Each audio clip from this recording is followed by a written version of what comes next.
before the field even crosses the start-finish line. One of our many international drivers, at least 10 international drivers here this weekend. Stefan Johansson from Sweden, obviously very disappointed. He's in a brand new 1993 Penske Chevy C-Car. Here you see him on the inside and getting tagged. He actually got hit from behind by Mario Andretti. Mario Andretti. He came across in front of Mario, or Mario moved down. No apparent damage to the front wings on Mario's car. Very unusual, and that the front end of the car doing the colliding did not also get damaged. And here from inside Al Unser Jr.'s car, you're going to see the incident take place just in front of the Teo Fabi Pennzoil car. To the left, you see Mario. And there, he just gets right underneath the rear left wheel of Stefan Johansson, pitches him into the wall. Mr. Johansson is going to be very upset with that one. Understandably so. As the pace car leads the way, the race is about to recommence. Back now to ESPN. We are anticipating green flag this time by. Nigel Mansell accelerates. Paul Tracy lifts to the high side. The young Canadian gets side by side down the front straightaway, headed for corner number 1, and Paul Tracy zooms around the high side of Nigel Mansell. A great start for Paul Tracy. We saw him put on an excellent show in Phoenix 2 weeks ago on the ovals. Can he do it again on the street circuits? We'll find out. He unfortunately made a little error in Phoenix, and Roger Penske, his team manager, said, well, it's a little bit of inexperience. Nigel Mansell, of course, hugely experienced. Going to be a great battle up front between the Penske Chevrolet and the Lola Ford. Paul Tracy, who is the Ayrton Senna, so to speak, of Indianapolis car racing, he has at least that much speed, although he has not found that consistent winning formula. There's Emerson Fittipaldi. You saw him in the background making a move on the inside of another Canadian driver, Scott Goodyear. He did not get past, however. Paul Tracy, Nigel Mansell through the hairpin. Tough corner. You can see how close they get to the wall there. Nigel admitted to clipping the wall twice in qualifying yesterday. Here's Scott Goodyear, the Canadian. Had a good run going at Phoenix. He's got the pole at Phoenix and almost had the pole here, but was pipped to the post by Nigel Mansell in qualifying. A year ago, Scott Goodyear here at this race. And oh, here comes Mario going to the inside of Emerson Fittipaldi. Al Unser Jr. coming up on the inside, but Mario moves up a position. A couple of former Formula One world champions trade paint up front. That is turn 1, which is where we said we'd probably see most of the overtaking. Here you see already catching up with Marco Greco, one of the slower cars out on the track.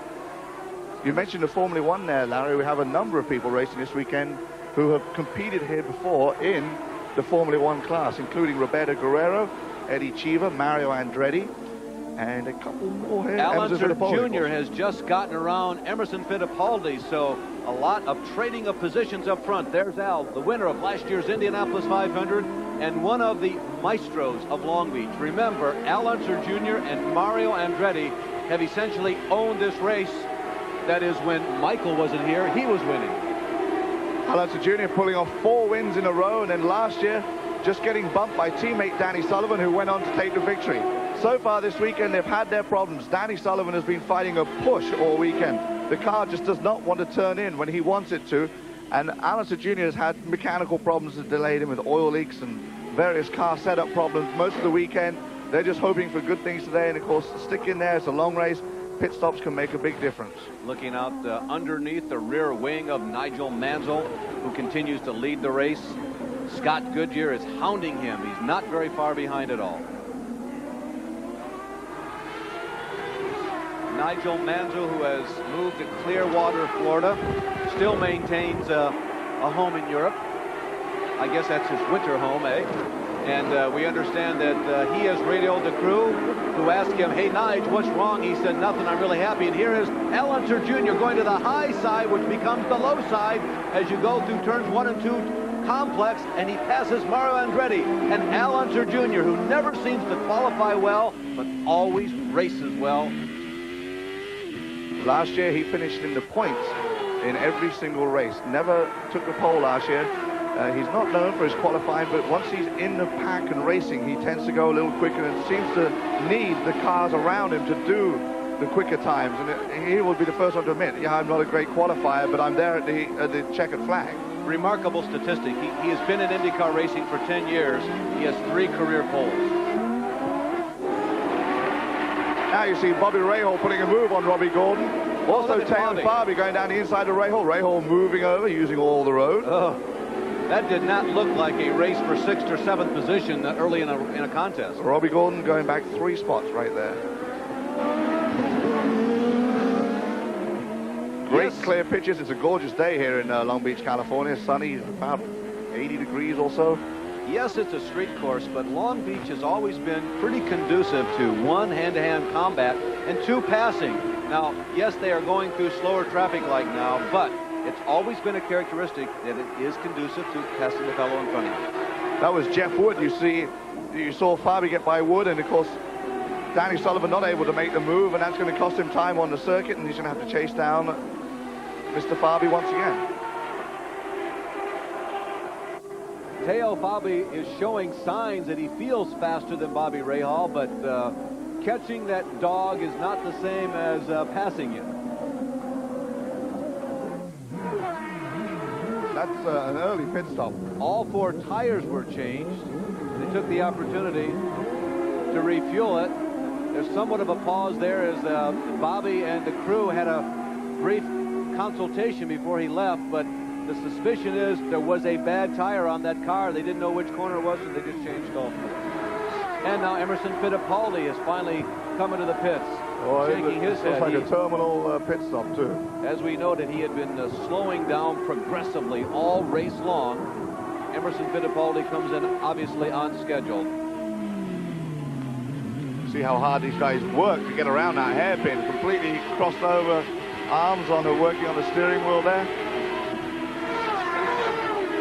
We're on lap 25, so in about 10 more laps or so, which is approximately 10 more minutes, we should see the first official pit stops that will be made, whether we changing tires, refueling, getting back out there as quick as they possibly can. After 25 laps, Tracy Mansell Goodyear, Allenser Jr., Mario Andretti still holding on 22 seconds back in 5th, and Raul Boisel, good run, just 30 seconds behind. There you see Marco Greco, and there you can see the wing damage we talked about. They're also taking off the rear wing. Perhaps making a slightly early stop because the car would be a handful with no right front downforce, particularly when most of the pointers here are right-hander.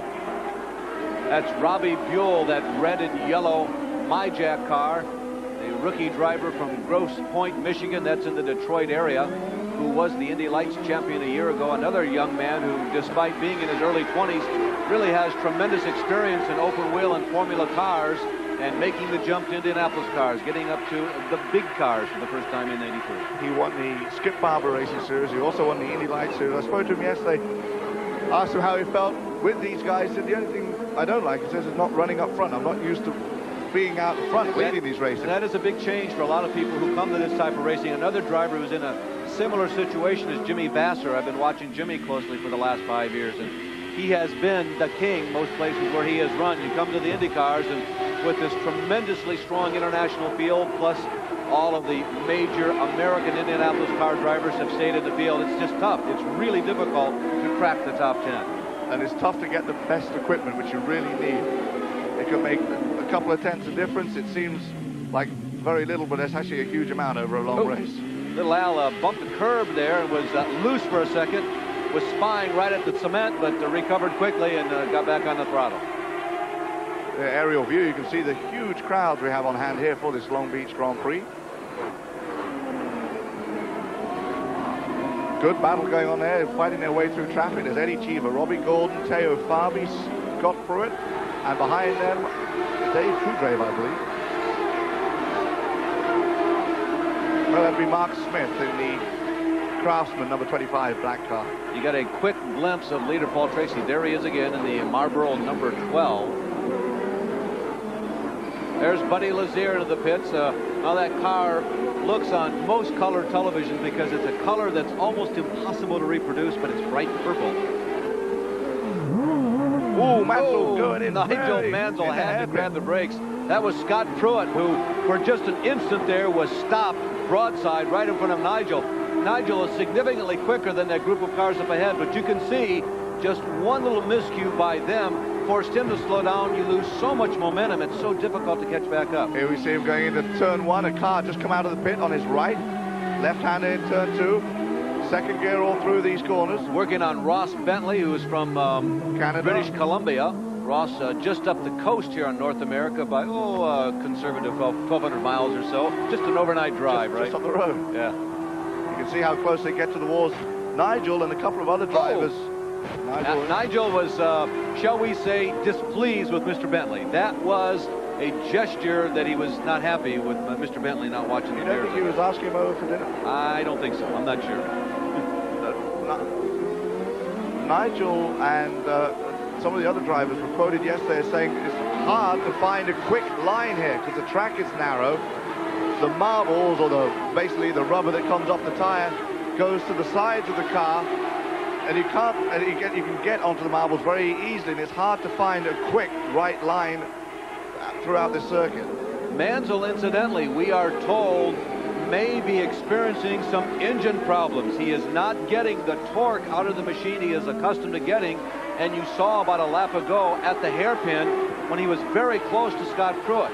He had to get out of the accelerator, on the brakes. He still hasn't caught Scott back up yet, and he's been significantly faster than Scott Pruitt all weekend. That's why I also had trouble getting past Ross Bentley there, too. You can see from this camera angle and from this view how blind these corners are. You can't see anything coming up or going around or going into a corner. Now he's finally caught up with Pruitt again. There is Paul Tracy, our race leader, Paul Tracy.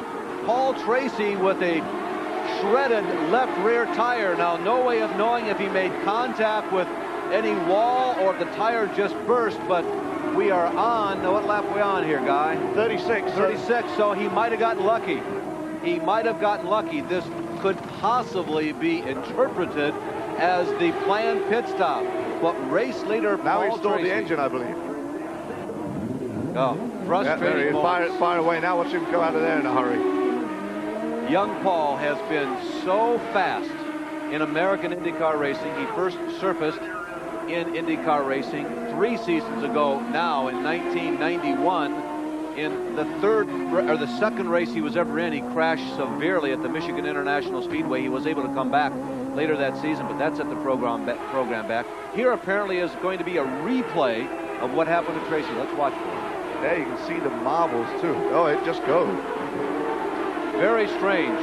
That tire was off the rim, and we were unable to tell if he had made contact with the wall or another car or what. It was a 19-second pit stop.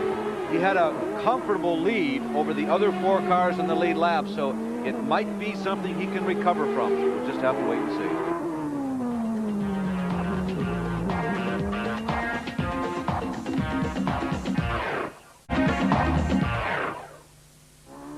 Welcome back to Long Beach, on board with the race leader, Nigel Mansell. Nigel should be making his pit stop fairly shortly. At this point, it really puts Al Unser Jr., the winningest driver in terms of money of all time in American road racing, in a very good place. Nigel has radioed that he is unhappy with the engine. That's not a good sign. We've heard nothing from Little Al. He has ascended from his 8th starting position pretty easily, I would suggest, to the runner-up spot. He might be in a very good place. I was talking to Little Al's ex-crew chief this morning. Asked him how his team was doing and how he was feeling about the car this morning. And Little Al's ex-crew chief had asked Little Al, and Little Al said, I've got a good car. And apparently, Little Al doesn't say that unless he has a good car. So he's pretty happy. Incidentally, an update on the Tracy situation. The word from the pits is debris was run over by Paul Tracy. Probably something along the lines of Marco Greco's front wing, maybe laying out on the track somewhere. A good candidate. I also had a conversation with Al this morning, and he was commenting that the car was slow in coming to them. They just weren't certain about this Lola, that they really hadn't latched on to how to make it faster. And he said we weren't communicating with the car that well, but he felt like they had made great strides, and boy, we're really seeing that in the race. Last year they ran the Galma chassis. They see Jimmy Vasser. There's a fire in the engine compartment, we are told. That's why Jim is pulled into the pits, Jimmy Vasser, and not too much panic, so apparently the fire has snuffed itself out. But Jimmy Vasser, the driver from Discovery Bay, California, one of my favorite race driver hometowns, and again, somebody we talked about earlier as I do believe that this man's going to be around for quite some time. Mario and drivers like AJ obviously are in the twilight of the career as we see Scott Pruitt come in, although who knows how long Mario raced, but Bastard could be here for a while. Well, if he keeps getting wins like he did in Phoenix, Carl Haas may have to start paying him more. It's going to keep him wanting to go. Again, that's Vassar. That's Raul Bersal in the number 9 yes. Duracell-sponsored car. And also, just before that, we saw Scott Pruitt making his pit stop. Those were scheduled pit stops.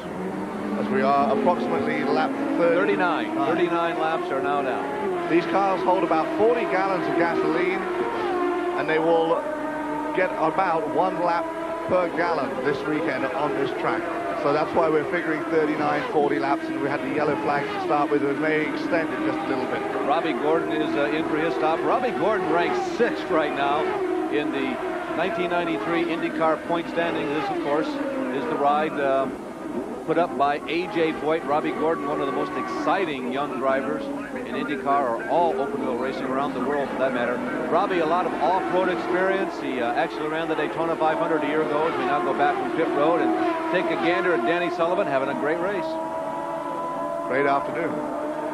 There you can see what a gorgeous day it is here. We're right on the coast, and you can see the trees blowing in the breeze. Nice sunny day. Here's Al Unser Jr. taking a look down the inside of Paul Tracy, I believe that is. Or is that Emo? I think that's Emo. Here comes Jr. in the pits. Yeah. Al Unser Jr. Right takes here, this right opportunity to make his pit stop as he was battling with Emerson Fittipaldi. Let's see how the Gallups crew handles this. Al comes to a stop right on the mark. Right side tires are coming off. As we are speaking, the left side tires have also been changed. Refueling nozzles in, no incident there.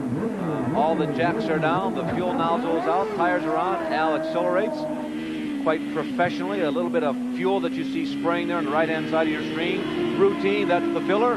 That'll be burned off and blown off before he gets out of the pit area. And Al Unser Jr. with what I consider a textbook stop. Here's Nigel making his pit stop. In IndyCar, you're only allowed 6 people over the wall. Now let's watch this one closely, because remember Nigel radioed in. He said, "I'm not completely happy with the engine." Mario, his teammate, pitting as well, right behind him. No inspection going on back there. A crew member looking over some of the side pods to make sure there's no debris there. And just again, another planned pit stop and no special work. Perhaps they're hoping that if there is an engine problem, that it will solve itself. It was a great stop under 15 seconds. Mario Andretti pulls out. Teammate Mario Andretti. His pit stop equally as good. Incidentally, we also picked up on the scanner that during the Al Unser Jr. pit stop, that his crew said it's time to pick it up and go for the lead. So let's see how he handles it. Can he make it 5 wins here at Long Beach, which would put him ahead of Mario Andretti as far as wins are concerned. Mario, though, of course, one of the few people to win in both Formula One and in the IndyCar Series. That is Al doing exactly what his crew told him to do, is go for the lead. That will be the fight for the lead very shortly. Al Unser Jr. on to Seaside Way. They go through the tunnel. There are a series of buildings that tower above the back straightaway. Corner number 6, then to corner number 7, the hairpin is coming up. A complete 180-degree bend leading onto Shoreline Drive. Al Unser Jr. tries to hit the apex just perfectly. He has Nigel Mansell in his sights. So the best that the United States has to offer, at least at this moment, with the best that Great Britain has to offer, at least at this moment, with my respects to Ayrton Senna. I'm going to give I'll give the edge to Al Jr. Mainly because of his record here. He seems to just do very well and goes for it here. But also because Nigel Mansell is not 100% fit following his accident at Phoenix. Over this weekend, every time he's been out of the car, he's done as little as possible in it. He gets out of the car, he goes back to the motorhome where he gets a massage, and he's had his back covered and packed in ice. He's having a lot of backache and back trouble. You're watching a private battle between a couple of representatives of the Dominion of Canada. That's Paul Tracy in Roger Penske's Marlboro-sponsored number 12 and Scott Goodyear in the McKinsey-sponsored number 2. Both young Canadian drivers who have made a significant impact on American IndyCar racing. And right now, Goodyear looks to the inside of Tracy, but not quite enough room. And now they are being shown as the leaders, as the scramble has once again, after all the pit stops, changed what was being shown up on the leaderboard. And Tracy is being shown as the leader once again, so this is the battle for first place. Paul Tracy on your screen, he is the race leader. He's got about a second lead on fellow countryman Scott Goodyear, and that bright blue number 2, Nigel Mansell, runs in third, just 4 seconds behind. Al Unser Jr. right behind Nigel. Mario Andretti about 13 seconds back in 5th position. Those are the only 5 cars on the lead lap after 48 of 103 that we will go in today's race. So we are approaching the halfway point. Other cars in the top 10, 1 lap down. Raul Boisel, he is 6th. Bobby Rahal is 7th. Roberto Guerrero is 8th. Danny Sullivan 9th. That was before the stop and go. And Italian Teo Fabi was in 10th. Again, here is Nigel Mansell. Oh, looking to thread the needle. No, Nigel, I don't think there's quite enough room there. And Al Unser Jr., that's the view, again, from behind of Nigel's car. Al Jr., they're Junior's going to have a look on the fourth. hairpin. Coming into the hairpin, I think you'll see Junior make a move. Oh, he just tags the back of him. That's close. You see racing that close in NASCAR, that's really close for IndyCar. That's also trust, Guy. Al knew that he had enough momentum to get that close to Nigel, and he also had confidence. Oh, Teo Fabi ends up right between Nigel Mansell and Al Unser Jr. on that right-hander at the end of the long front stretch, the end of Shoreline Drive. Al Unser Jr. wasn't like that either. Judgment call, and they are not the race leaders, although in the gentleman's interpretation of this situation, a car that has gone 1 lap down to the leader. There you see Fabi being a gentleman. He waved to the right-hand side, said, you go right, I'll stay on the left.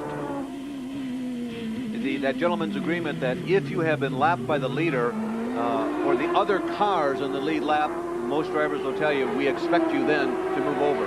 It's okay to fight for your life and hold on to that lead lap, but once the leader puts you a lap down, the others consider you to be history. There you see Scott Goodyear going back out onto the track, and obviously an angry mechanic. He's in the pits because he was given a stop-and-go penalty for speeding down pit lane once again. I'm actually slightly surprised. I realize these guys are the top drivers. I'm surprised I haven't seen a little more contact out there on the field, apart from, of course, Stephanie Johansson right at the beginning, which I'm sure he's still not very happy about. I thought he's probably steaming in the motorhome. There's somewhere. little Al trying to get around Nigel. Does he have the line? No. Oh, he'll get him on the inside of turn 3. Down the inside. Oh, they bump. Mansell is going to be out with a broken suspension arm on the right rear.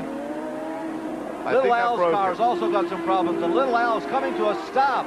A dramatic moment in today's Toyota Long Beach Grand Prix. This is the driver who many feel is the best here at Long Beach. He has won 4 times in his career. They were 4 in a row last year. He was going for win number 5. It's very uncharacteristic for him to allow himself to be taken out. He forced that situation. He's going to be steaming mad at himself. Actually, Nigel comes over on him too. And he can't make the corner. That's going to bring out a full course yellow, I believe, because he stopped right in the middle of the corner. They're going to have to bring out a safety vehicle to tow that car away. I think also, it doesn't, Nigel maybe did not. I thought maybe he had suffered more damage than that, though I guess not. The rear wing did look bent. Yeah, and if we stay with Nigel now, we may see a... You can see the wing there, the left-hand side of your screen. That's the lower right-hand rear corner of that car, and the wing has definitely been damaged, but it could be only the lower member and not the high upright, which really gives you the majority of the downforce. I was hoping we would stay in Nigel's car, but I think we may have seen a gesture or two from Al Unser Jr. as he went by.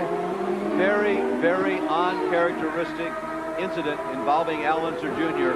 He has become a master at avoiding exactly those sorts of things on the street courses in the IndyCar Series. But now for the 2nd year in a row, he's in a winning posture at Long Beach, and he's taken out in a minor incident. But cars, even though they're strong, they're well built, those cement walls are individual Jersey barriers, as they call them in America, and each one of them is 8,000 pounds.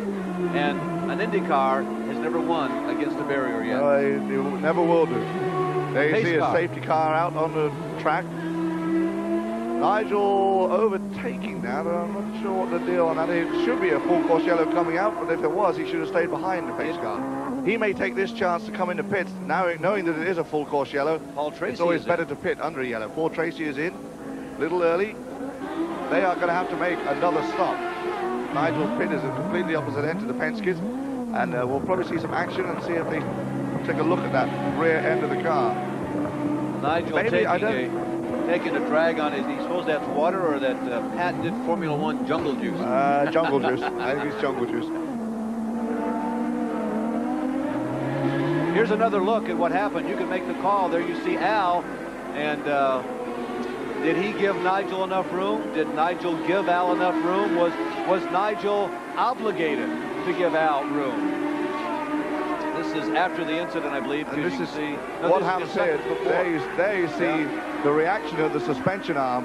But I thought it was going to cause a little more damage than that, but it caused damage to Al Unser Jr.'s car, that's for sure. Here is the view that Al Unser experienced.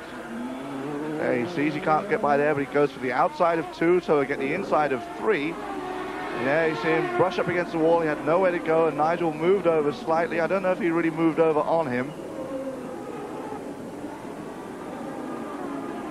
Tough call. I suggest it probably depends on which side of the Atlantic Ocean you live on as to where you'd like to place the blame. I think so. I'm going to sit in the middle. You're in the Concord, somewhere over the Atlantic, eh? As our leaderboard after lap 58 of 105. Paul Tracy out front, the Englishman Nigel Mansell second, Canadian Scott Goodyear third, Bobby Rahal out of Dublin, Ohio fourth, Roberto Guerrero in fifth.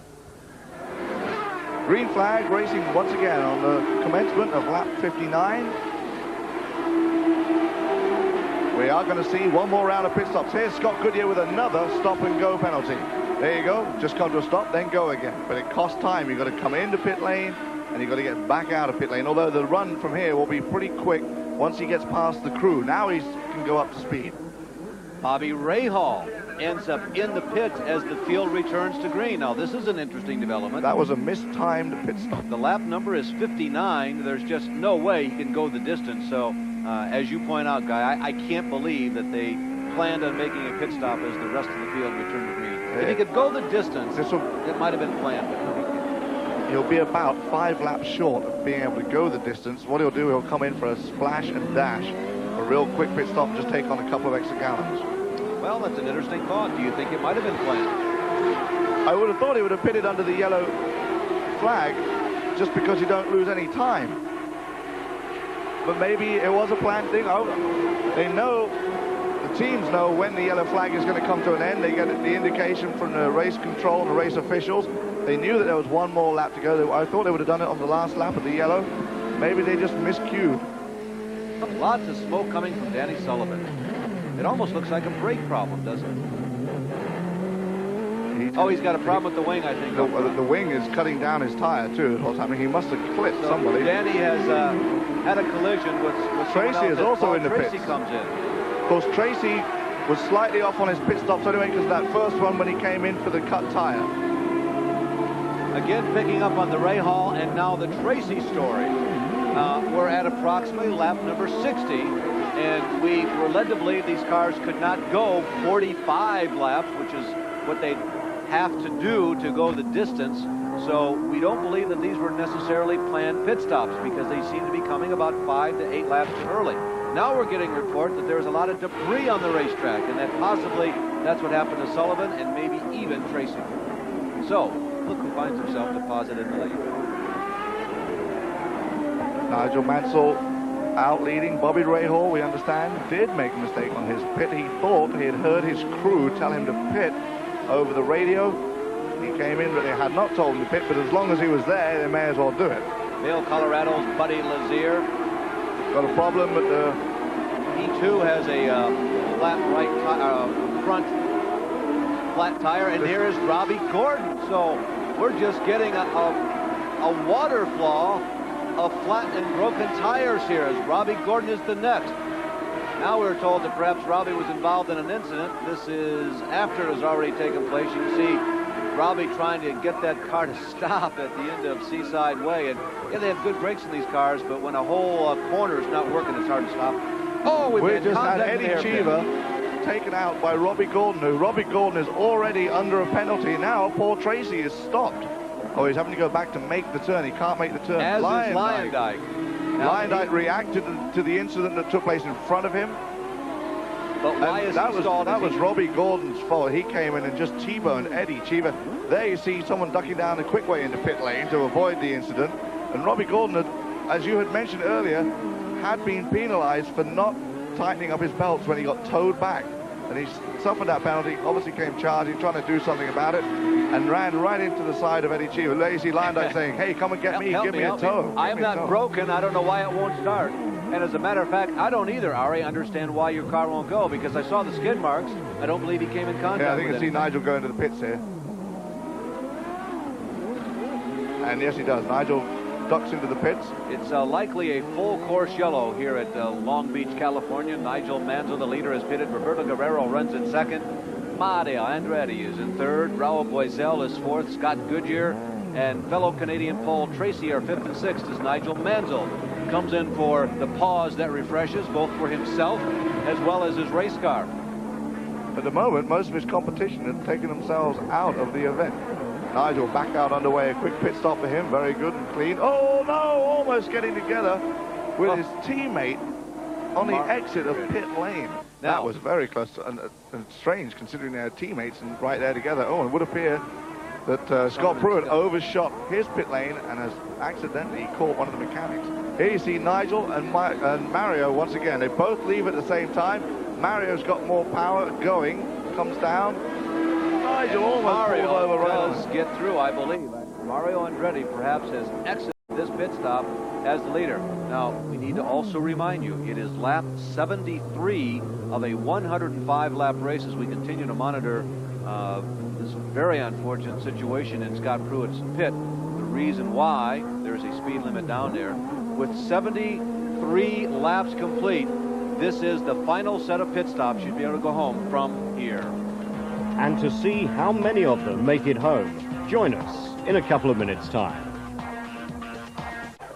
Hello again.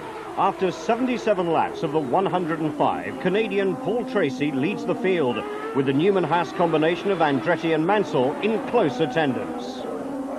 So the two veterans, both former Formula One world champions. Mario, of course, also an IndyCar champion, winner of the Indianapolis 500, will try to fill the mirrors of young Paul Tracy. Paul Tracy has shown as much speed and courage in a race car as any driver in American IndyCar racing over the past 2 seasons. The question is, has he shown as much prowess? Because not only do you have to be fast, of course, you have to finish. And here's Scott Pruitt. Scott Pruitt has come to the pits for a stop-and-go penalty, so apparently Scott Pruitt was penalized for that pit incident involving one of his crew members. I think this guy I think he's okay. He's just kind of winded and getting some attention, and maybe he's got a neck problem there. Boesel has got past Nigel Mansell, and Rahal is now going by too, so that means Nigel has certainly got some kind of problem on his car. We're also getting a report on the radios. Listen to this. Mario Andretti has brushed the wall. Usually the malady that falls to Paul Tracy, but Mario Andretti, in his chase of the young Canadian, has brushed the wall. There's Carl Haas, seldom lit, but always stuffed in his mouth, that stogie. There you see our top 5, Paul Tracy, Mario Andretti, Raul Boesel, Bobby Rahal behind him. They're going to go past, I believe that is Roberto Guerrero. We're also trying to update you as best we can on the Paul Tracy situation. Remember, that's he on the screen right now. We told you that he had pitted earlier than the other leaders and speculated as to whether or not he could go the distance on the load of fuel he has. We are now told off the radio, yes, that Paul Tracy will go the distance, and that means he needs to work out about well, we're about 13 more laps. 13 more laps. Here are the lap leaders today. Mansell, Tracy, Nigel Mansell again took over for 9 laps there, about a third of the way into the race. And you can see the lead has changed hands several times today because of pit stops, full course yellows, debris on the racetrack. It has been a very full day of exciting Formula motor racing here on the streets of Long Beach. Paul Tracy will pick up the point for leading the most laps. Nigel Mansell already Here's Rahal gained the making point, his move. and he's done it cleanly and nicely. Bosell had no way. He couldn't move over on him, and he was running up behind that back marker. Rahal saw that and got on the inside line early before Bosell could. Now Bosell making a charge at the hairpin. See if he can get on his gas early, and no, Rahal is managing to pull out a bit of a lead on Bosell as they go down Shoreline Drive, heading into turn 1 to complete lap number 93. That was the fight for third position. Paul Tracy leads. Mario Andretti is lurking. He is only 5 seconds back. Bobby Rahal is now third on the lead lap. Raul Boesel, Scott Goodyear still on the lead lap. Nigel Mansell at 6th. Roberto Guerrero is at 7th. Those are the 7 cars on the lead lap. We have a car stop, and it looks like a Haas car, does it not? It looks like Nigel Mansell's car. That is No, it's Mario Andretti, and disappointment in the Andretti pit is Mario Andretti, who was just 5 seconds behind Paul Tracy, has come to a stop out on course. We told you that the unexpected occurs at Long Beach. We begin to mention that to place this geographically for you as we all, I think, droop our shoulders around the world, because if there's ever been a universal world race driver, it's Mario Andretti. As his co-owner Paul Newman also shows the disappointment and shakes his head in distress. There's Mario Carl Hogan. had a second place going, and for Carl Hogan, of course, it's jubilation, because it moves Bobby Rahal up a position, and he's now in the runner-up spot. It is speculated that it is an electrical problem with Mario Andretti.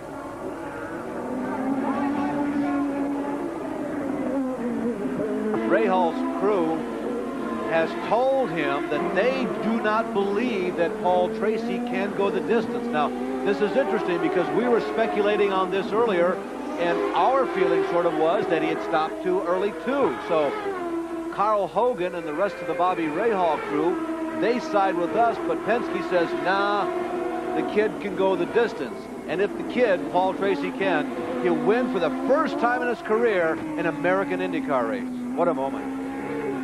He may have to start driving slightly more conservatively, short shifting, not revving, going to full rev limit on the car, try to do what he can to save fuel. He hasn't got a ginormous lead, but he's got enough of a lead where he can back off a little bit. There's second place Rahal. So as you can see, only on the straightaways and just for a glimpse can Rahal see the race leader Paul Tracy. It is unlikely he's going to catch him. Well, if he keeps catching at that rate, at 1.1 seconds per lap, then he will catch him. So Tracy is obviously already driving slightly more conservatively than we thought he was.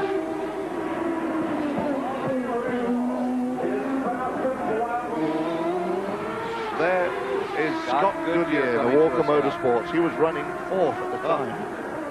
Boy, the mighty are falling here late in the race. Scott Goodyear, second place finisher in last year's Indianapolis 500. The closest second place in the history of that great race to Al Unser Jr. is out of Long Beach. 100 laps, 5 to go. Can Paul Tracy finally accomplish the task that the general, Roger Penske, laid out before him in the summer of 1991? He saw this young teenage Canadian Charger, one of the fastest race drivers he had seen in open wheel racing in a long time. He knew that Rick Mears was perhaps approaching the twilight of his career. Rick had begun to make some rumblings that he wanted to race 3 more years at the most. He knew that Emerson Fittipaldi could not be racing 10 years from now, and he needed a new driver to pick up the torch and carry it. He picked Paul Tracy, and many people have criticized that selection since that time. Paul has been not exactly reckless, but he's lost a lot of cars for Roger Penske. He might be on the way for his first win ever today as we look at Bobby Rahal, or at Debbie Rahal, Bobby's wife. For Paul Tracy, one thing he has always been is very quick. He did very well at the Indy Light Series. He won most of the races when he won that championship, and he was being quick from the get-go of getting in an IndyCar.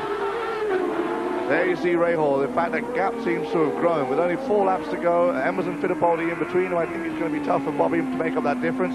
But I'm sure he'd probably be happy with a second place finish. There you see Carl Hogan is he's co-owner. He is pretty happy. So I mean, Carl almost looks like he's leading, and Penske looks like he's chasing. 3 laps to go. Tracy will have 2 to go this time by. He has been told to be very conscious of the fuel gauge. Actually, the gauge means nothing at this point. It's obvious that Roger Penske and Rick Mears, who is a part of this brain trust right now, they have made the decision they are going to go to distance. And this time by, Tracy, who had just flashes now across the start-finish line, has 2 laps to go. And he has about a second on Bobby Rahal, or second and a half on Bobby Rahal. So it's Paul Tracy, Bobby Rahal, Raul Boesel out of the top 5. He's coming to a stop, so that's going to shuffle the standings up front one more time. Now the question is this a fuel problem? That is a tough break. There you see him hit the steering wheel. Very disappointed, Raul Boesel. Tough break for them. They were doing so well this weekend and had a great finish at Phoenix 2 weeks ago. That'll bump Nigel Mansell up. Matteo Fabio will jump up a spot, Roberto Guerrero, and Robbie Buell. Race leader, Paul Tracy, into the back straightaway. There's Scott Pruitt going by. Here comes Bobby Rahal, the interval between first and second. Tracy right now is scooting through turn 6, 7, 8, around the hairpin. He'll be approaching Shoreline Drive momentarily now, watching for Paul Tracy. Here he comes as Rahal goes around the hairpin, and Tracy completes lap 104. He's on the last lap. The white flag is out for 22-year-old Paul Tracy. There is second running Bobby Rahal, and as Paul Tracy Rahal went past us very, very slowly. I wonder if he has enough fuel to make it. The car sounded rough, and he was not anywhere near on the throttle like he should have been. Right now, Nigel Mansell finds himself deposited or awarded third place. He's just 18 seconds back, but all eyes are on Paul Tracy. He is about perhaps to realize the trust, the faith, the confidence that Roger Penske expressed in this young driver when others were saying it was a mistake. Here comes Paul Tracy. He now has only about a half a mile to go, and he will win for the first time in his career. The hairpin drops down to second gear, perhaps to 30 or 40 kilometers per hour. Tracy running conservatively. The clenched fist comes from the cockpit, and Paul Tracy has finally done it. The Dominion of Canada stands in unison and applauds. The question is, can Rahal make it around? Waiting for Bobby Rahal. Bobby Here he Rahal comes. Does make it around. Congratulations, Bobby Rahal, on second place finish. That'll give him 16 points, Bobby Rahal. And Nigel Mansell, in a day when he never really expected to have a top 5 finish, finds himself inheriting third position late, as attrition really was a factor, as Mario Andretti dropped out late out of the top 5. Roberto Guerrero, he was running ahead of Nigel Mansell for a while. He slips back. Raul Boesel, he was a top 5 runner. He dropped out late. Danny Sullivan, who was a threat to run up front. He had 3 stop-and-go penalties. And who can forget Al Unser Jr.? He was a threat to win this race. Pretty much everyone these days. Talking to the guys yesterday, they said, you know, everyone's got pretty good equipment out there, a consistent team, and anyone has a good chance of winning these races. As you said, Junior, Sullivan, Tracy, Fittipaldi. This will make the points championship very interesting. Now, Nigel Mansell has 36 points in the championship. Mario Andretti has 32 because he doesn't get any points today. Matteo Fabi will have 26. Raul Boesel didn't get any points either, so he ends up with 21, stays right in there in the championship. And Paul Tracy will have 21 points. Paul Tracy, who at the age of 16 in 1985 won the Canadian Formula Ford Championship. The youngest driver to ever do that. In 1986, he moved up to Formula 2000s, where he was again a dominant driver. In 1990, he was the Indy Lights champ. And then in 91, Roger Penske gave this young driver the ride of his life, and frankly speaking, the ride that every racing driver who aspires to run Indy cars, I don't care if they're from the United States of America, Great Britain, South Africa, or France, if you want to run Indy cars, this is the seat that you aspire. And from the crowd, this is who Roger Penske selected. And today, for the first time, his confidence was rewarded. Paul Tracy will be very happy with that victory, especially after the mistake in Phoenix. And I think that'll be a great way to pay Roger Penske back and maybe get Roger to be best pals and give you all the best equipment again. Here's an unofficial rundown behind Paul Tracy. Ohio's Bobby Rahal finishes second. Britain's Nigel Mansell comes home third today, 19 seconds back, and I'm sure that's a third place he'll take because He didn't have a third-place car today. Teo Fabi from Milan, Italy. He finishes fourth. Roberto Guerrero, originally from Medellin, Colombia, now living in the United States of America here in Southern California, was fifth. So after 3 rounds, Mansell out in front, 3 points ahead of teammate Andretti. Join us next week when we'll be looking at Nigel's reaction to today's race. Until then, it's goodbye from Long Beach.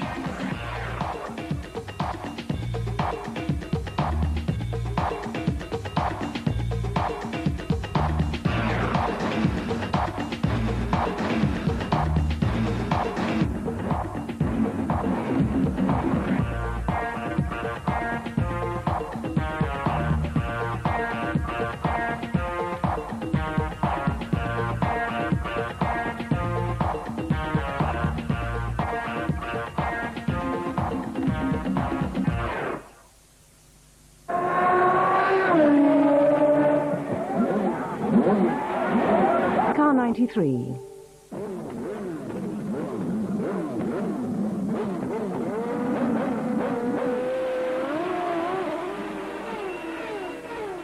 Start your engines.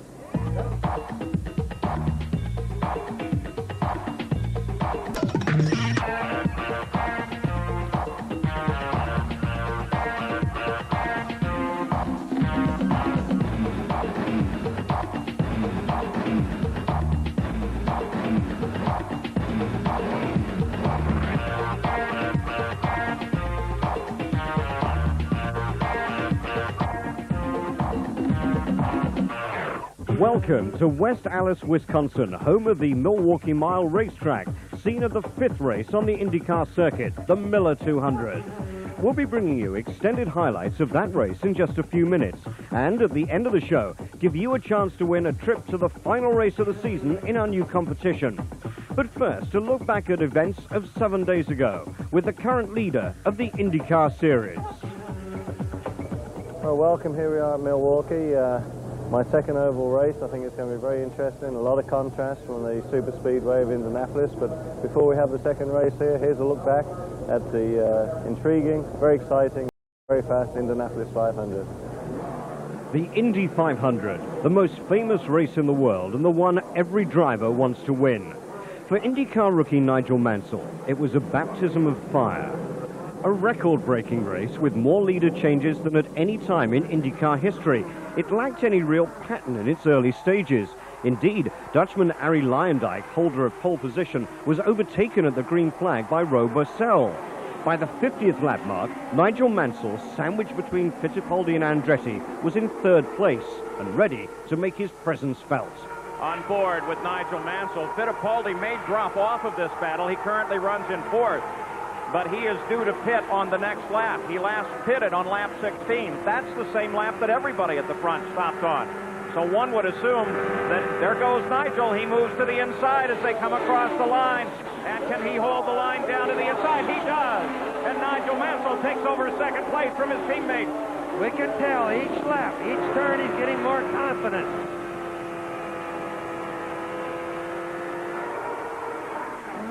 At the front of the field, it's now Arie Luyendyk, but perhaps not for long as Nigel Mansell sweeps around, and Nigel Mansell, the rookie, he's the reigning world champion, is in the lead, Bobby. Paul, you have to notice that was a pass on the outside. Nobody has told Nigel Mansell that you can't pass out there, especially when the racetrack is slippery. That was a fantastic pass. Nigel Mansell is capable of doing a lot of passes that some others may not. That typically audacious piece of driving kept Mansell in the lead, give or take the odd pit stop, for over 30 laps.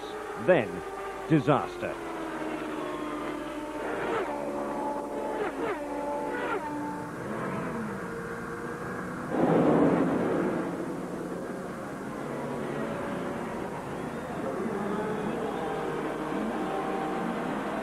He missed his pit, guys. He missed his pit. Overshooting that stop cost Nigel a crucial 40 seconds, and he fell down the leaderboard. But he's not the reigning Formula One champion for nothing, and by the closing stages, Nigel had fought back into contention and was ready to make his move. And at the Top of the field now on that maneuver. Mansell moves toward the front on the official scoring. On board now with Mansell. Fittipaldi to second. Luyendyk third. Mario fourth and Scott Brayton fifth. A rookie leads the Indy 500 under green deep in the race. Back in the lead then, but Nigel's progress was halted by Linson James' technical breakdown, a yellow flag and a crucial loss of momentum. It must be remembered that Mansell, the race leader, is also Mansell, the rookie, and there was a couple of old hands lying in wait for the freshman.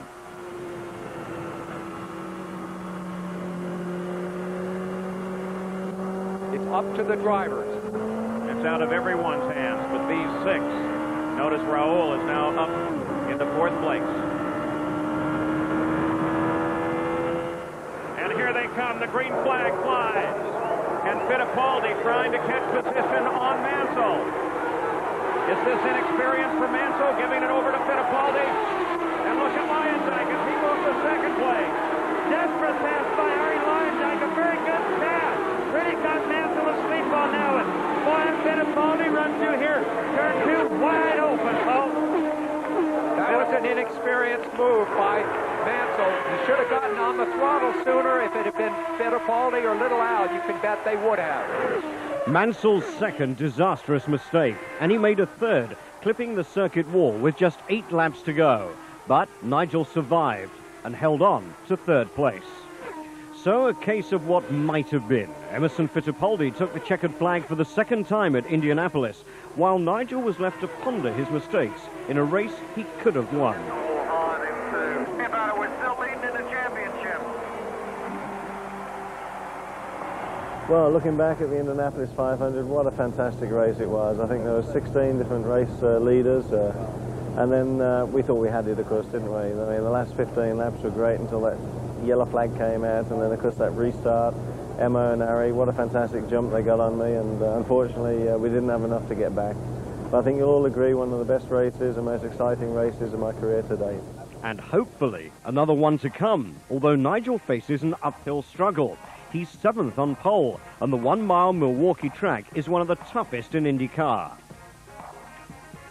Among the favourites, this season's 4 race winners: Mansell, winner on Australia's Gold Coast; Andretti, victorious at Phoenix; the brash Canadian Paul Tracy, who won at Long Beach; and the legendary Emo, winner of the 500, and the man in pole position today, Raul Boesel.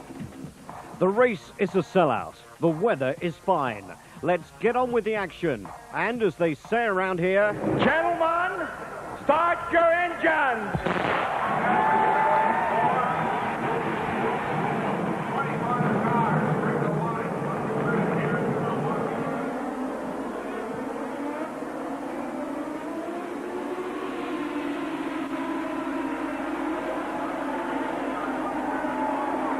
It's a green one, and there's the start of the race. 200 miles, 320 kilometers here in the Milwaukee Mile. Boesel able to take the lead and pull out quite a bit of a gap, considering they've only gone around about half a track.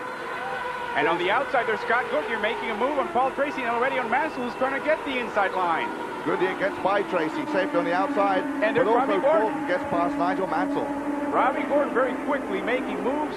Paul Tracy on the inside, and Boesel has had now about a 10-car lead on the rest of the field. Raul Boesel has one thing in his favor right now, too. Very clean air. Nothing in front of him. He's got clean air. Right behind him, Fittipaldi is also driving in clean air, but with the car behind him, it takes away from his downforce. There you see the side camera. There's Fittipaldi and Scott Goodyear. Robbie Gordon is in 4th. Mansell is in 5th. But there's Emerson Fittipaldi on 2nd place, coming inside that yellow line on the turn, which he tended not to do yesterday in practice. There was a lot of talk of how bumpy the track is, and some of the drivers were saying you have to drive a line to avoid the bumps. The important thing on oval races is you've got to be able to have a car set up that you can drive high, low, or the middle, because once we get into traffic, which should only be a couple more laps, you've got to be able to overtake either inside or on the outside, And if you can't do that, then that's when you end up working your way to the back of the pack. Scott Goodyear in third place. He had trouble yesterday. As a matter of fact, they had to take out the 2X car for a moment while they thought they might need it, the backup car, but now they're with the primary car. But he was quickest in the morning warm-up this morning, and Robbie Gordon, who you see there, was 5th quickest in the morning warm-up this morning. There's Mansell, of course, chased by Paul Tracy.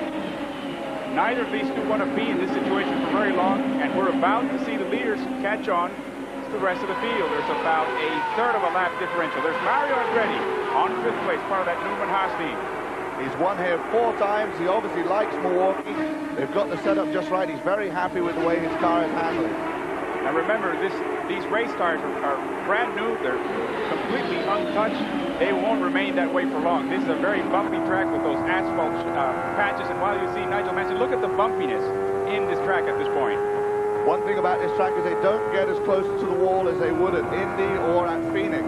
There you can see the car reacting over the change between the tarmac and the concrete, bumping pretty badly down the front straightaway. A full house on the right-hand side, 60,000 people on hand to witness this. And there you could see how Mansell took the inside line to Fittipaldi's outside line. Nigel Mansell learned one thing in Phoenix: don't get too close to that wall. You see that distance between the wall and himself.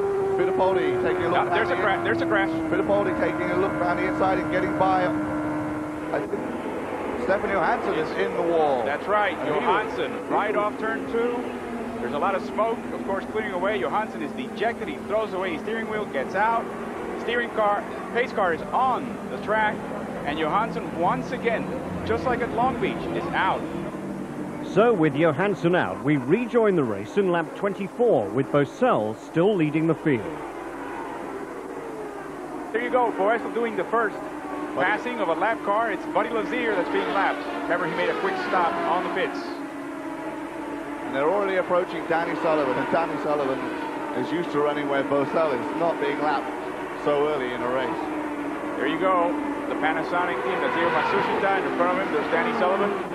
You will see a lot of drivers thread the needle, go between these two cars all day today. There's Boesel still in first, leading from the top. And that last lap was 145 miles an hour. Of course, the quickest one was 153. All of them, of course, underneath the track record now for one lap for that pole position he received with 265 kilometers an hour. I think it would be great to see the Dick Simon team come away with a victory here at the Milwaukee Mile. They're slightly underfinanced, as I mentioned at the top of the show. They're underfinanced. Their total budget is less than Nigel Mansell's salary for 2 cars. Robbie Gordon looking good in the Copenhagen A.J. Foyt-owned Lola 4 Cosworth XB engine. There's Nigel Mansell with the same combination, Lola 4. A little bit of a twitch there. They come out of turn 4. And they're the two Newman Haas teammates. There's a great battle on the inside. There's Mansell. No! Mario Andretti closes that door firmly. As we see now from the in-car camera, Nigel Mansell always insisting on the path, looking at the outside, filling up those mirrors. And the two Formula One champs are having a duel. You would never know they were teammates unless they shared the same paint job on those cars. From here you can see how Mario likes to take the lower inside line and Nigel is able to take the higher line. As we mentioned earlier, on an oval you need to be able to drive on both lines so you can get past the traffic. And of course the turbulence that's created behind Mario's car must be giving Nigel Mansell a lot of trouble. Oh, here we go. There's a passing. Boesel is at first. Fittipaldi, Gordon, Tracy, and Andretti after 30 laps. And look at the inside now. Mansell is trying to pin him down with a lap car. That's Robbie Buell. And he goes on the outside now on that turn, making the pass, and he takes the position away. Mansell is now in 6th place. There you see the view from the back of Nigel Mansell's car. Able to pull out a bit of a gap too over Mario Andretti down the backstretch. Now, there you go, the two Brazilians going head-to-head. Emerson Fittipaldi has closed on Boesel. Arie Luyendyk looking at the leaders, look at Boesel on the left. And is that Goodyear making a pass on Emo? All 3, no, that is Matsushita. Look at that, 3 abreast on the inside. There's Emo making the pass. Boesel on the outside, he's pinned. Goodyear gets by Emerson Fittipaldi. And Fittipaldi is showing his experience. Of course, he doesn't want to risk his car at this point in the race. So Goodyear has taken that position away from Emo, but Emo is still very close. And there's Robbie Gordon chasing Emerson Fittipaldi at this point. Coach Bosell very closely followed by the number 2, Scott Goodyear. Goodyear good on the ovals as he moved in Phoenix by getting the pole. He won the Michigan 500 and came very close to winning the Indy 500 last year. And let's see if he tries to pass on Boesel the way he tried to pass on Hunter at Indy on the inside. It's his preferred passing lane if he can get it. But Boesel is not giving him an inch.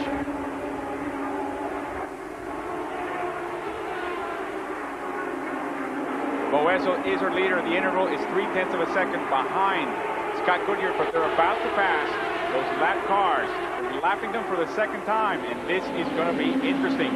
Watch now on the outside, Goodyear. Watch out, Boesel is pinned on the inside. He moves to the outside, close to the door, Goodyear. Coming up on Dave Kudrave in the number 50 car who's at the back of the pack. Of course, Goodyear's got to watch his mirrors too, because Emo is sitting right behind him. And Emo might be waiting for those two to get knocked out before he takes both those positions. On the outside, there's Boesel taking that lapping Kudrave. And there's Paul Tracy, all of a sudden trying to pass, and successfully passing Robbie Gordon right behind his teammate for that Penske team.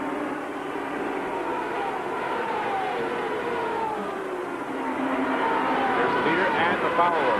There's Boesel in front. Goodyear on the outside, trying to take the position, and does! Whoa, he uses Dale Fabi as a screen, and he lets Raul Boesel watch the end of his Ford Lola. So we have a new leader at about the 42nd, 43rd lap, 46th lap to be more exact, and Scott Goodyear taking the lead. It's just a case of Boesel coming up on a slower car, and Goodyear had already taken away the right-hand side line. Boesel couldn't come out. Goodyear just went flying by.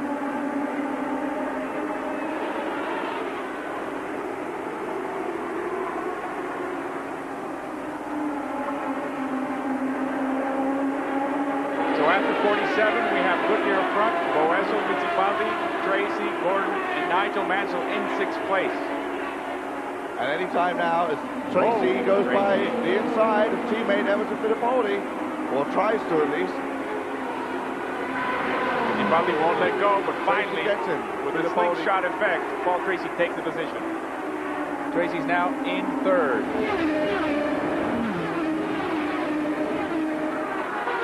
Look at the screens that the pit crews look at to keep abreast of the race. There's David Kudrave passing on the inside. Oh, there you go. You see that car move around. That's the looseness that these cars will begin to have more and more up until the time they pick, which should be in about 10 laps or so. Raul Boesel, who started on the pole in 2nd place, about to be caught by Tracy. Tracy making a move on the inside. Into turn 1. Boesel shuts the door. Ooh, watch out. Tracy's almost on the grass, had to go solo there. Stays right with him. Exactly the same situation that happened in Phoenix, and you know what Setting him happened? up for a pass on the 3rd turn, and he does it nicely. But Boesel won't give up yet. Still fighting that position, and there's that lap track, and finally gives it up. Set him up for a beautiful slingshot overtake maneuver going into turn 3.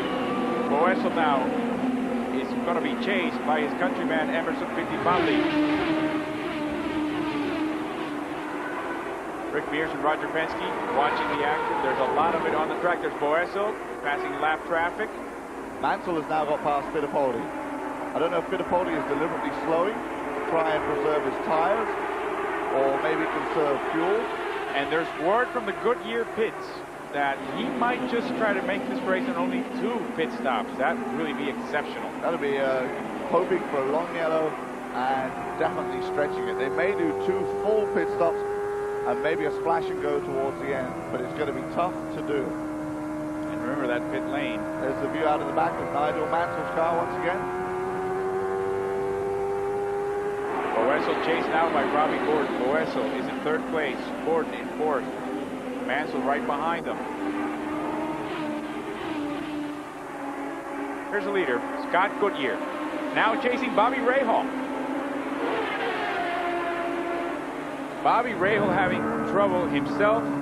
There you see the view from the back of Bobby Rahal's car, looking at Scott Goodyear. Rahal is in 9th place at this point. He's a lap down. Rahal won the pole here back in 1992, and he's come back with the Lola Chevy C engine, and he's obviously running a lot better than he would have done in the Rahal Hogan chassis, which is still being developed. They put a lot of money into it. They're not going to give up on the project. They're just going to try and get it up to speed and going and proven more before they start racing with it. We have a pit stop. We have our first pit stop, and it's Paul Tracy making a stop. While Paul Tracy takes his pit stop, we'll take a break.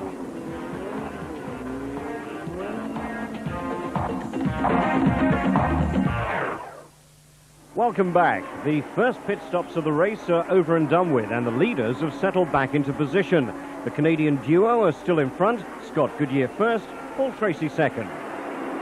Goodyear's about to overtake Jimmy Vasser on the Codlux car, the yellow car, and right behind Goodyear is Paul Tracy. Paul Tracy might be sniffing around for a move. Both of them lapping the hapless Danny Sullivan. Danny Sullivan having a very long day. Now look how close Tracy comes in. Now he moves on the inside. On turn 1 again. But there's no space. Not yet anyway. Goodyear goes down with him. I think we'll see Tracy do the move as they go into turn 3. He's going to do the slingshot as they come up on the Codlux entry of Jimmy Vasser. There he goes, the 3. Can he pull it off? Not quite close enough. Stays low. Yes, he's going to be able to do it because Vasser's going to be in the way for Goodyear now. Look at him nice box move him out. by Tracy. He pushed him up behind Vasser, leaving him nowhere to go. In basketball, they call that a box out, and that's exactly what he did. But Goodyear's not done. So we have a new leader, the third in this race. It's Paul Tracy. And it took a while, for him anyway, almost a little bit over 80 laps. And for him, that's an inordinate amount of patience. Paul Tracy, funny enough, who's in first place, has not had a great week, and he spent a lot of the morning practice on Saturday and even part of the afternoon practice just sitting in the pits having his car worked over by his crew.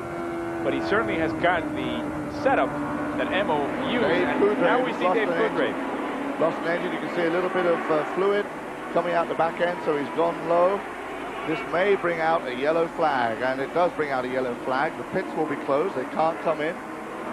Dave Coudrave can come in, but the rest of the field cannot come in for 1 lap.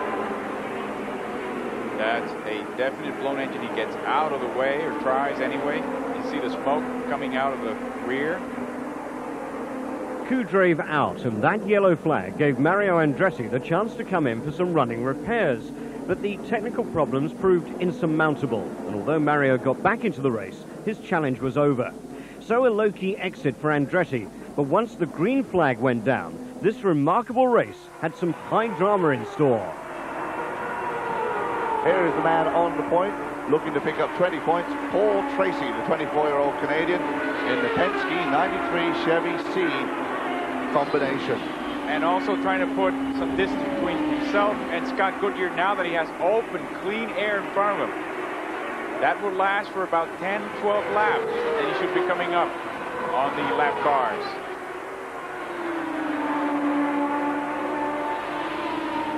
Oh, Scott Goodyear's out. Oh, my. Scott Goodyear, who led this race, was only a few seconds, only 5-6 seconds behind Tracy. It has the motor set. That motor. And he's in turn 1. There you see the crew heads down. Great disappointment at the Walker Motorsports pit lane entrance. He's put up the visor. He's just waiting, biding his time. Scott Goodyear, thinking what could have been. I think you'll find he's trying to get it restarted. There you see the Indy Car safety crew.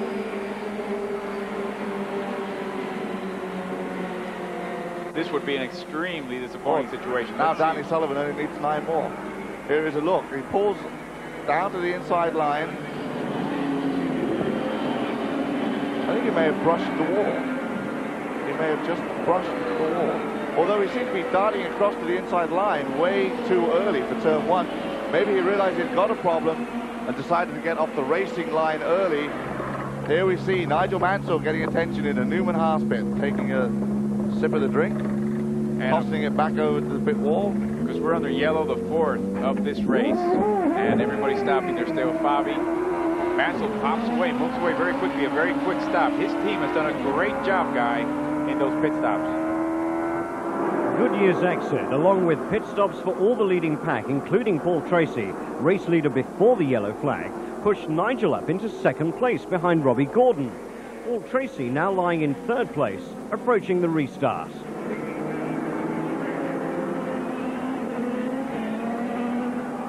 There you see Robbie Gordon, our race leader, who should be going green this time round. He's going to be right behind Adrian Fernandez, a 10th place car, so he will probably automatically put him a lap down. Getting a good jump as they come out of turn 4. There's Adrian. Swindell waves that green flag, and we're back to racing. With 118 laps down. And Tracy trying to get past Mansell on the outside, and he does so as Mansell comes up against that lap traffic. Gordon is kind of being held up. He can't get through. Tracy's right alongside him now. And that's 3 abreast racing in that particular spot. There's Mansell in a pickle, trying to get out, and on the outside, Gordon gets passed by Tracy. Good move by Paul Tracy as they came into that traffic. And they're still going through a lot of congestion. Tracy up front, Gordon in 2nd. Boessel in 3rd, Mansell 4th at this point. There's Nigel Mansell who's getting a first-hand look at that quality of driving and how even this series is. Every race has had a different winner so far. Paul Tracy, if he wins today, he's on the lead. Might just be the first repeat winner, but Gordon is still only 2.5 seconds behind Tracy. He could be another new winner here. I think Nigel Mansell has come into this series knowing obviously he is the reigning world champion and admitting he'd never even seen an IndyCar race, let alone a 10-1. Now he's racing in them. I think he's got a lot of respect for these other drivers. He's learning as he goes on through the series, but he knows there's a good 10, 15 other drivers out there equally as capable as winning these races. There you see Ross Bentley, car number 39, the Canadian, being lapped once again. Ross Bentley had some burns from Indianapolis in the qualifying session. Car caught fire and he jumped out of it. And unfortunately, he got burnt hands and a little bit of his face, but it's not apparently affecting him too much during racing. Back to the pace setter, Paul Tracy. And Nigel Mansell, of course, he has the respect of everybody in the racing community in the U.S. It's just amazing what he has done, not knowing anything about the circuit. And it also must be giving a lot of people back in the Formula One circuit, a lot of drivers, some food for thought. Oh, absolutely. I.e. Olivier Griard, who's come over. Yannick Dalmas came over. Unfortunately, he had a big crash at Indianapolis Raceway Park. Cleared the fencing and landed in a cornfield across the other side of the highway. That 13th place position on the 69th lap was due to a stop, but now he's back at first and dominating and pulling away, I should say. He's actually putting a lap on Robbie Gordon at this point, so there's only one car in the lead lap, and that's the one you're seeing on your screen. It's Paul Tracy. Once again, we've seen this happen at Phoenix. He went to a 2-lap lead. Of course, then crashed. There we see little Al Alonso Jr. coming up alongside Scott Brayton. This is for a position. Brayton is closing the door on him. Al looks on the inside. There's Iro Matsushita, which complicates matters some. Oh, Adrian Fernandez spills. And also, our leader gets hooked up in the aftermath. I think it was definitely a Penske Chevrolet getting hooked up. Oh, no. Adrian has such a great win. There it is. There's Arie Luyendyk. Arie Luyendyk, Robbie Buell, and also... It's a Marlboro, no question. I think now, that's who's that? Paul Tracy. Oh, my. Arie Luyendyk. That's all in reaction to the Adrian Fernandez crash. Luyendyk's probably pretty happy. He's having a long day anyway. Just gives an excuse. That is Paul Tracy, our leader. Oh, he is going to be so disappointed, having just lapped the 2nd place car. Robbie Gordon making a mistake on his pit stop. That's cost him a bit of time. He probably came in too hot and too hard. 7 seconds, but we've had a massive reshuffling. It's out of turn 2. All this happening out of turn 2. Oh, drama. As we get close to the end of this race. And so at the end of it all, we will seem to have a new leader, which would be Raul Boesel, but Nigel Mansell stands a lot to gain at this point. So far, at this point in the race, he's listed on second place. There's Boesel following the pace car. Let's see what happens. Look, Adrian Fernandez gets it wrong. The back end gets out from underneath him, slides up against the wall. Mike Groff is able to get through cleanly, and then just on the bottom of your screen, you're going to see the Marlboro Penske get hooked up with Arie Luyendyk. Here's the view from Arie's car. That is Mike Groff, not this car, but the car in front of that is Mike Groff, who will get through cleanly. There's Fernandez, just gets tagged in the back by Paul Tracy. There you see him lock him up, nothing else to do on the grass, so he lets it go and try and get the steering back. Tracy's upset, but not terribly so, and he didn't seem to exchange words with Luyendyk. Well, I think that's a real case of no fault. Now let's set the scene here. Boesel came in fourth. He feels wronged by Indianapolis. He really wants to win. He had the pole and the lead, lost it. Can his car come up with the acceleration to keep everybody behind him when he has clean air in front of him? Behind him is Nigel Mansell, who's had to learn the rough way how to restart after a yellow. And he will have behind him the man who passed him in Indianapolis, Fittipaldi, who's an expert at overtaking as yellow turns to green.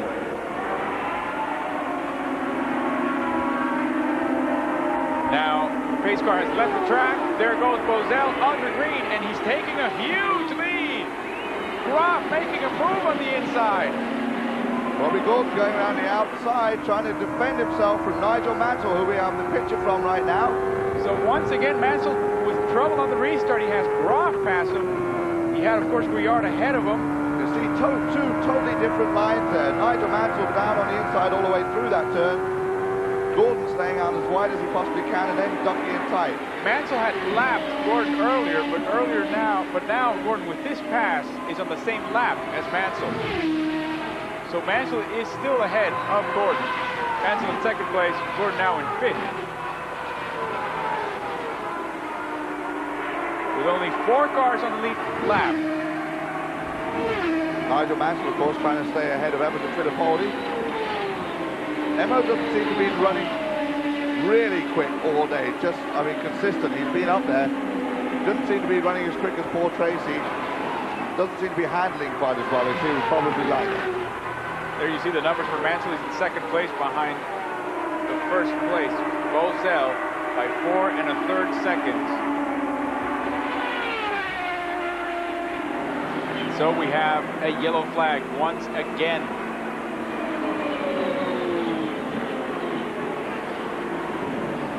This will help Nigel Mansell. He will be in for sure to get a little extra fuel this time under the yellow, assuming it's going to be at least a 2-lap yellow.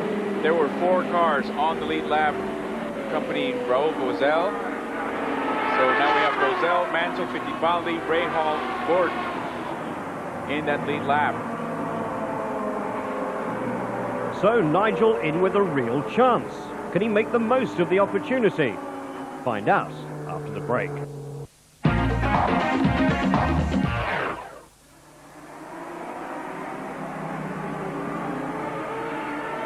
Green flag waves, we're back into racing.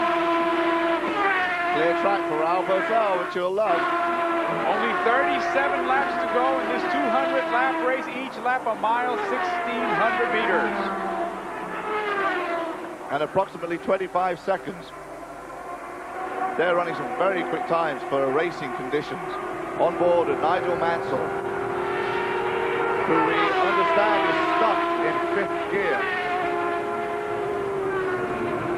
which could be the reason he's not making that pit stop. Because if he's stuck in 5th, he's going to have an awful time getting back out of pit lane. And you remember, now you know he's low in fuel, you remember the end of Australia. Did he finish, and then maybe about 100 meters after that, his car was bone dry, no fuel, no methanol whatsoever. He had to be dragged back to pit lane. As far as being on the track, being stuck in 5th gear is not a problem. They don't change gear, they just back up a little bit in turn 1, and you'll hear him back up as they go into turn 3, just a little bit.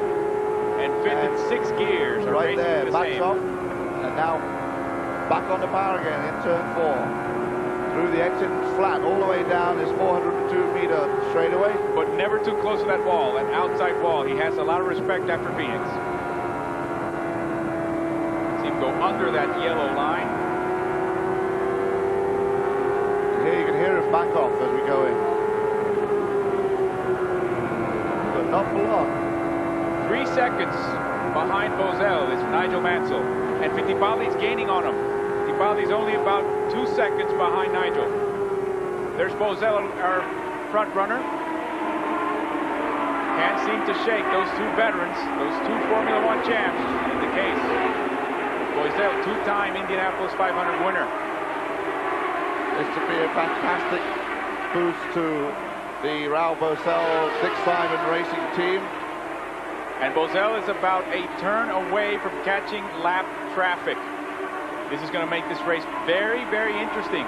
In about 5 or 6 laps, all these 3 cars on the lead will be very, very close to each other, fighting it out with the rest of the lap cars. Rahal now is a lap down.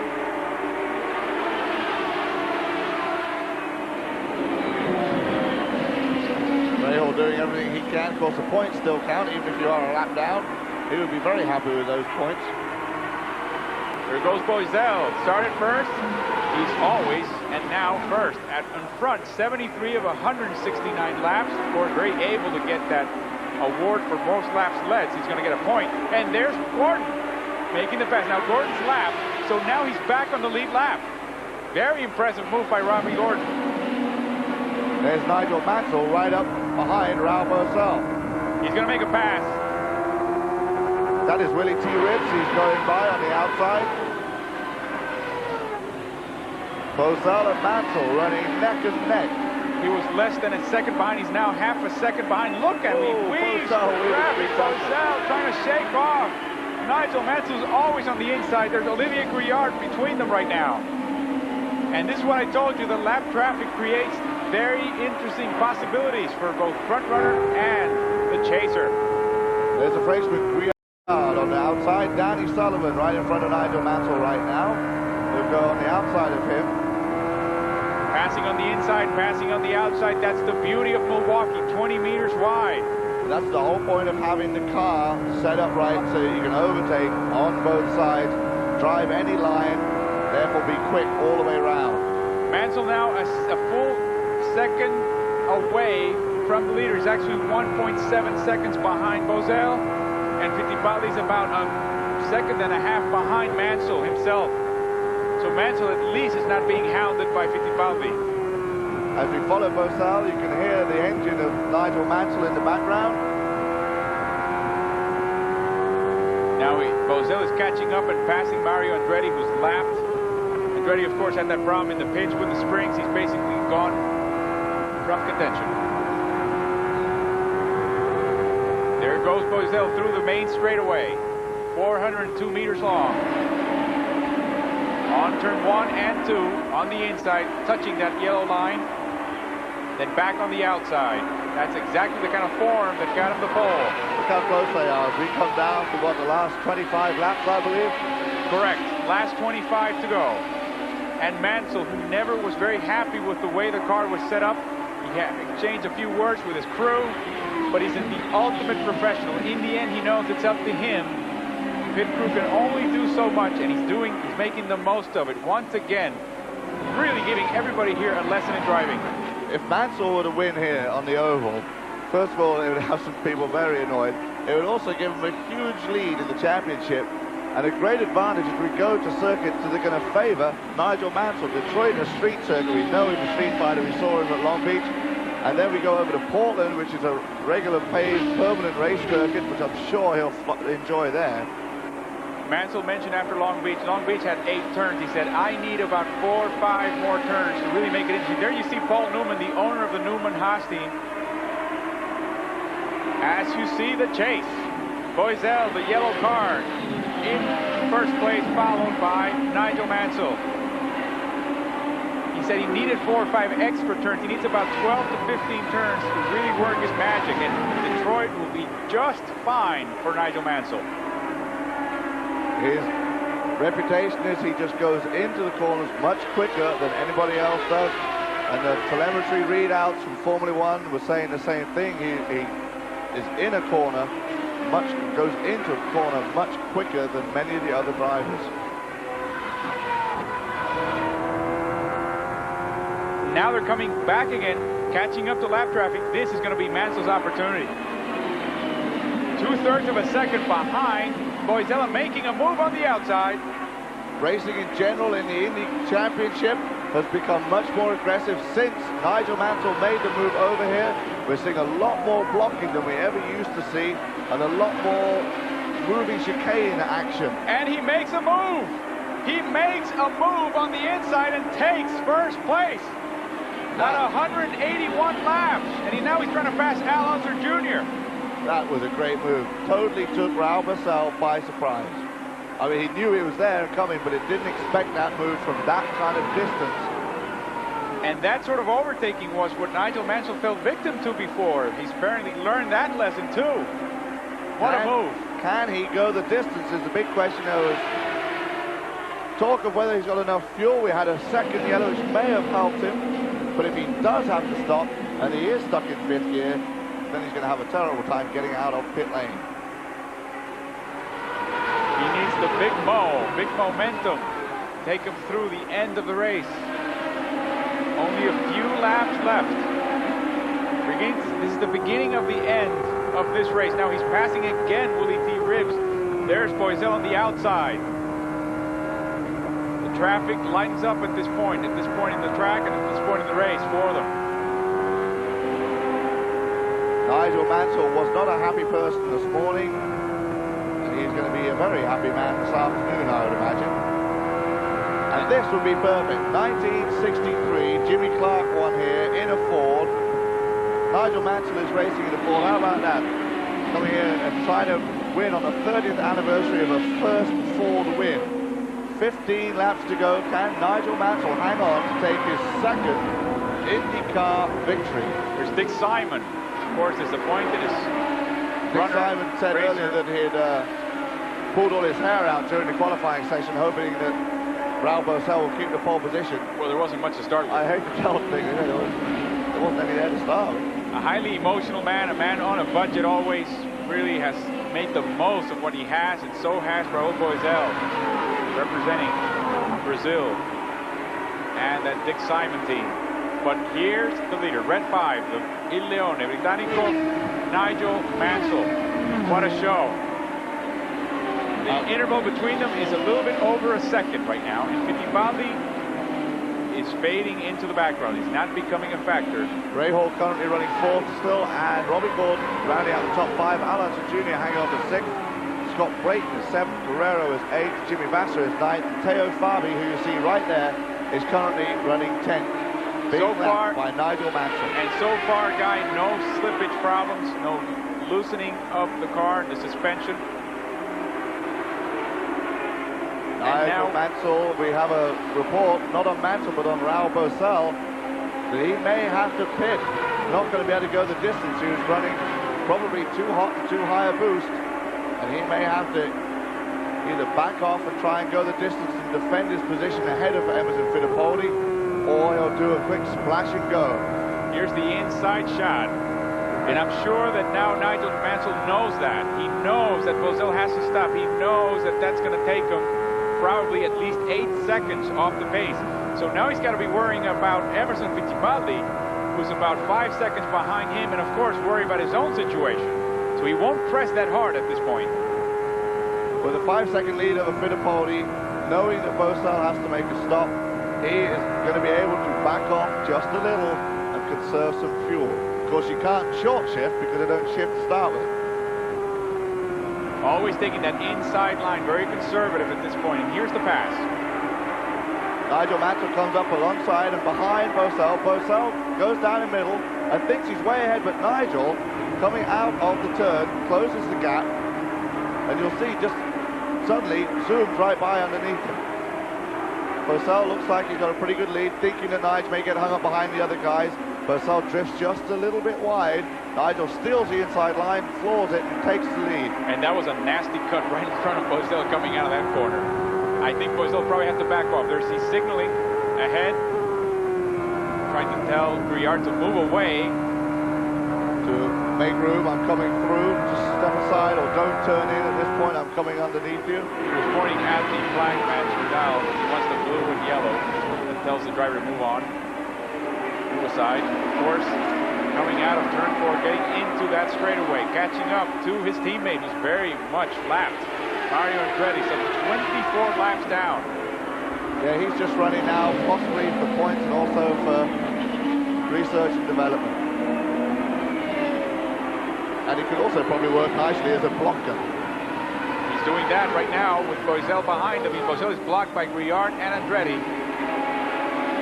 On the outside, he's forced to take the outside. Briard blocks him.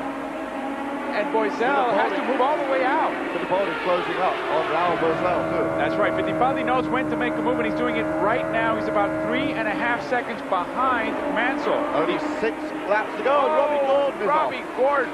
With 6 laps to go. Yellow flag. I don't think we'll go green again. This will save Raul Boisel from making the pit stop. We may. They'll have to tow the car in, which will take about 2 laps. Watch Robbie Gordon toss the helmet, or at least something, or kick the car. Kick the tire. I wouldn't want to be in there, Robbie, right now. There you go. Now that's Robbie Gordon. Now we can make the positive ID. He jumps over the wall. Very young, very much. I think he, what he's hinting at there is that he made a mistake. And certainly did. If he hadn't, it's a stupid mistake. Kicked it even harder. So Mansell now has an opportunity, but what is he going to do in that stuck 5th gear? If that is true, it's an unconfirmed report that he is stuck in 5th. We've seen, and here we see Newman and Haas conferring, so maybe there is a problem there. And we've seen Nigel Mansell on the restart of Indy last week, and was suckered basically by Emerson Fittipaldi. Except that I'm just saying. There you see Dick Simon, that is the team owner of the Raul Boisel team. It's going to take at least 2 laps to get this car in, so we may have 2 or 3 green laps to finish this race. Nigel Mansell heads the field. We have completed 196 laps. Running down our top 10, it is Nigel Mansell, followed by Raul Boisel, Emerson Fittipaldi in 3rd, Bobby Rahal is 4th, Alonso Jr. is 5th, Scott Brayton 6th, Roberto Guerrero is 7th, Robbie Gordon now drops down to 8th, Jimmy Bassett is 9th, and Teo Fabi rounds out the top 10. So Unser Jr. is in 5th. And Rahal is in 4th, as you can see on your screen. Gordon, of course, out of this race, and you see the rest of the field, as we've just told you, after 196 laps. Make that 197. There'll be 1 more lap on the yellow, so that means a frantic restart with Boisel. And there you see in the background that Marlboro car, Emerson Fittipaldi. Can he do it again? It's a lot tougher now. There's a lot more traffic in the midst. Also, Danny Sullivan is in between Boisel and Nigel Mansell, and Boisel has to wait till he comes around before he can overtake Danny Sullivan. We may see now Nigel can disappear.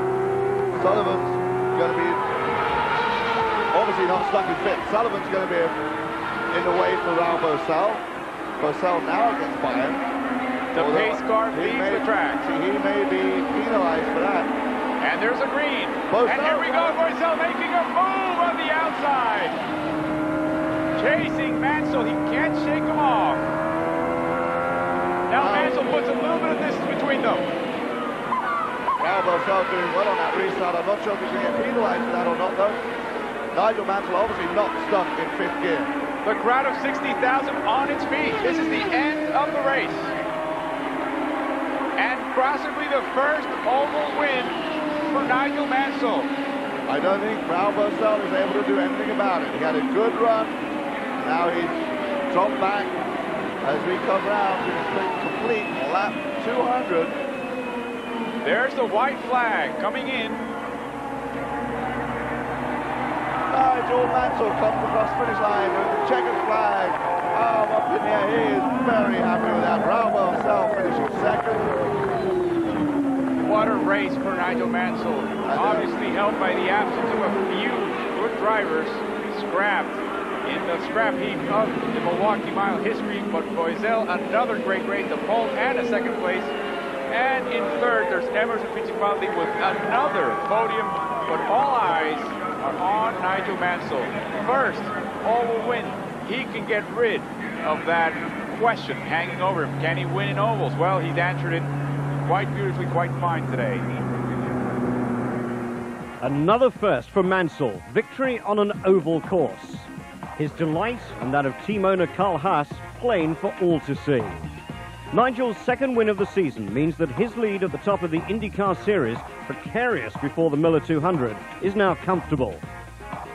And you could be joining Mansell for the final race of the season at Monterey in October.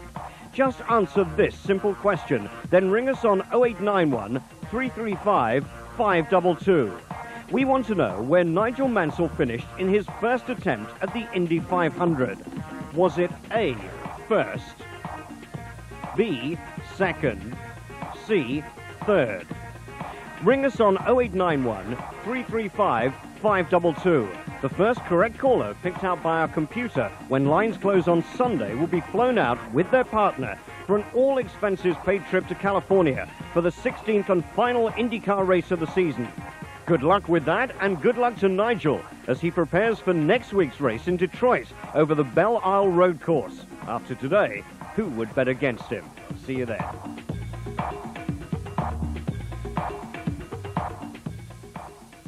Nigel Mansell is in Detroit for next Monday's IndyCar race, which will be at the same time, 10 past 11.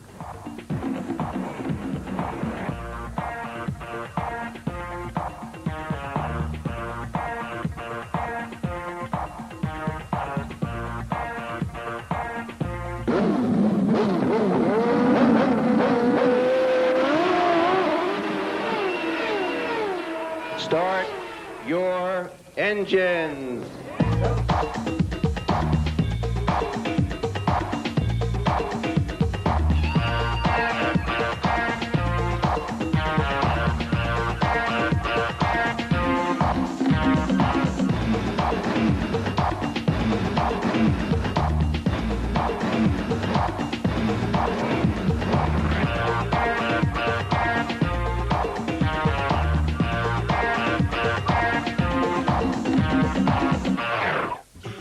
Welcome to Cleveland. This is the 8th round of the IndyCar World Series. It's a very unusual venue. It's on the aerodrome here.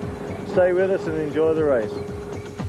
Cleveland, Ohio, round 8, the halfway stage in what has become the most competitive season in IndyCar history. 8 drivers still in contention for the title. A month ago in Detroit, Emerson Fittipaldi spins out. Nigel Mansell soon follows. In Portland a fortnight later, Nigel loses it. Fittipaldi goes on to win. This duel will run and run. So to Cleveland and the wide open spaces of the Burke Lakefront Airport.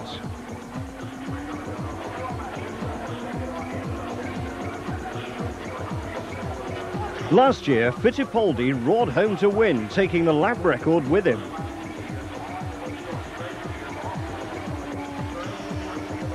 That's gone already to Canada's young Paul Tracy during qualifying.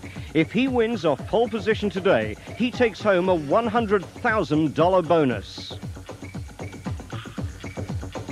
Well, it was a tough deal to get the pole because the track has been so hot and humid, and really got to thank the crew for the job that they did getting the cars turned around with the 2-day weekend. And it was a real good lap. I'd gone out and I'd done a few laps on the tires and then cooled them off and really put in a good flying lap, so I was real happy with that. Historically, it's been a real tough start because the track is so wide and there's so much room to get by people. There's a lot of guys that try to dive down the inside at the hairpin, so it's going to be definitely an interesting start. An interesting start too for Nigel Mansell. The Newman Haas team has been running their own practice sessions, and boss Carl Haas says Nigel is about to put pen to paper for a new IndyCar deal. Nigel responded by falling down a flight of steps outside a press trailer and spraining his right wrist. He qualified second to Tracy on the grid, but in the morning warm-ups, he was the fastest man out in the Ohio sunshine.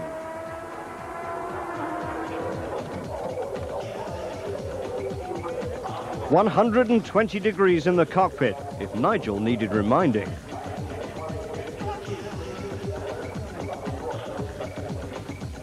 So, with his wrist bandage, Nigel lined up among the favourites for the Goodyear Grand Prix of Cleveland. He's 14 points clear of Brazil's Ro Bossel in the championship table, but it's tight.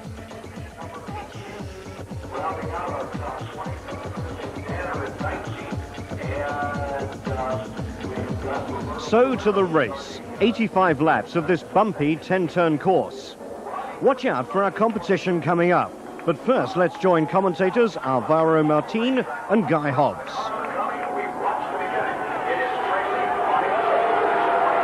There it is. Jim Swintal drops the green. There's a lot of jockeying. Mansell on the inside of Paul Tracy moves into turn 1 and takes the lead. And there's a massive shot. There's Boisel right there involved. I believe that's Brian Bonner as well as involved in that shunt. As we see the leaders come up around the second turn. Well, last year here at this race, we had one caution for one lap. It was on the first lap. There's Guerrero, Bobby Rahal, Willie T. Ribbs, and Raul Bossel all out of this race. I think that's Willie T., or is that in fact Brian Bonner? And there's still jockeying going up front. Paul Tracy doesn't like to be second to none. As we come along, we must be seeing shortly, I believe, Guy, a yellow flag. Oh, absolutely. Yellow flag's going to be coming out for this situation. 3 cars stuck in turn 1.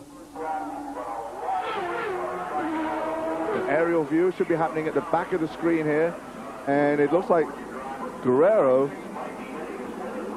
caught the edge of Bossel, and also there's another car spun off after the turn. Boy, what a mess. And we can't quite see from here which cars are off. Here's a view from Rahal's nose. Here we'll see him just get clipped on the edge. That was by the McKenzie car. Scott Goodyear there. He just makes contact with Mark Smith. And there we see the other car that's spinning off too. You can see these two guys on the left side of the screen went very wide to try and avoid any of this problem. And there's Roberto Herrero and Bobby Rahal. Obviously must be disgusted. What a tough season for both. We hear once again now that Alonso Jr. lost a wing. Not sure if it was a front or probably the front. Although can't see any damage from on board with Alonso Jr. Yeah, you can see the right front there is very loose, so he's going to be coming in, I should imagine, to get that replaced, the front nose. Doesn't look like there's any suspension damage. You see some debris on the track that the cars are trying to avoid already. As you see, Mansell up front, followed by Tracy, and, of course, the other Penske, Fittipaldi. Another story here this weekend is going to be fuel. There's going to be a big battle with fuel. This is obviously going to help. I spoke to Paul Harkus, the crew chief for Danny Sullivan, and they absolutely have to make it to lap 29 to be able to make it a 2-pit stop race this weekend. And everyone is having fuel pickup problems, picking up the last couple of gallons in the tank because of the track, because it's so rough and bumpy. The only one who was doing anything about it was Bobby Rahal, who had a dual fuel pickup. What happens is it's another pump within the fuel cell that pumps the fuel to the main pickup to make sure it picks up that last couple of gallons. Chevy don't recommend that they use it because they haven't got it perfected yet, and they've had problems with it. Bobby Rahal was the only guy who was using it today. Obviously doesn't need it now. We're getting ready to go back into racing. The PPG pace cars out of the track, and we're back under green in lap 5 with Nigel Mansell up front, going once again to that dreaded first turn. Tracy second, Fittipaldi's holding up the field in third, then there's Johansson in fourth. A cleaner one, of course. Cooler heads have prevailed. Everybody taking it nice and easy this time through their single file. Nigel Mansell stretching out his lead just a little bit. Tough corners here, very bumpy. As you see him track out perfectly to the edge of the track. The edge of the track could be a problem. It's been so dry here in Cleveland the last couple of days that all that grass and mud to the side has now become very hard and dusty. And when they just go off the edge, it flicks it all back on the track, which is giving them a lot more marbles to deal with. Here we deal with the complex carousel as they come through onto the main straightaway, almost clipping the wall. Hiro Matsushita with a left rear down on him. And we understand, too, that Arie Luyendyk is going to be facing a stop-and-go penalty for speeding through pit lane at 86 miles per hour, 6 miles over the 80-mile-an-hour limit. As we see them go once again after lap 6 into that first turn, you're right, Arie Luyendyk actually had some problems in that crash. Went to pit lane, sped over 128 kilometers an hour, that's the limit, and now he's been assessed a stop-go. Here's Paul Tracy in second place.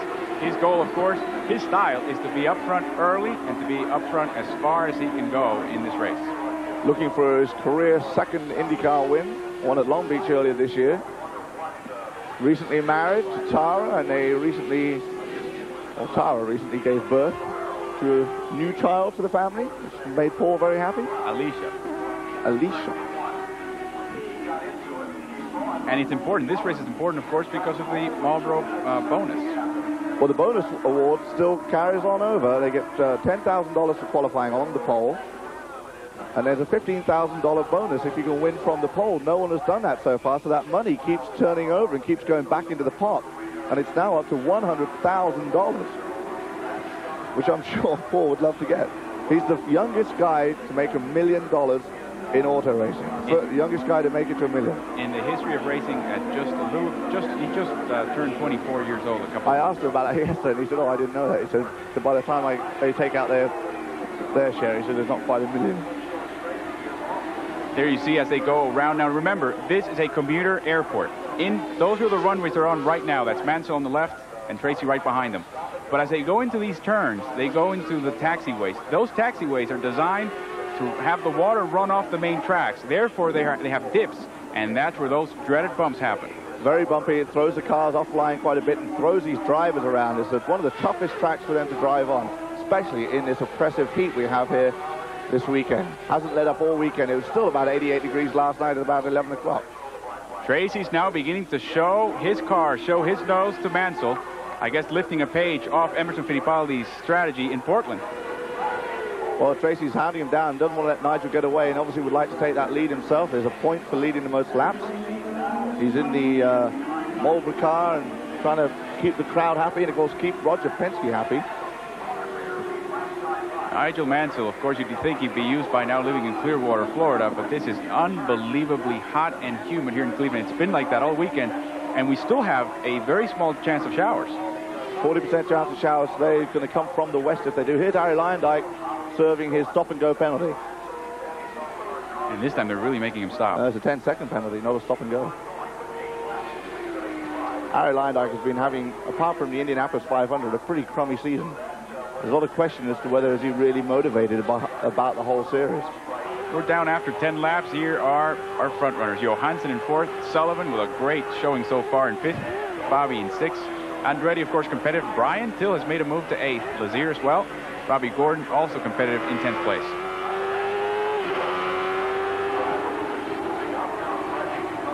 Stefan Johansson is in fourth. He's beginning to put some space between him and the rest of the field. See Emmo going down inside. Emmo has a little bit of trouble to abreast. And finally, he begins. This is Paul Tracy chasing Mansell. Emmo having some trouble. Head to head. Oh, my. Into the turn, and Tracy regains the front-running position. But that wasn't Emmo. What happened was Scott Brayton, a back marker. Our picture is a little bit distorted.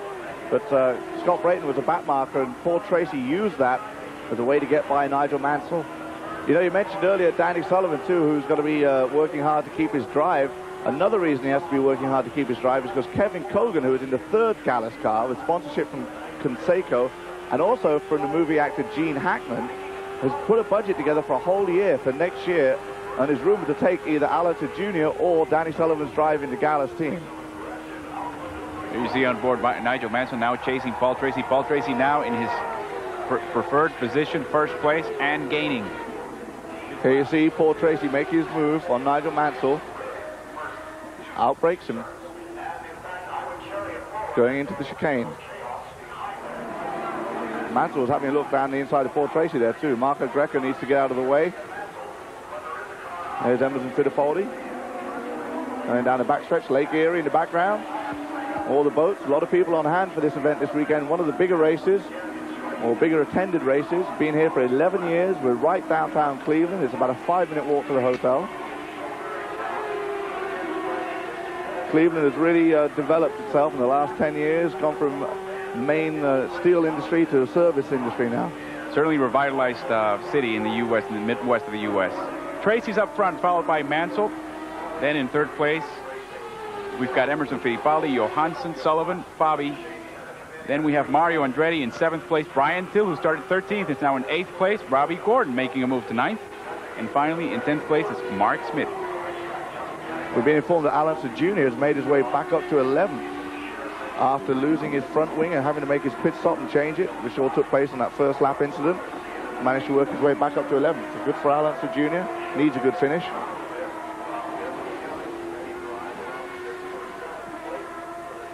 Paul Tracy continues to dominate this race. Seems to have pulled out a little bit of a gap between himself and Nigel Mansell. Coming up on some back markers, including Kevin Cogan in the number 11 Conseco-sponsored Gallus entry. As we ride on board of Nigel Mansell, you can hear him go through the gears.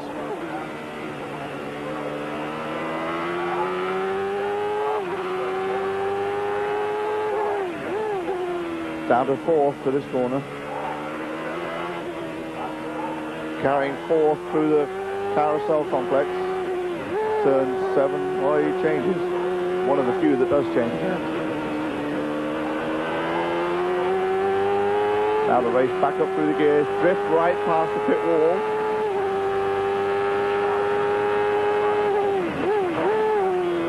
Down to 4th for the chicane. 5th. Now back up to 6th, one more change. There it is.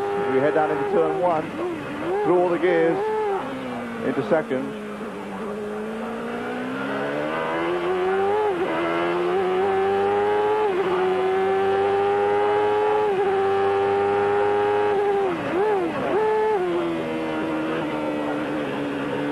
As they go over these bumps, you'll hear the cars revving as the rear wheels lift off the ground. And as you can imagine, with all that bumping, Guy, the toughest, the part of the car that takes the toughest beating here has to be the gearbox. Gearbox really does take a beating here as they do that 6-to-2nd shift down in turn 1. It's the driver's the one who takes the real beating. And they have a lap with Nigel Mansell around his 2.369-mile airport circuit. Top speed, they're reaching about 175.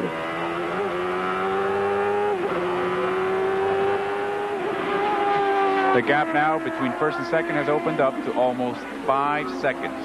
So Paul Tracy, after 25 laps, is up ahead. No change across the top 6. All the way down to 10. Boycella's in 10th. Unser Jr. making a move to 11th. Yeah, it's very good for Alex Jr. after his stop. Fix that front nose. Christian Danner up to 16th. Marco Greco to 20th. Lynn St. James, the Willoughby, Ohio native. Lynn St. James will not be racing next weekend. She's going to be replaced by the European Bertrand Gachot, who of course ran in Formula 1 for a while and then had that incident where he was arrested in London for spraying maize in a taxi driver's face and then ended up going to jail for a few months, and has obviously since been released.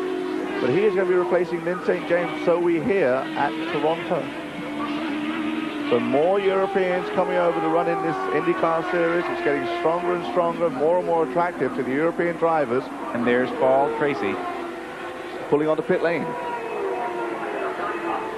So we'll see how quickly Paul Tracy can get this pit stop done, excluding the entry and exit, as he arrives at the Penske crew, taking a full load of fuel.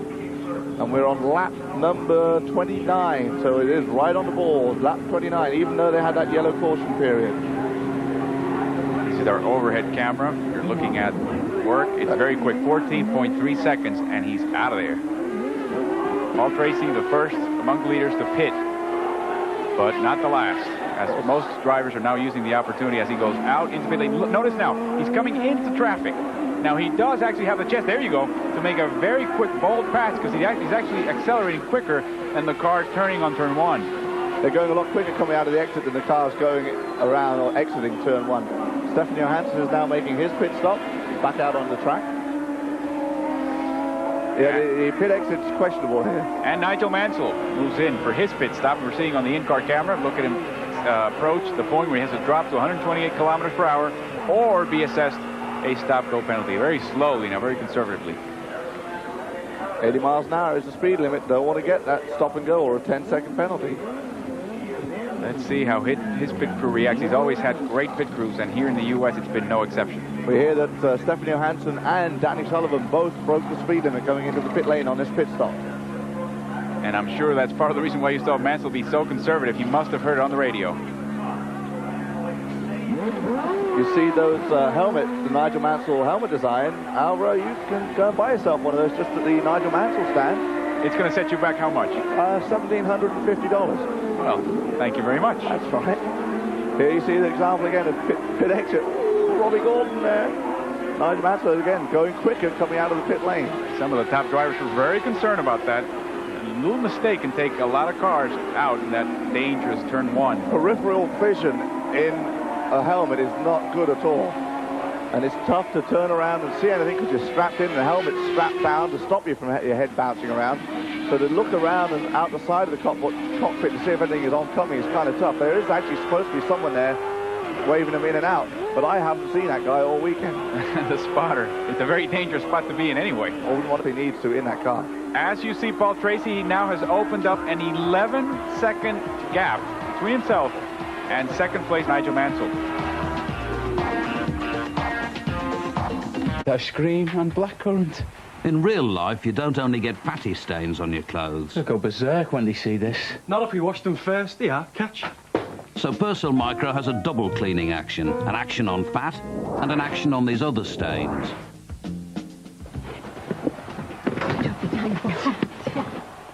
What's been going on?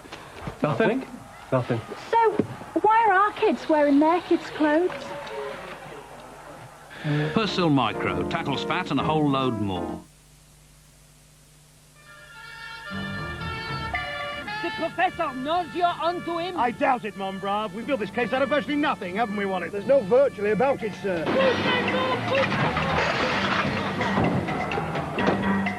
Bonjour, bonjour, bonjour. We meet at last. Do I know you? Don't flatter yourself. Just tell us what happened to the priceless painting you borrowed. It's at the Tate being restored. Well, you left your front door open. And you called about the BT3 share offer. Do you know it's about to close? The door or the offer? Take him away. What's back to Oxford, then? You know, Wallace, I might just spend a year out here. Do what, sir? I think I'll write a book, Wallace. The BT3 share offer. Check your form for your deadline to apply. It's ice cream, but it's grown up. Magnum is so different. Magnum is serious ice cream. I like to eat it slowly. You squeeze with your teeth, and then crack. It's like sliding in between silk sheets. I like to pick the chocolate off. I wouldn't share it. Reckless. I feel reckless. I feel guilty, but not that guilty. Gorgeous. I think it's gorgeous.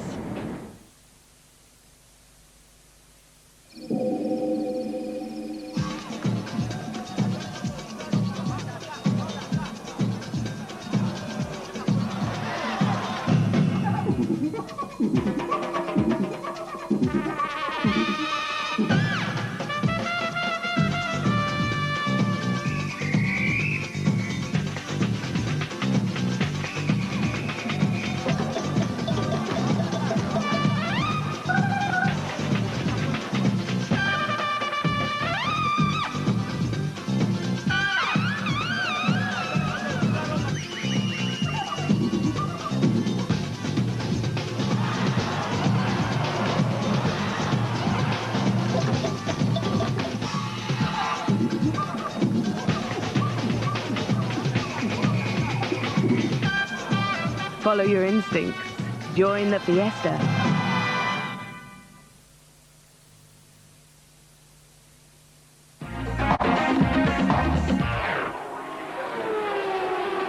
You see after 40 laps, the leaderboard.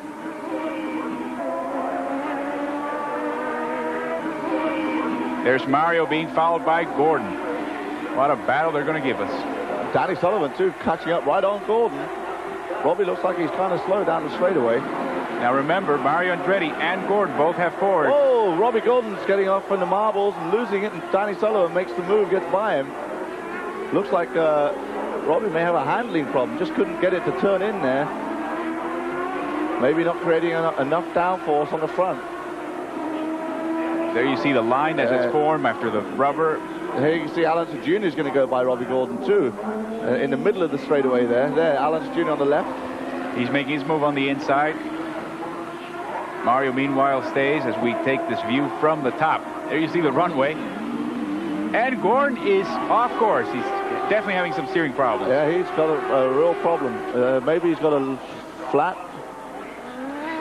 No, he hasn't got a flat, that's for sure. But he's obviously got some handling problems, downforce problems.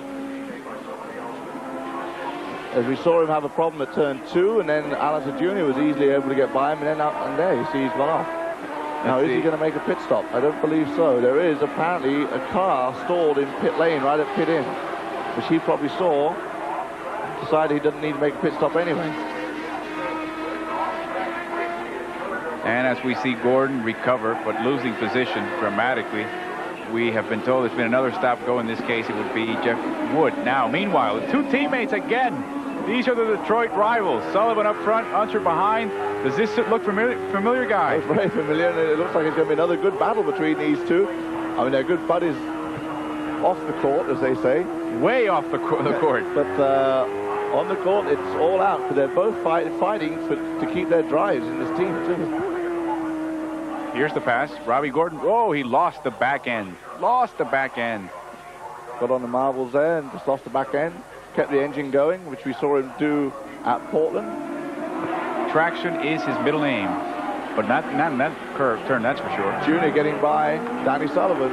There's a cone in the middle of the circuit as they exit turn 1. There you see Mario Andretti, Alonso Jr. and Danny Sullivan.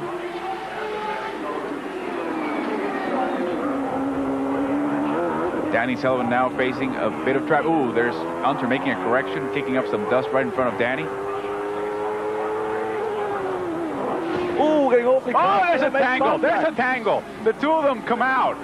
Junior keeps it going around beautifully. I think the left front wing of Danny Sullivan is definitely out. His car is stalled. That suspension, I'm not sure that's broken yet. We can't really determine. Certainly, Unser Jr. is back in the race of Street Fighter, so the teammates tangle again. And this time, it's Sullivan that comes out the loser. It tangled nicely. What was great about that is in the spin, Junior realized where he was and let it go round the second time to get him going dead straight, kept the engine running, and we'll see it in a moment. As what happens to Sullivan just gets underneath him, breaks the wing, they both spin. So we see Sullivan will come up, pull up alongside Al Jr. as they go into the next left-hander, turn 6. Boom. Ooh, I hit him right in the face too, that wing. On board with Alonso Jr., it would appear now that no damage was done to his car. Seems to be running just fine. Now, as you saw the opening to pit road, there's some oil that's been spilled on pit road by Robbie Buell's car. And while we're not expecting anybody to go to pit road anytime soon, the oil will be there. It will be dangerous, as that's exactly the spot where these cars brake to get into that speed limit. Here's the Sullivan being towed, hanging on line. What they'll do is he'll hang on to that, and then they'll kind of catapult him to his pit, where Phil Harkness and the crew are going to have to get to work and try and get that car running again. They're headed off to Toronto tomorrow. They're going to be headed to the Molson factory, where they're having a little tour. They're also, Danny Sullivan's good friends with the guy who owns all the Hard Rock Cafes in Canada, so they're going to be doing a little Hard Rock Cafe-ing, and then it's off to the Toronto Blue Jays game. Marco Greco, we get a report. His car is in trouble. The gearbox is putting out some fluid. Also, there's a bit, perhaps a fire on board his car. He has to be taken out of the field. There might be a towing situation coming up. As we see the field, there's Goodyear right ahead of Tracy. Reminders of Michigan last year. They finished 1-2. Goodyear up front, Tracy in second place. But Tracy here is in first, and Goodyear is definitely tracking. Goodyear right now is in 14th place. Ashford back on board. Nigel Mansell in 2nd place with a 8, almost 9-second lag between himself and Paul Tracy. Doesn't seem to be suffering too much from his wrist. There you see him, I think, kind of stretching. Oh, it's Allison Jr. Wow, cut. That cut must have come from when he cut across Danny Sullivan.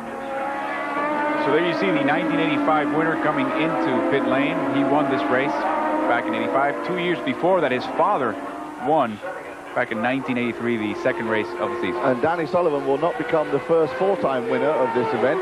He won it in 1990, 1986, and 1984.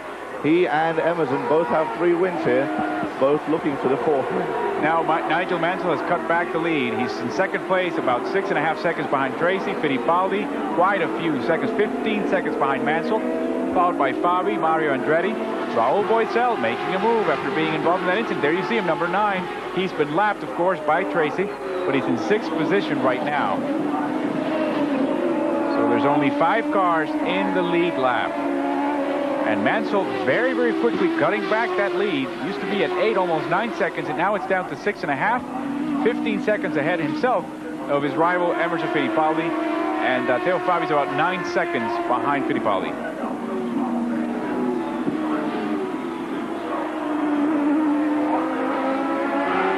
There's Emo. Emo is in 3rd.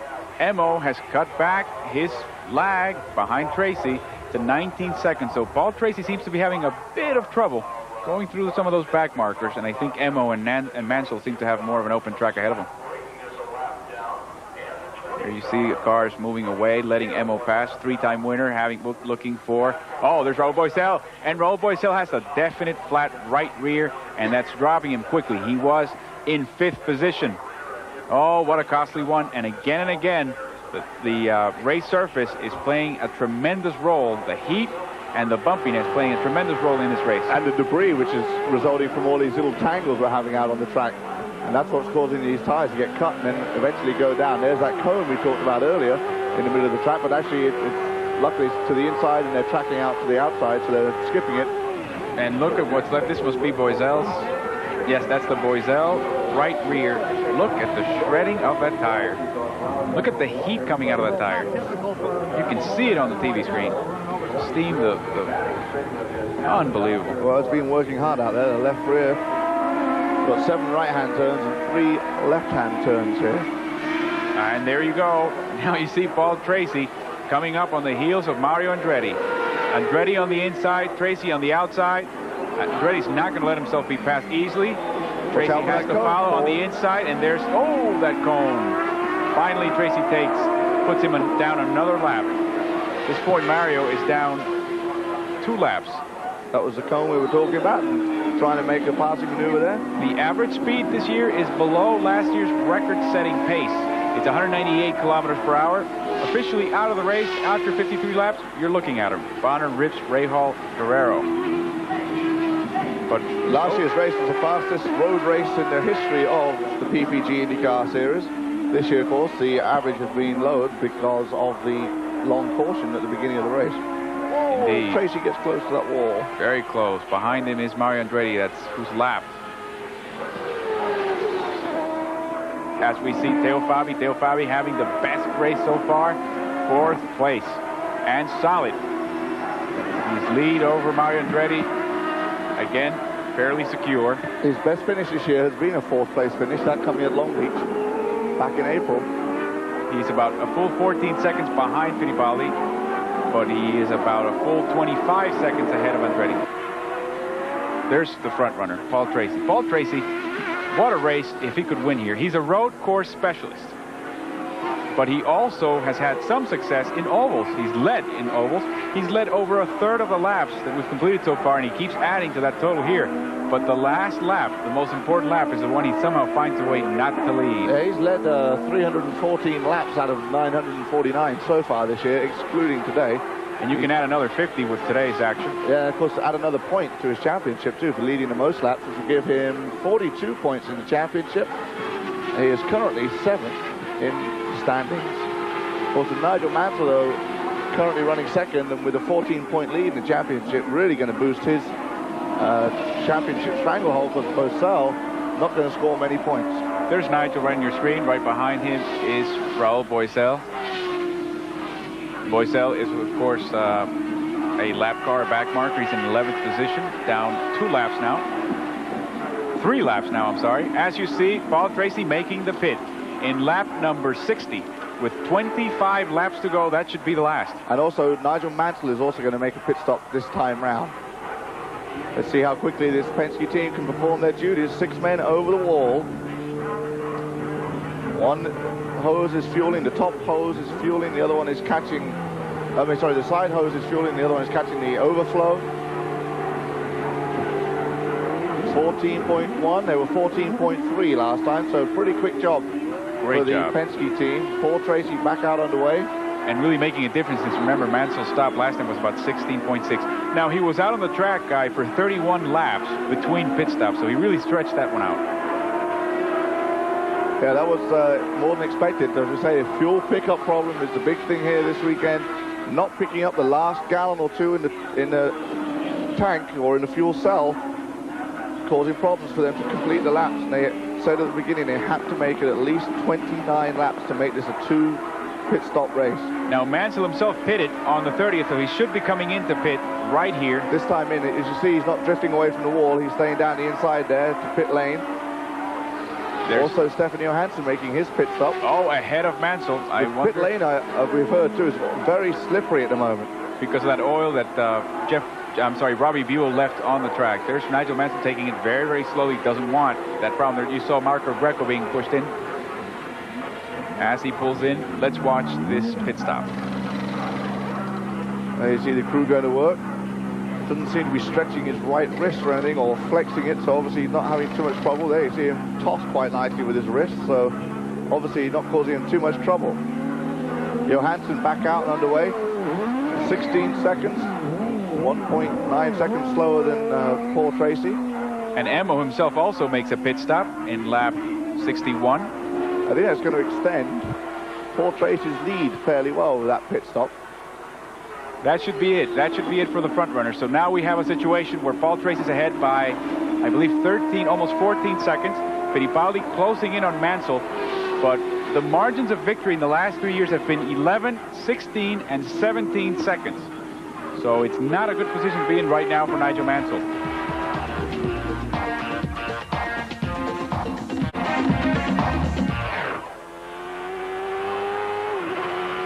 There's Nigel. Behind him is Emo. Emo putting the pressure again. Emerson Fittipaldi, this battle between these two, it seems, guys, going to go on all season long. Well, these two are pretty much the battle for the championship.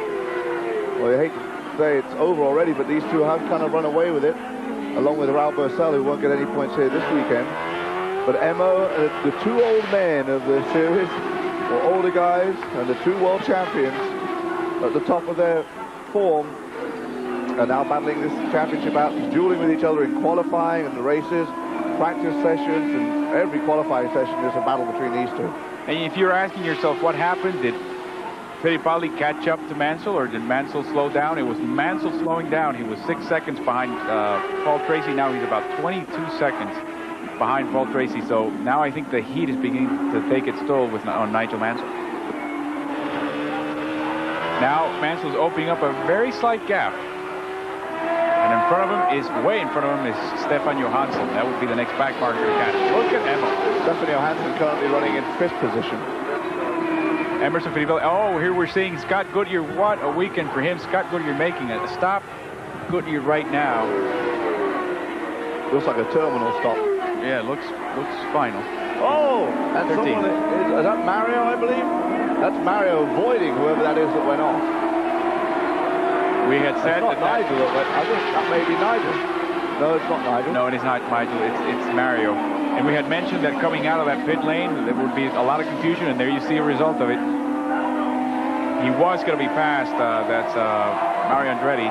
Emo making his move down the inside as they go into turn 6. Does he have the space? Watch out. Mansell is out of line. Now it's Emerson. Watch out for those marbles. Could be deadly. Okay, we're going to get a report now from Emo complaining of blocking, because you could see the totally different line that Nigel took on the exit before that last turn. So maybe that cordiality that we saw after the press conference yesterday will be gone. We'll see what happens. They're cordial in public, in front of everybody, but when you're battling for a championship and points like this, you do anything you can and use any method you can that's legal and safe, obviously, to try and benefit yourself. And there you see turn 1. Fittipaldi announced yesterday, told me that that was the one spot he could pass. The other one, of course, perhaps in the middle chicane, but he mentioned this turn coming up, which would be turn 3, as a possibility, and that's exactly what he tried to pass Mansell right now. Well, it's actually turn 6 he tried, but they dropped back quite a bit now too, so we won't be able to make a move for at least another lap. Running out of time, only 11 laps left. No, I'm sorry, there's more than 11 laps left, so 15 laps left. So only a spin could save these two. A spin by Paul Tracy, who's way ahead at this point. Paul Tracy at this point is almost beginning to count the $100,000 bonus that he will win. And believe me, for somebody who doesn't make much more than that on a yearly basis as a salary, that's a nice bonus for a young man starting a family. And of course, a handy win right before he goes to his home base of Toronto. That was a goal. That's definitely an incentive to win here in Cleveland for Paul Tracy. Here's the battle, continuing battle for second. Mansell up front, behind is Fittipaldi, and they're coming up the back markers. Interesting times with only 14 laps to go. There they are. That's the moment of truth a couple laps ago, where Mansell finally regained that lead. Fittipaldi for a second looked like he was having that position. And Nigel wasn't going to give it up, that's for sure. It was actually right there that the move took place. And Nigel was able to hang on because he had the inside on the right-hander. And he does seem to pull out a bit of a gap between himself and Emerson Fittipaldi. And there you see the back markers up front. 3 cars. There's Griard, Johansson, and Brayton ahead of Mansell, and then Fittipaldi. Behind Fittipaldi, way back, is Mario Andretti. Mario Andretti, even with that little slip, is still in 5th position. Johansson is in 4th, and Robbie Gordon is in 6th. There you go, through Brayton. There's Fittipaldi behind him. I think Fittipaldi's going to set up for a run here. We understand that Scott Goodyear's problems are electrical, so he is now out of the race. Won't score any points here. Brayton moves to the left, lets Fittipaldi through, but there's still a couple more to go through. There they are, Griard and Johansson. Interesting situation because Griard is really chasing Johansson, even though Griard is lapped. Emma's making his move again down the inside. And Mansell doesn't put up with it. Let's see what happens on the outside now. He's got it. And he got it. He's got it. He finally has got the second position, but it's still not over by any means. We've got still 12 laps to go. The question is, does Mansell have the grit? Does Mansell have the resistance? How bad is that injury? Can he do this at this point? We'll see. Emerson Fittipaldi is as fit as he can be at 46 years of age. He mentioned that to us yesterday. He said, I never felt so prepared physically for a season as I have this year. And you can hear the cheers in the background. The crowd really appreciating this 3-time champ. He's not going to catch his teammate. Oh, he's got to be careful. Mr. Griard. Mr. Griard, who's lapped. He's down 4 laps. Finally lets him through, but then he's got Mansell. And he hasn't let Mansell through yet. Well, he stayed very wide. Mansell was just not close enough. He did stay very, very wide once he realized what he had done to Emo. I think now he's beginning to feel the heat from the defending Formula 1 champ. Oliver Griard also has run and tested Formula 1 cars with Terrell, among others. Mansell has to be desperate at this point, and finally he gets his chance. Going through that strip onto turn 8, straightaway. Fittipaldi has 3 more cars ahead. One of them is Stefan Johansson, who's looking for what could be his best finish this year. Currently running in 4th, ahead of Mario Andretti. Robbie Gordon in 6th, Brian Till in 7th. Teo Fabi has dropped back to 8th. Raul Boesel is in 9th, and Mark Smith is in 10th. Here you see Emo gets off the corner a little better, exit speeds better, which gives him the ability to pull alongside, get the inside line going into 6th, and then quickly squeeze across to remain on the inside as they go into 7th. And of course, by putting himself on the inside line in 6th, it meant Mansell had to go out on the rubber and probably didn't get enough grip as he would have liked to accelerate to get back into 7th. He also slowed down just a tad and forced Mansell on a very wide line, and that was just enough, and he accelerated, kind of a mini stunt that he pulled at Indianapolis as well. Accelerating quickly once he saw the straightaway, or what looked like a straightaway. So Fittipaldi comes in 2nd. Penske's 1 and 2 at this point. There's a Penske car in 4th position. Last year's Penske driven by Stefan Johansson. Brian Till, another Penske, is in 7th. So Penske's having a banner race in his hometown. Oh, there's Allison Jr., and that seems to be terminal. Yeah, because he was still in with points. He was running 13th. Would have picked up a couple of points for the championship. And unfortunately for Allison Jr., he struggled all day. Been fighting to stay out there, and now it's finally gone. Engine has blown up on him, apparently. And here's the fight, and Mansell on the inside, trying to take that position and taking it again. Watch, Emmo's going to get it right back. But Emmo, right back. The slingshot effect, no, he can't get it. What a move, precisely as they come up with backmarkers. And here's Emmo, he's not done yet. Great battle going on for 2nd place. Oh, look at that car slide. Emmo said it's precisely when you slide these cars that you get into the most trouble as they come through the back markers. Kevin Cogan straight ahead of Nigel Mansell, being asked to move over. Showing in the blue flag there, you see Scott Brayton, who's pulled alongside pit wall. Would appear to have a fire in the back. No, maybe not a fire, just overheating some steam there. So Nigel looks like he caught Emmo napping and was able to get his position back, and now Emmo's dropped back quite a bit, and they're coming up with some more back markers, Kevin Cogan being one of them.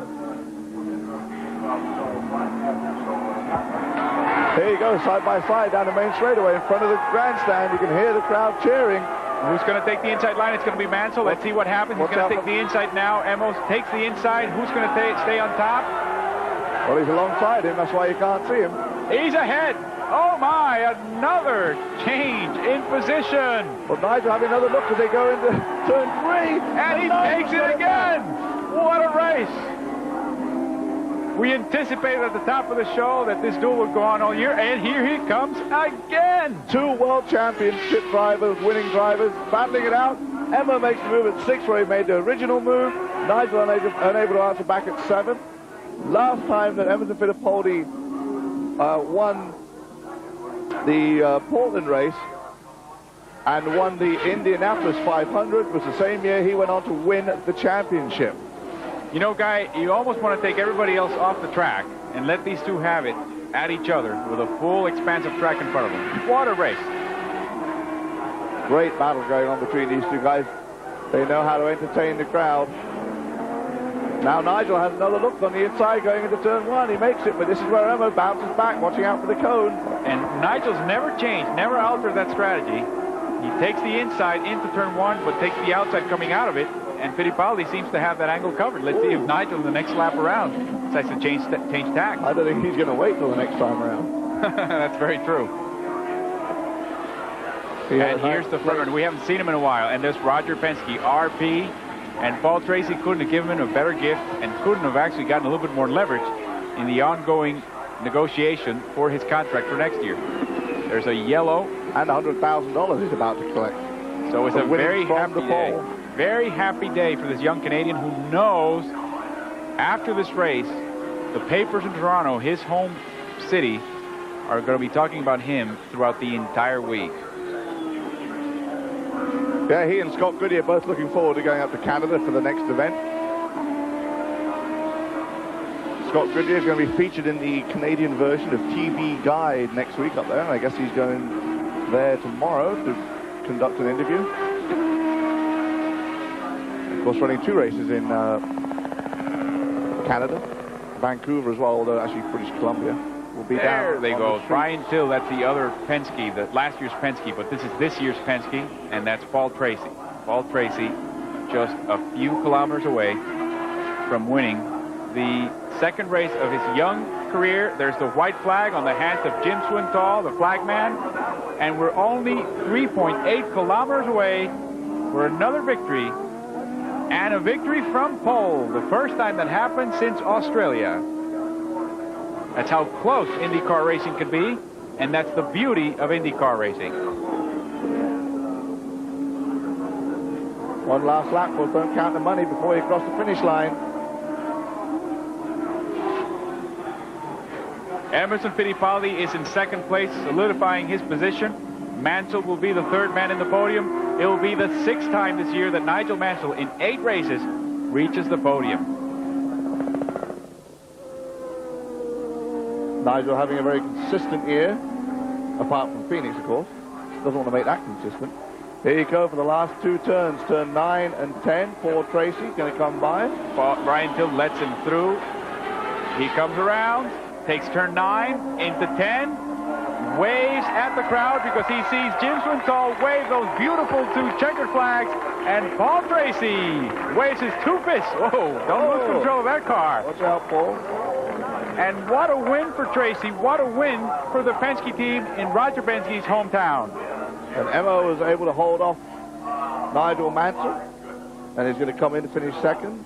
A 1-2 for Penske, very handy for them. And this will really shape up the championship. And there's Emmo taking second, and there in third is the last of the rostrum, Nigel Mansell. Slowing down. I think actually Nigel's still going to be very happy with the third place finish because of the fact that of the heat, and he's going to run over that cone too and pick that up on his last lap. And because of the heat and because of the injury to his wrist. And he really doesn't mind that Paul Tracy won this race, as Paul Tracy, before the start of this race, was 48 points behind. But he's made up some ground. Fittipaldi has knocked off a couple of points off Mansell's lead at this point in the point standing. Tracy has only really picked up 6 points on Nigel, really. There's the order. Paul Tracy, Fittipaldi, Nigel Mansell. Johansson is in 4th. Mario Andretti is in 5th. Robbie Gordon is in 6th position. Topping out the top 6, Gordon with a very good race, considering that spin that he had and the struggles during qualifying. But the day belongs to Paul Tracy, 24 years old, recently married, a father. His daughter Alicia was born just a few months ago. That $100,000 Marlboro pole position win bonus now belongs to him, and of course he will divide it amongst himself and the crew. But what a win for him, what a win for his team. He finished the race, and he moves up in the team point standings. So the end of another grueling IndyCar Grand Prix, and Paul Tracy, overcoming the blazing heat, scores a commanding victory over 2 giants of the motor racing world. Penske teammate Emerson Fittipaldi showed that at 46 he can still pull off the daring overtaking maneuvers that have won him 2 world championships and an IndyCar title, while Nigel Mansell has kept up his amazing record of never finishing below 3rd place. After 8 rounds, this is how the IndyCar standings look. Mansell retains the lead on 102 points, with Fittipaldi in 2nd place, 14 points behind. Mansell's teammate Mario Andretti has 78 points in 3rd, while Roe Bursell has slipped to 4th place. Paul Tracy's victory means that he's moved into the top 5. Well, now it's competition time, and another chance to win an all-expenses-paid trip to California for the final IndyCar race of the season. All you have to do is answer a simple question, then ring us on 0891 33 5522. We want to know the name of Paul Newman's partner who helps run Nigel Mansell's team. Is it A, Mario Andretti, or B, Carl Haas? When you've made your choice, ring us on 0891 33 5522. The first correct caller picked out by our computer when lines close next Sunday, July the 18th, wins a luxury trip for 2 to the final IndyCar race of the season, the Monterey Grand Prix in California in early October. And as a bonus, one of our lucky winners who goes to Monterey will also get the chance to go round the track in the pace car. Now that should be something special. Already on the trip, Stuart Granger of Whiz Beach in Cambridgeshire, winner of our last competition. So give us a ring on 0891 33 5522 and you could be joining him. Good luck. So it's goodbye from Burke Lakefront Airport in Cleveland, where the Milky Bar Kid, Canadian Paul Tracy, won from pole position to take his 2nd race of the season and a $100,000 bonus. Next week we'll be in Canada for round 9, the Molson Indy in Toronto, where Paul Tracy will be racing in front of his home fans. We'll see you then.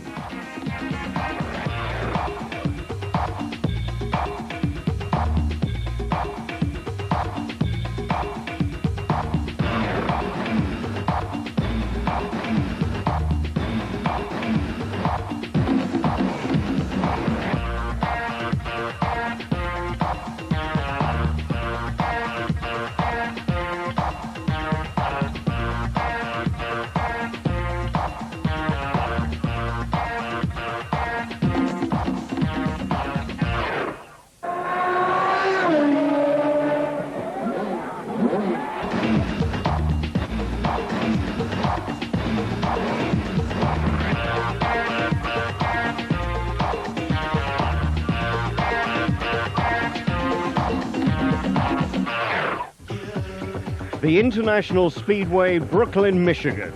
Welcome to the fastest track on Earth. It's round 10 of the Indy Series, and while the records may have been tumbling in practice, every driver knows the slightest error on this circuit can spell disaster.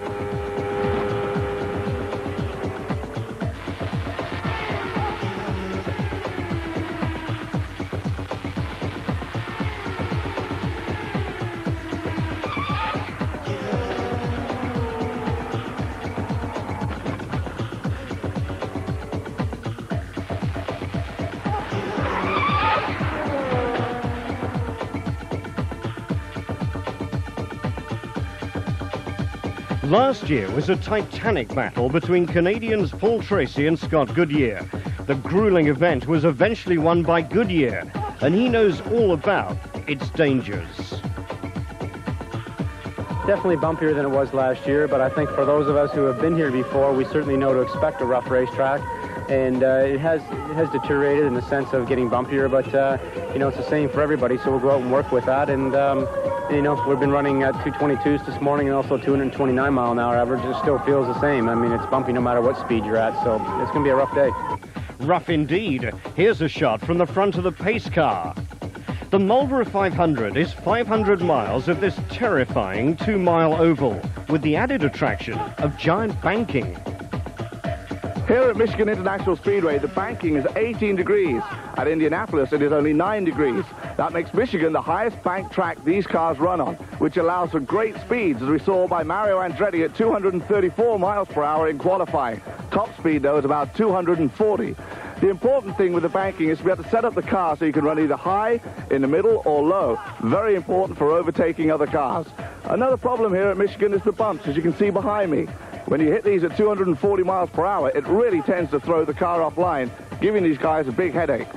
Well, as you know, a lot of the drivers like to relax off the track by playing golf. So we stole one of Nigel's golf balls, and to demonstrate just how steep this banking is, we'll roll it down the hill for you.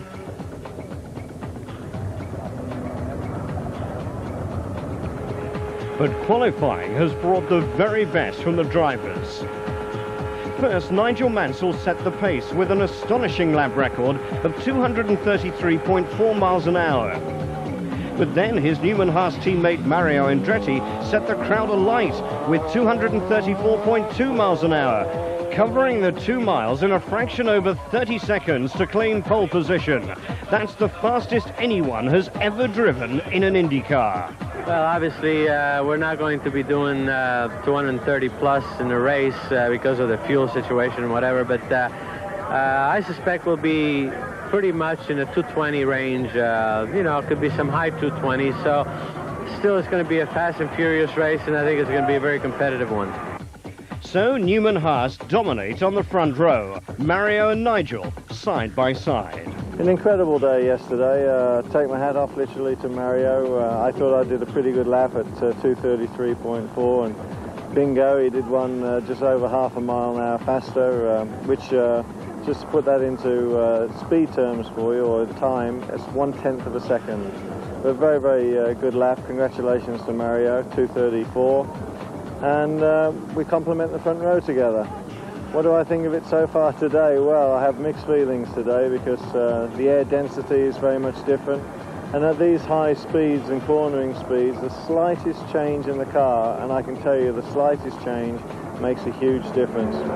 I must confess that the comfort zone on this circuit hasn't come to me yet. I'm still finding different lines around here, and I had a few fans come up to me yesterday and say, well, Nigel, we've never seen, in the 20 years we've been coming here, we've never seen anyone take the lines you've had around these corners. And I looked at them and I said, well, that's probably because I'm not taking the right line yet. And that's true. I think I've had about 80, 85 laps in total around here, and if I say so myself, I'm just real pleased that I'm up to speed like I am, and I reckon I'll learn the circuit as I go along in the race today. The main thing is, it is another 500-mile race. The race doesn't really start until the last 100 miles.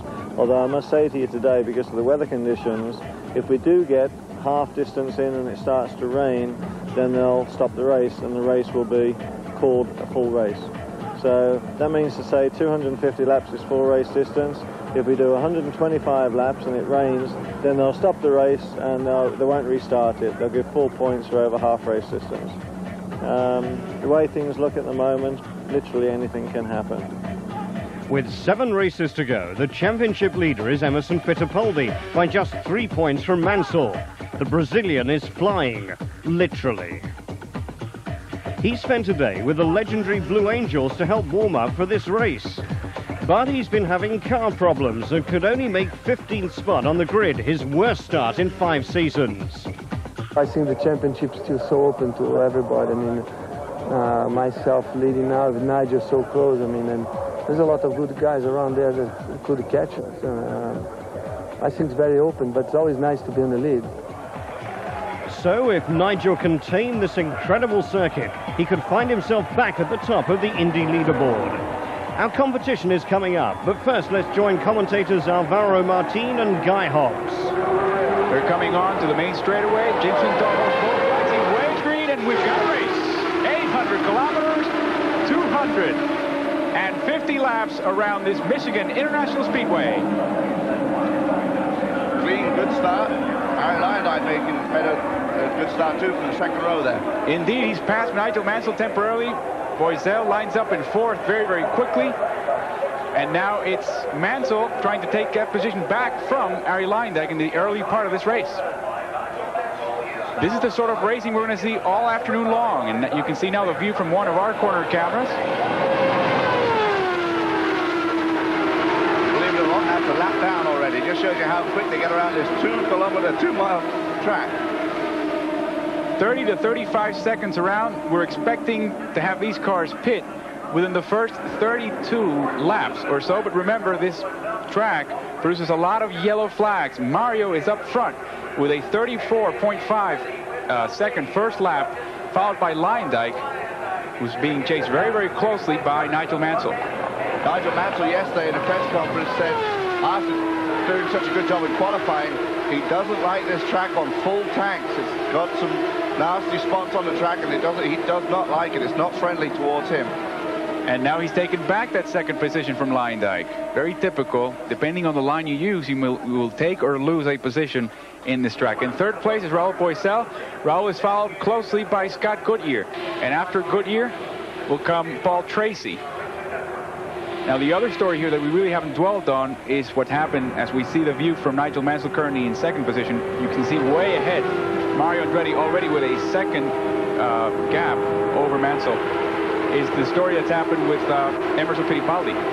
Didn't qualify well at all, and amazingly, after qualifying there was another practice session, and Emerson did not go out and use that session as a chance to try and redial the car in. And afterwards in a press conference he said, well, even though he didn't qualify at the speed he would have liked, he was able to run consistent laps of around 225, 226, which is what you need to do for 500 miles. You can't run 500 miles at 234 miles per hour average speed.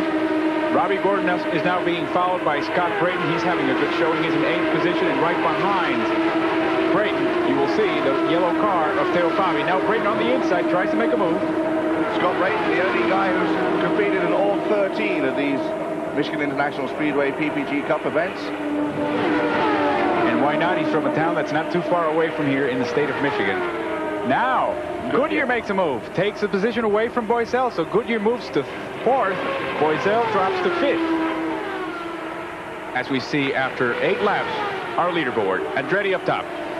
Arie Luyendyk, of course, has another incentive to win this race. He's just a proud papa of twins.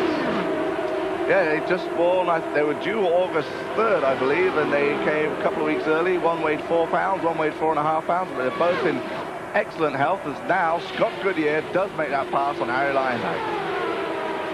And we see that back and forth. Arie and Miki with their new children.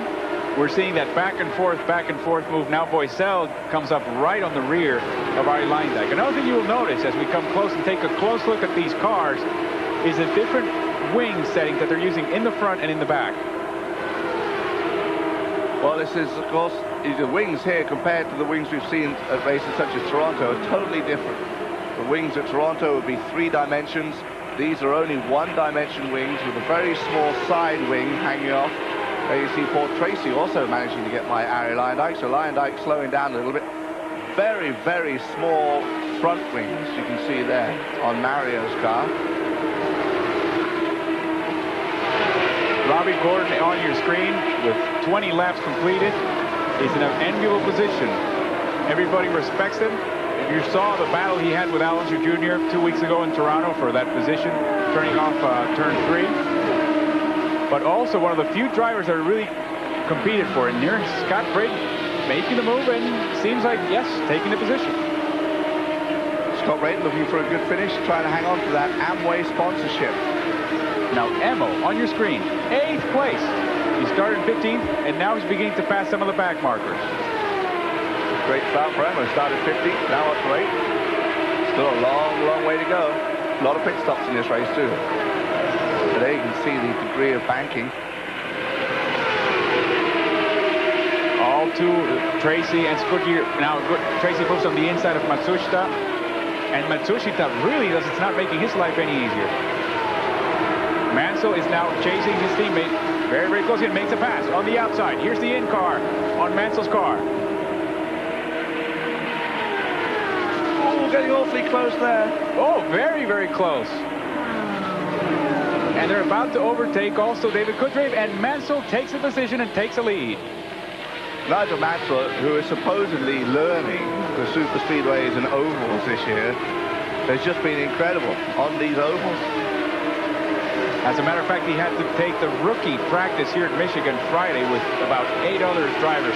9 drivers out of the 23 are rookies to this track. When he took the rookie test earlier this week, he was about 5 seconds quicker than anybody else. We should be seeing our first pit stops fairly soon, as we are now on lap 31. And some teams will vary. Some have got better fuel management than others, and obviously some are running slower than others. So a big strategy game going on here. A lot of sit-down conferences going on with the crew chiefs and the drivers. Now, Paul Tracy, 6th place car comes in for its pit stop. Let's see if they make any adjustments to the handling on his car. And I didn't see any take place. There's Roger Penske, track owner, team owner, you name it. Penske's got huge business interests all over North America. Mario Andretti gets back out of the way. I didn't see any adjustments made to the car. Now let's stay with Nigel Mansell, see if they adjust the handling of his. I doubt it very much because he's running so well as it is. Trying to stay in that speed limit. Pulls it in nicely. Here's Alonso Jr. was the first of these cars to pit. Notice that on the right side of his helmet, that padding that he uses. Oh, no! Stefan Johansson has crashed. He seems to be in good shape, but he's in a dangerous situation on the track, and immediately the truck comes out. He is disgusted as he walks out of what's left of his car. And we didn't see Stefan Johansson make a pit stop, but he may have just come out of the pits. Tires could have been cold, didn't get the grip he kind of wanted and just lost it and got up and hit the wall. So 38 laps have been completed. Mansell is up. Fittipaldi has stayed out of the track. He's second in position. Luyendyk, Mario Andretti, Robbie Gordon also stayed out. Boisel, Fabi, and Goodyear. So a number of cars have stayed out and probably using the opportunity to make the stop. Well, that really helps some of these teams, including Emerson Fittipaldi, who did not make a pit stop under green. He's made his under yellow. That will help him a lot. Lynn St. James also following the same strategy. Of course, these guys have all got radio contact. They've all got scanners. They try and listen to the other teams. They listen to race control, and they would have heard the race control say incident, turn, wherever they are. I can't quite determine where they are. Immediately, Roger Penske would have got on the radio and said, don't come in, don't come in. Well, as we saw, Nigel did come in, and although he retains the lead under yellow, Emerson Fittipaldi has made up some crucial ground. We'll be back for the restart in a couple of minutes.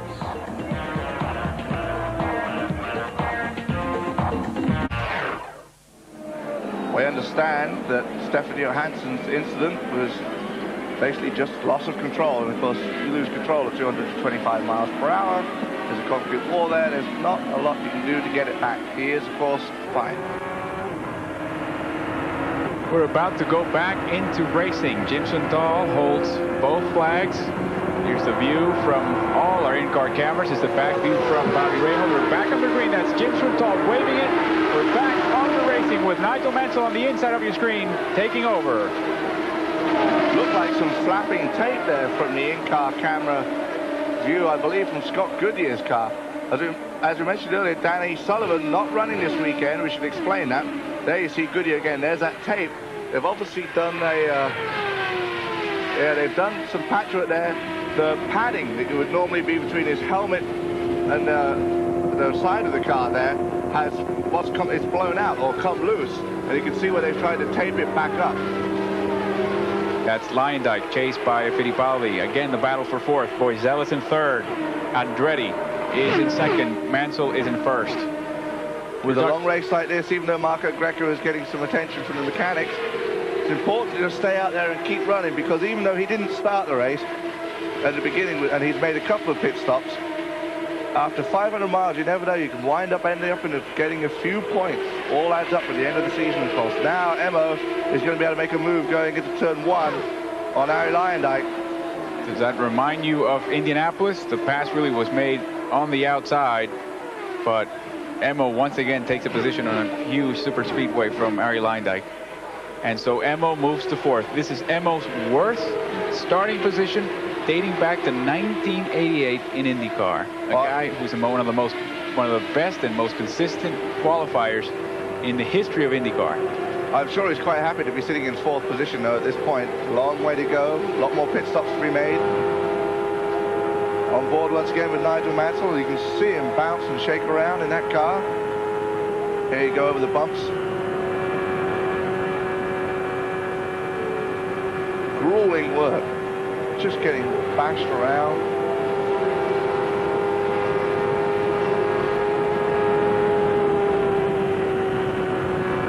There you see the bumps off turn 3 that we were talking about, and the high line. You'll see there you see the tire marks where Johansson ended up at. Coming into the main grandstand, 66,000 strong all over this track. That looked like Robbie Golden, who went by there too, I believe. Some of the other guys not coming this weekend. Jimmy Vasser didn't show. Brian Till didn't show. Robbie Buell is not here this weekend. As we had told you in Toronto, he said he would not run that car at Michigan. He didn't feel safe in it. Some of the guys not too comfortable doing the 500-mile super speedway races either. And that comes from the man who had a couple of accidents in Indianapolis during practice during the month of May. Now Arie Luyendyk loses another position. That one to Robbie Gordon, who moves his way up now into 5th spot. And here's Mansell. Lapping Paul Tracy. Lapping Paul Tracy, indeed. Now we're up to lap 72, and we have reports that Emerson Fittipaldi is about, there you see, that's why he slowed down. He didn't lap up Tracy, he just passed. They slowing down Emerson Fittipaldi, who's making now his second pit stop. He made a late one last time, he's making an early one this time at over in lap 73.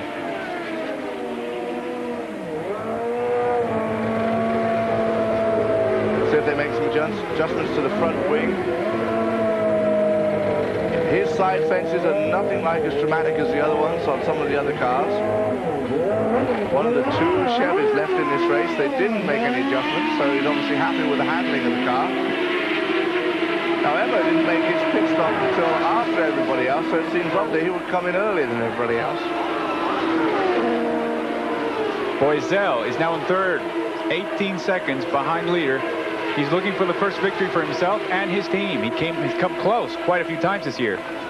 I'd like to see Raul Boesel win this one. He was good in practice this morning. He was going to be my choice to win it, except for they did that last-minute engine change, and it didn't help. Plus, one of the people on his team is Lynn St. James, and she is now confirmed as out of this race with electrical problems, her last race of the year. So we still have 2 Dick Simon cars left in the race. We've lost one. We also have a report that the oil pressure on Buddy Lazier's car is out as we see Paul Tracy come into pit lane. Paul Tracy is making a stop over in lap number 78. There you can see the side fences, good view.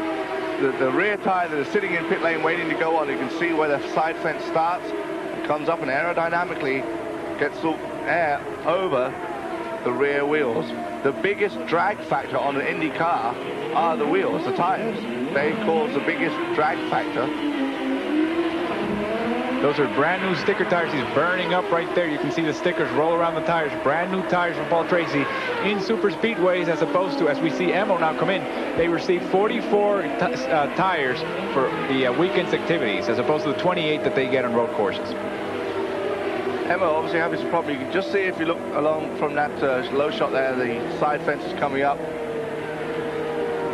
They did change all four. Yes, they did. So they gave him new tires before. He obviously didn't like those. And we're seeing, it looks like a couple of turns adjustment to the front wing. And they're working on the back as well. Actually, no, they're not even adjusting the front wing as far as the downforce is concerned. They're working on... They could be changing the side wing that hangs off that front wing. Oh, that's trouble for Emo that finally gets out back on track, as Nigel has been told to come in. Pull in gently. Watch out for those tires, Nigel. Plus, you know, he could probably get a job as a parking attendant in a hotel or something. There you can see the wear on that tire. Oh, Mario Andretti had a spin in pit lane. Whoa, look at him spin. He's going to get a penalty for that. He must have came in too hot. Look at him light up those tires. The crowd goes nuts as he does that super drop the clutch, get out of pit lane and come back round again. But that is going to be awfully costly for Mario Andretti. And that's also very, I'm sure that impressed tremendously his teammate Nigel Mansell. Happened right in front of him. Quite a move by Mario. Some life in the old guy still, 53 years old. There's the merge light. Here's Mario's replay. Oh, he just overcooks it coming out on cold tires out of the pit lane. Now, here you see him swing it around. Yes, nice job. Another angle to this situation. There's Rahal going by. Now, Mario speeds up, and here he begins to lose the back end. Loses it enough to make a complete 180. And now he says, how am I going to get out of here? Let's just burn some of this rubber. Well, I tell you what, lucky that no one else was coming down pit lane at speed, I think. Wow. That is demonstration in car control for you. And Emo, for the fourth time, is making a pit stop in lap 84. And they are making some adjustments to the back end. It looks like the whole... Doesn't look good. Luyendyk also makes a pit stop. Luyendyk on lap 84 as well, listed as second before all the pit stops. Emo still in the pits, and this is just unbelievably costly. You know, he seemed to be running so well out there, but he obviously didn't feel happy with the car, which could be to the point where he just felt it was unsafe, or just something was loose in the back. Now, something that we... very quickly, I don't know, maybe feel comfortable with it. But now he's going to go back out, but it's cost him a lot of time, because he's now a lap down and quite a few places down. Here's Nigel Mansell up front. Boisel 25 seconds behind. Andretti 29 seconds behind Mansell. And those are the only 3 cars in the lead lap. Then you have 4 cars a lap down. That would be Robbie Gordon in 4th, Arie Luyendyk in 5th, Theo Fabi 6th, and Paul Tracy, who seems to be the only Chevy with the only Penske chassis with a chance at this point, in 7th position. You know, when Nigel Mansell came over to run in this series, we all kind of expected him to win at least a couple of races, especially on a street course or on a road circuit. Then he went to Phoenix and was very quick on the short oval, which surprised a lot of people because he was very quick right out of the back. He was quick on all parts of the track. Obviously, he didn't race at Phoenix after the accident in practice. But then he went to Milwaukee on the short, or Indianapolis, and put in a great performance, which is only 9-degree banking. But now he's on the one at Milwaukee, much to the accolade of the British press, and of course everybody else. Just like, that's incredible to come here and win like that. Now he's on the super speedway, leading and just tearing up the field. I mean, it's just incredible how he can come here and do this. They haven't done any testing here. First time he saw the track was on Thursday. Did a little bit of practice on Friday, practice session yesterday, and qualifying yesterday. It's just amazing he's been able to come here and do this. Now this battle here is for position. Gordon Luyendyk battling again. Gordon was ahead, fell back, is now back ahead.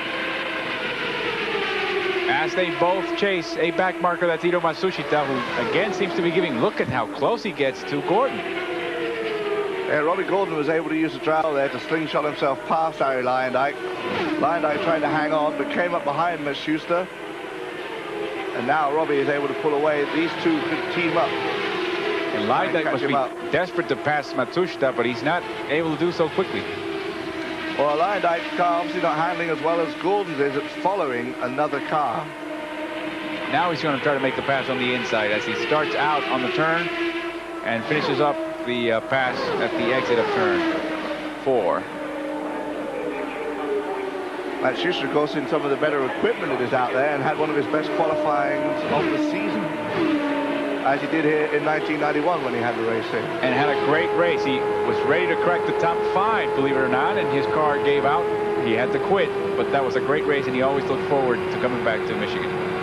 Qualifying time of 224.04 miles per hour. That's average speed, of course. On board now is Raul Boesel. Duracell has just re-signed as a main sponsor for that team, and they want Raul Boesel back. So for the first time in his IndyCar career, he does have an assured mount for the entire season. So that makes Raul very, very happy. Well, he has done great things for Dick and Diane Simon in that team. He's had this car in the top 5, I think, let's see, 3 times so far this year. 3 second-place finishes. Almost won Indy, almost won Milwaukee, and now is trying to win here at Michigan International Speedway. As a matter of fact, his worst finishing position was in Long Beach when he had an accident. He was actually 3rd in that race until the very last lap when he had a little tiff with the wall. Ended up 12th. He couldn't really physically finish the race, but that was his worst finishing position for Raul Boesel all season long.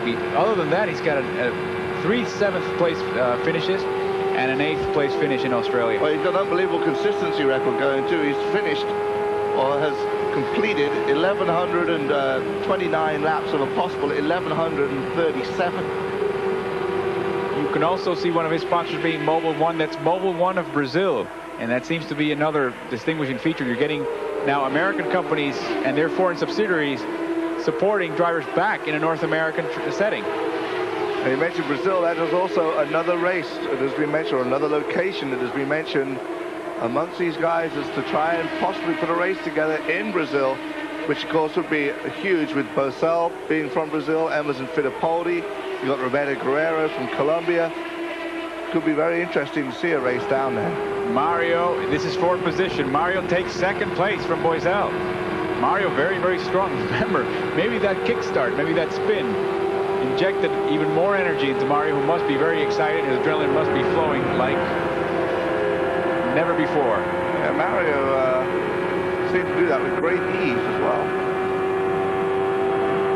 Nigel Mansell is our front runner. I think you'll find Emerson Fittipaldi too, who has still not found a solution, which is why he's running 17th, is about to make yet another pit stop. He's already 9 laps down, and he's in 17th position, well out of the points. Here's the pass that Mario Andretti made on Raul Boesel. Boesel takes the inside line. Mario, look at that acceleration. These are 2 Ford engines. Now, that's maybe the 40 horsepower difference that you were talking about, Guy. Well, the Newman Haas team has a more developed engine, which Boesel is hoping to get soon. In fact, in time for the next race. But right now, only the Newman Haas team has it. Earlier, we had this pass of 2 Fords as well. Luyendyk and Gordon. Luyendyk taking 4th place away from Robbie Gordon. So those guys have been battling out that 4th place all day long. We've got 5 Fords dominating the grid so far. Then we have the first Chevy.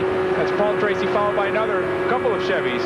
Teo Fabi and Roberto Guerrero having a strong outing. Guerrero in 8th position. Yeah, he needs it too, as I say. Another stop by Emerson Fittipaldi, and boy, his race is over. Looks like they're getting ready in the Copenhagen AJ Foyt pit too for a Robbie Gordon pit. That looks like a helmet pad that they're going to try and tape in. Emo goes back out. We're up to lap number 113 out of 250, almost to the halfway point. Paul Tracy slowing down. Very slow. This could be the last of the Penske's. Emerson Fittipaldi is still running, but pretty much out of the race. And look at Roger Penske. Look at the... That's Teddy Mayer there, the crew chief and engineer for Paul Tracy. Heads are dropping. Oh, Paul Tracy is out of it, perhaps. So it looks like he won't be able to get that 3rd straight win and the 1st win in an oval. Look at the tire wear also on Paul Tracy's car. This track is usually up tires. There's Rick Mears, who has won 22 PPG events himself, and of course including here in Michigan in 1991. And there's a tremendous leak. Look at the Marlboro sign underneath. There's a leak. No question about that. Losing some cooling fluid by the looks of things. Could that be a crack? Could that be contact? Look at the fluid. You know what happened? I think you'll probably find he picked up some debris off the track, and it's got in through the side pod venting and has cracked his radiator, and he's losing all his fluid. We may see a yellow caution flag if he has left some fluid out on the track. Jim Swindoll holds that yellow. He hasn't waved it yet. Indeed, he has. Now he does. Definite yellow. Second one up in lap number 119. But Paul Tracy would appear out of this race. No points scored there. Quick chance for a rundown. It's Mansell with a 1-lap lead over second place teammate Mario Andretti, who is on the same lap as Arie Luyendyk, Raul Boesel. They have a lap lead over Teo Fabi, Alonso Jr. in 6th, Roberto Guerrero in 7th, but 3 laps down. Scott Goodyear is 8th, Bobby Rahal, who we're on board with right now, in 9th, and in 10th it is Robbie Gordon.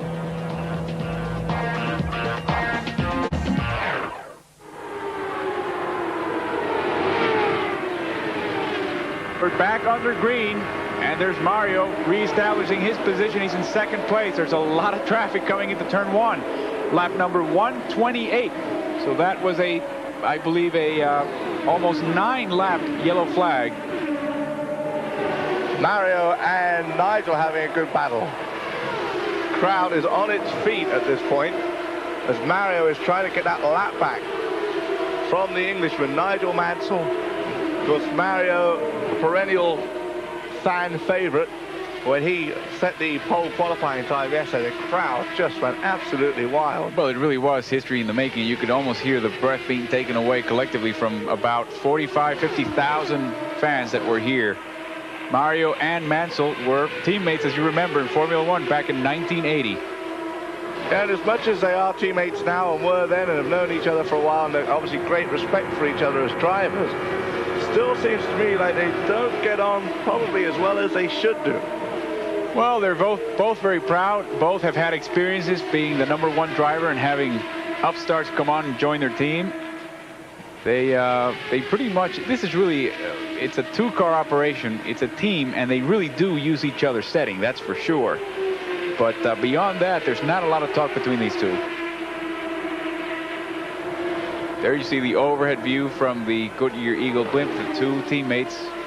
Carl Haas has got to be loving this at Roger Penske's track. Oh, there you see Mario going down the inside, trying to get his lap back, and he has. He certainly has. And he's pulling away. And one thing that Mansell said is that he wasn't sure if his body could take the punishment. He said it was really bumpy. As a matter of fact, he said, coming into 3, you hit those bumps.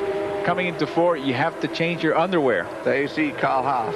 Carl Haas keeping those splits ready, chewing on that unlit cigar, as is his tradition. Another tradition that you and I have seen over and over again is how Carl Haas blesses, and I'm quoting the word blesses, the cars before race time. He goes around, first of all, touches the wheels, and then he touches with some sort of amulet every little bit of the chassis of the car. It's an elaborate ceremony, and now we're seeing the pass between teammates. This time is to unlap himself. Once again, Mario going down the inside, finds he's quicker there. He uses a bit of the slipstream and slingshot to get by. It has pulled out a little bit of a gap between himself and now leader Nigel Mansell, but same lap is the important thing. The last lap, there you see the difference, 3 miles an hour. That's about 5 or 6 kilometers per hour quicker for Andretti than for Mansell. You mentioned the beating that Mansell is taking, whether his body can take it in this car. During that yellow flag period, we mentioned, alluded to the fact that some of the drivers really appreciate it. But I guess Nigel Mansell was one who appreciated it more than everybody else. Said it felt good for him to have a little break there, rest. And who's this? The bearded man. It's Gene Hackman. Like, you know, he looks like Robert It looks like Robin Williams these days, but that is two-time Oscar winner Gene Hackman. The latest movie, of course, The Firm. Good movie if you want to go and see that. There's some good racing movies. Le Mans, of course, was filmed up at Road America, and that's what convinced Paul Newman to go into racing, making that movie. Very French-looking countryside in Road America. Well, a bit of paintwork and a touch-up, and then some editing. It can, may we, bien sûr. Well, may we, bien sûr. These two Newman Haas teammates are at it again. And now Mansell is trying to put Andretti back another lap.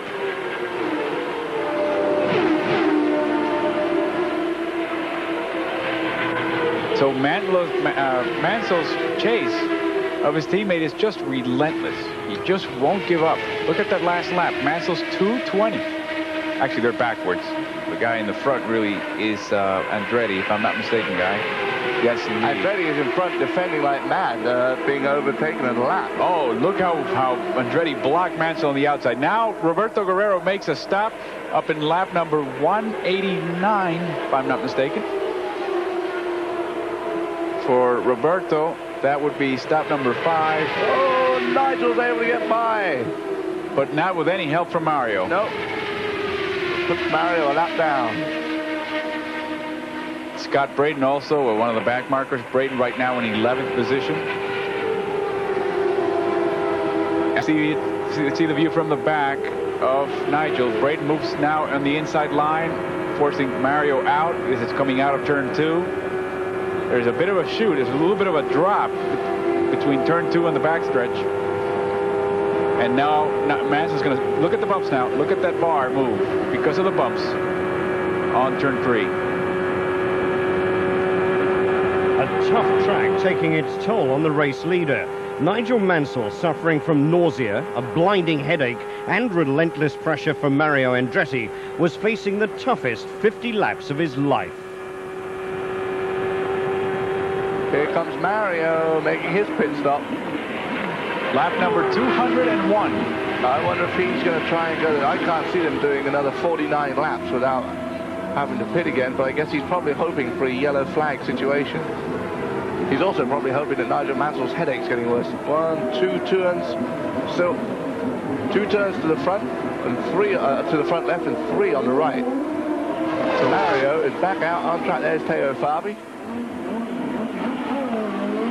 Now it's Nigel Mansell, the leader, coming in lap 202. Remember, Andretti already came in. He's already out in the course. Mario's going to try and get back round so he doesn't lose another lap. And obviously Nigel's going to try and make this perfect, this pit stop. Takes very little leisure. You can see he looks kind of beat sitting in that car, worn out. He also didn't come all the way up as he should have, so he's losing a little bit of his concentration. Understandably so. Scott Goodyear making the move on the outside. Oh, look at him spin. And you know, Guy, it might be these painted stripes that might be causing some of that spin. Here's the interesting pit stop, going to be getting this guy out, but he's got no clutch. 1, 2, 3 twists, 4 twists. And they're going to have to give him a push. He's got no clutch, and he's out and underway okay. Good job for Al Bosell. Keep up. That's right, currently in 4th. He won't want to be making another pit stop. There you see Mario trying to get a lap back off Nigel Mansell. And he does, so far. For the moment. Remember that Mansell's got the... Mind you, we saw him do this before, and then about 5 laps later, Mansell had got him back again. Right. But Mansell seems to be coming kind of slow out of the pits. Boy, unbelievable. It looks like Fittipaldi's making more stops than laps today. Well, he's just slugging away, staying out there trying to get as many points as he can and hoping that the rest of the field kind of goes out with attrition. He's just going to keep on running. It doesn't matter if he finishes 12th and 22 laps back. He still finishes 12th and gets a point. His countryman Marco Greco is definitely out of this one. This could bring out a yellow flag, which of course some people will love. And it does bring out a yellow flag. Interesting situation. Interesting indeed. And for Andretti, a dream scenario. Remember, he just fought his way back onto the lead lap, and suddenly it was all up for grabs again, particularly following a slow final pit stop from Nigel.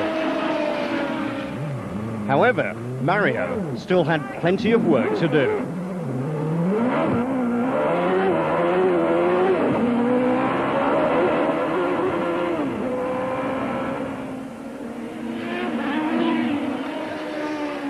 Nigel up by 10 seconds over Mario. Everybody else is a lap down at least. Boisel 2 laps down.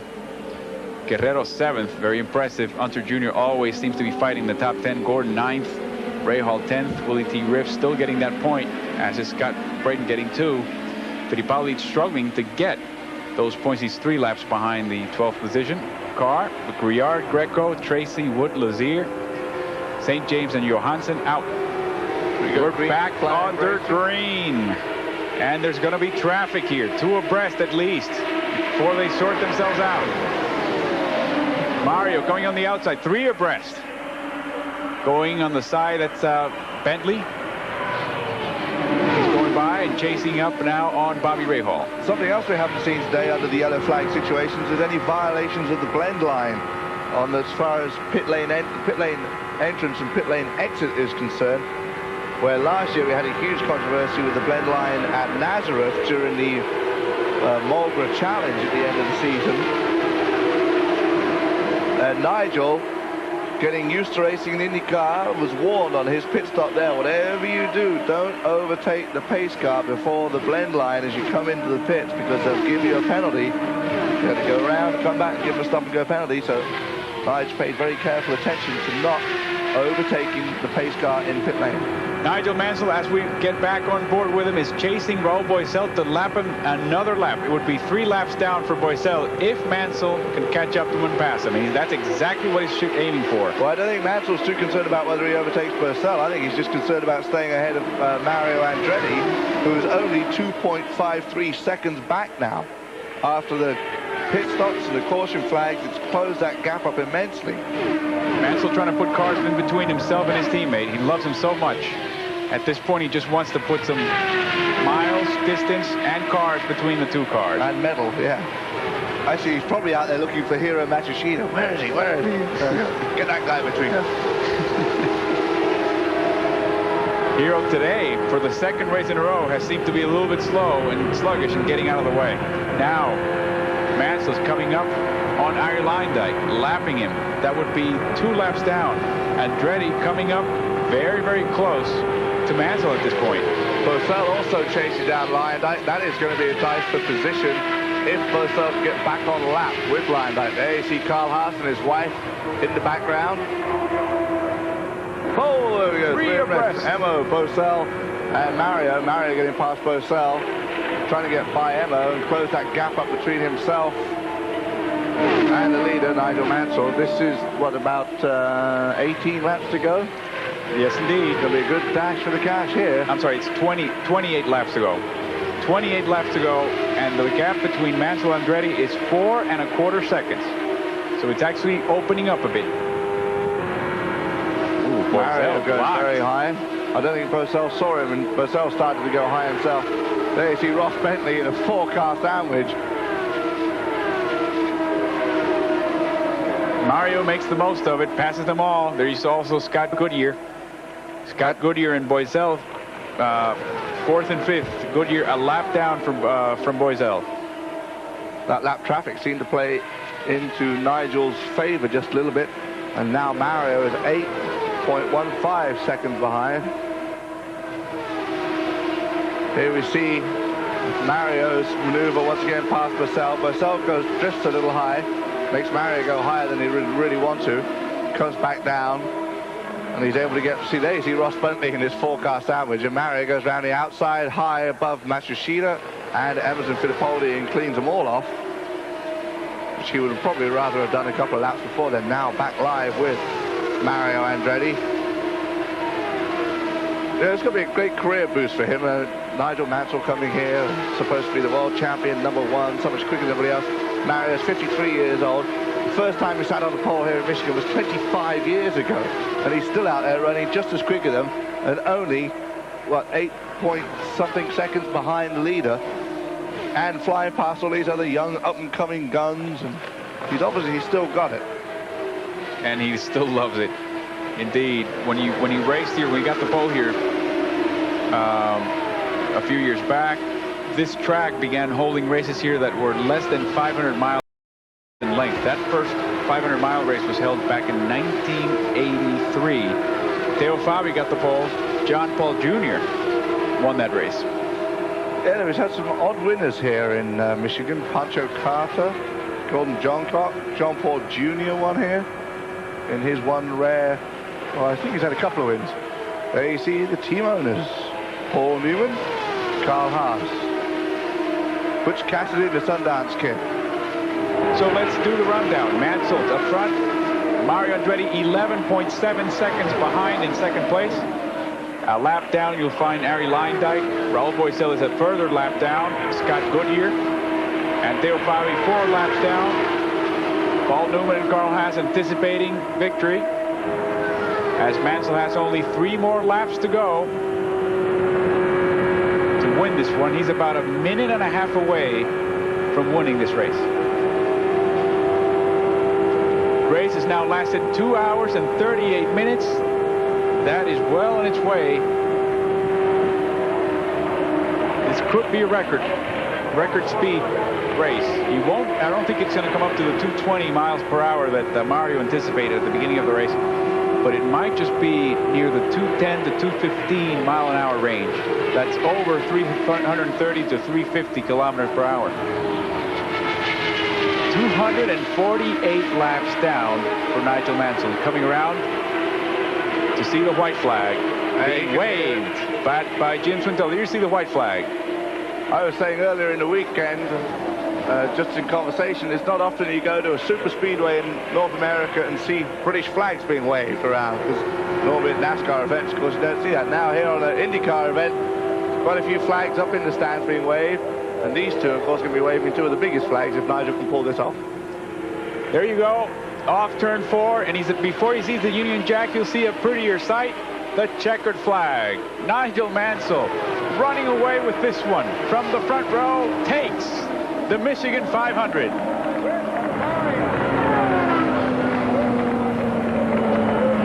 Carl Haas kisses Paul Newman. Why not? He's got car number 1 and car number 2 on the podium. Arie Luyendyk makes the podium for Arie. That is one of his best showings so far this year. Emerson Fittipaldi did not get a point at 13. He missed it by 1. He's going to be incredibly frustrated.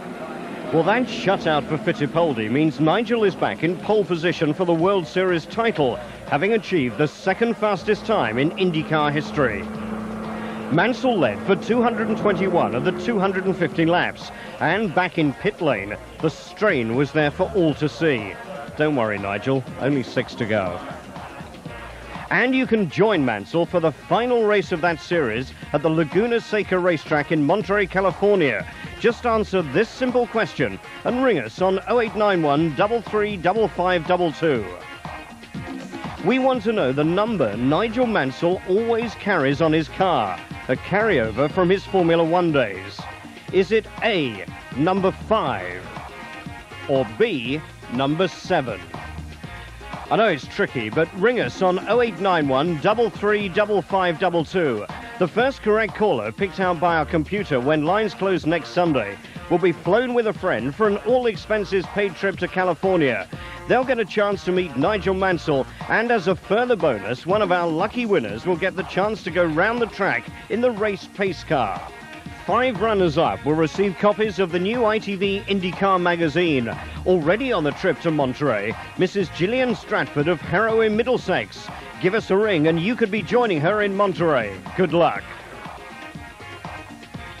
And best wishes to Nigel Mansell as well, the hero of the Marlboro 500, clearly in some distress after the race. And in 7 days, he's got to do it all over again in the New England 200. We'll see you there.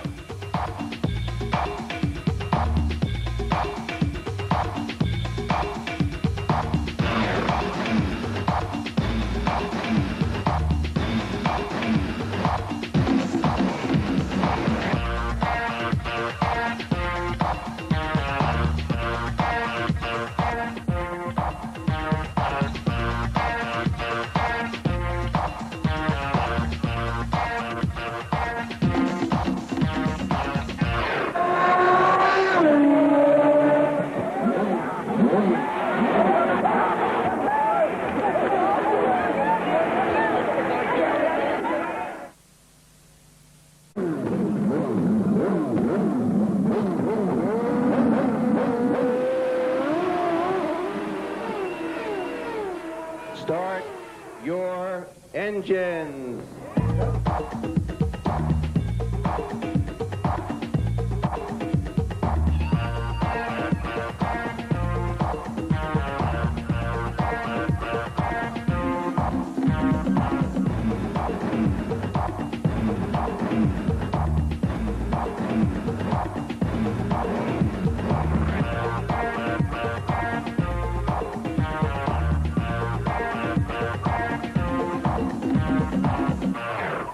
Well, welcome to New Hampshire. This is Sunday morning, the 8th of August. I think you all know only too well that it's regrettably, unfortunately, my 40th birthday. Yes, I was born in 1953. But I mean, we've got a fantastic morning here. As you can see, it started real early. I mean, it's only just now gone 10 o'clock and we've got the first race on the way. Just enjoy it and have a great day.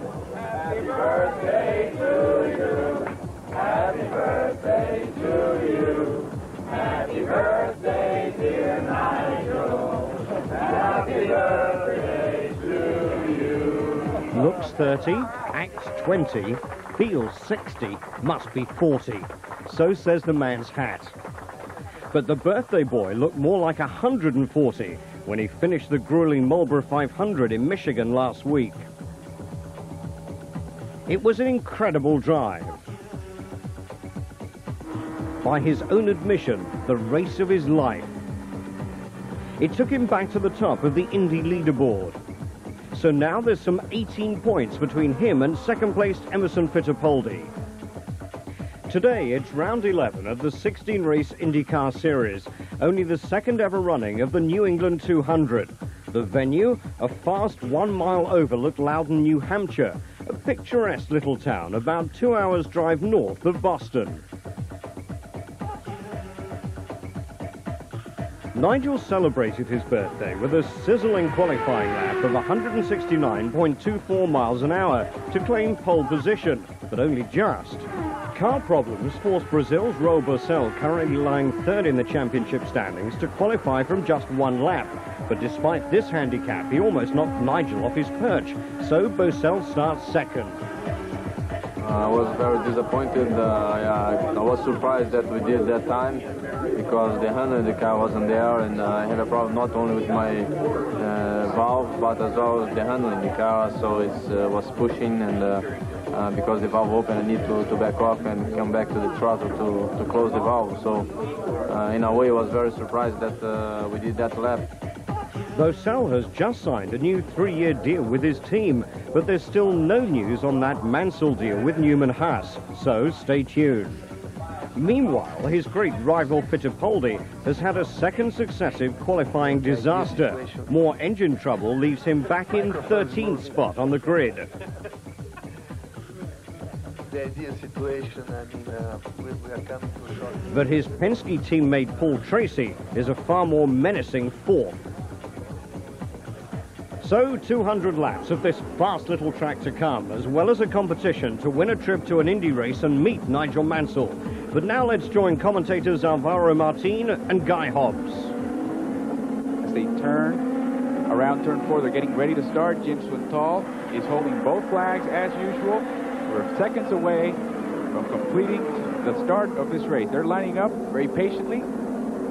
Hopefully no problems. Mansell is being very, very deliberate and slow in bringing the rest of the field. Boesel's got the jump on the start too. And they're off. And Mansell is blocking Boesel. Boesel tries on the inside. It's going to be interesting around this turn 1 and 2. Mansell immediately takes the lead. Goodyear sneaks in on the inside and passes Boesel. Well, I thought Boesel had jumped the start there and managed to get out in front, but as you can see, he didn't. He's dropped back a little bit. There you see him cramming into turns 3 and 4, going very slowly and cautiously. It looks like they've waved off this start, so we get another restart. Maybe what you mentioned, Boesel try to get a little jump on that start. Everybody's lining up again. You see Guerrero with that Bud car, the red car, on the 3rd row. I'm not sure if we lost someone in turn 1 there. I don't see anything out on the track. Oh, some debris, and there is plenty. There's been tremendous amounts of debris and cut tires during practice earlier. Well, Michael Andretti lost this race, of course, last year to a cut tire right towards the end. And it is Jeff Wood. Oh, there's a big surprise. Coming in, Jeff Wood's had trouble starting, and apparently this race won't be the exception. Hopefully quickly back out. Well, he's collected his 25 grand for starting the race, which is why they're here. Get paid 25,000 to enter the race, and as long as they start the race. Here's a replay of the start. If you look towards the back of the screen, maybe we can see Jeff Woods, not Jeff Wood spinning. That is Marco Greco spinning. I think Jeff Wood picked up some debris from that spin. Not a good race for Marco Greco, as always, really. There's Emerson Fittipaldi. He definitely has to win. The lead now has increased to about 19 points. And Mansell sits on the pole. Emo is really in a bad position, 13 to start. Here we go, green flag racing again at New Hampshire International Speedway. Single file action as they come around to pay the green flag. And Swindoll waves it again. Goodyear takes third, looking for second, trying to pass Boisel. Everybody's lining up in single file now as they come around turns 1 and 2. Coming out into the outside, no changes amongst the leadership position at this point. Down the long backstretch, looks like Paul Tracy's going to have a look at Scott Goodyear as they go through turn 3 and 4. And we noted yesterday and during practice and qualifying that Paul Tracy is not shy about coming into that white strip. There he goes again. I have to do it this time if he wants to take the position away from Goodyear. And he has to slow down. He just can't pick up the speed and the grip in that part. Very slippery down there, but they do already seem to be willing to run down there, especially Paul Tracy. So maybe they have improved the track conditions since yesterday with that washdown last night and with the cars running on it earlier today. Once again, he tries, and I believe he's very close to... We'll see. No, Goodyear shuts the door. Very interesting duel between these young two Canadians. To think that Tracy was one of Scott Goodyear's first pupils when he set up a driving school in Canada. They raced together up there too, in fact, in a couple of 12-hour IMSA races, bar-fault races raced together up there. Now here they are racing against each other on the IndyCar circuit. Goodyear cannot develop the power to put Tracy away. Certainly does not want to move into that wide area that Tracy is totally over. Taking a risk very early, this young driver. I believe the lesson he learned in Michigan was you have to be conservative, but you also want to be out front, especially in this track where staying on the lead lap is so important. Well, you've got to start the lead lap. There's 200 laps, of course. It's a long race. Like we mentioned earlier, you can see at least 2 pit stops, maybe 3 for some of these teams. Obviously, you try and defend your position as much as you can with the guys quicker than you. Just let them go by, and hopefully the race will come back to you as the day goes on. We've gone through 8 laps, and we still have Nigel Mansell up front, about a second in front of Raul Boisel. Boisel a second ahead of Goodyear, and Tracy right, as you can see, right on Goodyear's tail. And you're seeing some moisture being thrown into Boisel's car. I believe the car ahead of Boisel is the back marker. I think that's just some moisture off the sealant that they washed down earlier today. There you go, another battle again for third. This time Paul Tracy has a better chance. Coming out of turn 2, has he got the straight line? Well, coming out of turn 4 rather, straight line speed. Oh, what a duel. Tracy seemed to be boxing out Goodyear. Goodyear then shut the door. Look at Goodyear. Oh, we have a problem. That's Johnny Unser. Smoke coming out of his car. That car normally driven by Robbie Buell. Johnny Unser doing his first oval, past the rookie orienteering, no problem, and is out here running pretty well. Still no yellow flag for Johnny Unser. He probably seems to have enough power to go back into the pits. And once again, on the inside, insisting, Paul Tracy, giving us some of the early action in this race. The Ford is supposed to have just a little bit more horsepower than the Chevrolet. Tracy trying to use the slipstream there to pull himself by. Looks like he may have been able to do it. These two guys can't race this side by side like this for 200 laps, that's for sure. And with traffic coming onto them. Look at how close. And this time it seems like Paul Tracy, let's see if he moves out. He does. He moves out and shuts the door, finally taking third. What a battle. That lasted for about 13 laps. Now he has to be careful. This is a situation that now he's boxed in. Hiro Matsushita. Tough guy to pass. There you see Boisel. Mansell behind Luyendyk and a couple of other back markers. Now Goodyear is able to get that position back again. Mansell has lost a couple of ticks on Boisel. He's now 1.27 seconds ahead of Raul Boisel, who's in second place. Tracy once again by Goodyear as they come up on Willie T. ribs. There you see they've really dragged in Raul Boisel too. Indeed, the traffic becoming a factor on board. Nigel Mansell is up front after 16 laps. There you see Goodyear falling to 4th, Guerrero a strong 5th, Mario Andretti on 6th position. Here you see Paul Tracy getting past Raul Boesel, and Scott Goodyear coming up on the outside too. That's Brian Till in front of them in the Norm Turley Motorsports entered car, the black and neon pink. 12-degree banking. Ooh, we're getting very close to Danny Sullivan. 12-degree banking here at New Hampshire. There's Goodyear making a pass and taking positions away from Boesel, who falls to 4th. As they go through, in the back of some of these back markers, there's Olivier Grouillard, who had an accident off turn 2 as they exited turn 2 into the straightaway, into turn 3 now. Another interesting battle is Scott Braden now pushing Mario Andretti. It's been like this from the start. We're up to lap number 22, and now they're coming up to some back markers. In this case, it's Arie Luyendyk.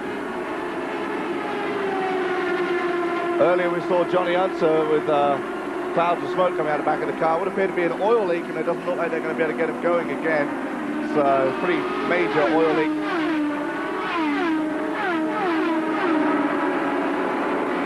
Now, one thing about the ovals that Nigel Mansell must love as he makes this transition from Formula 1 to IndyCar is the fact that you don't have to do a lot of gear shifting. So he There's can Raul Boesel getting his position back from Scott Goodyear, which will now put him back up into 3rd spot. Meanwhile, Scott Braden just took a position away from Mario Andretti. Braden moves to 6th. Andretti is fading somewhat. Now he's being pursued by Robbie Gordon, who is in 8th position. Robbie making a move as well as Fittipaldi. So Mario Andretti now receiving the full brunt of pressure from 2 very aggressive, tough drivers. Robbie Gordon is going to be one of the drivers who will stretch the fuel load to preferably just 2 stops this weekend. And we can probably expect to see him go maybe 69 to 70 laps before stopping. The rest of the guys probably around about lap 66. Andretti, very good fuel efficiency in that Copenhagen AJ Foyt car. Andretti's now holding the cards, and now it's Emo trying to make a move on the inside of Robbie Gordon, and I believe, yes, he takes that position away from Robbie Gordon. So now Fittipaldi moves up to 8th. Gordon drops to 9th. Was running as low as 13th at one point. And now he passes Mario. He has to be aggressive. He cannot let Nigel take off. But right now, the gap between these two is considerable. 22 seconds. Basically almost a lap down from Nigel Mansell, who's breathing down their necks. And Arie Luyendyk with trouble in the pits. Everybody's very calm and collected. This is not good news for Chip Ganassi and his team. Yeah, it would appear that he had a handling problem with that car. It was the backup car. And we feel happy with it. We couldn't stick with it. We have a pass. We have a pass. Paul Tracy, who was about less than a second behind Mansell, used the traffic and now has shoehorned his way into 1st place, and now he overtakes Robbie Gordon. Look at all that traffic. Marco Greco. Paul Tracy has to stop, and Mansell's still right behind him. So we have a new leader. And that is Paul Tracy up in lap number 41. After 41 laps up front, Mansell falls to 2nd.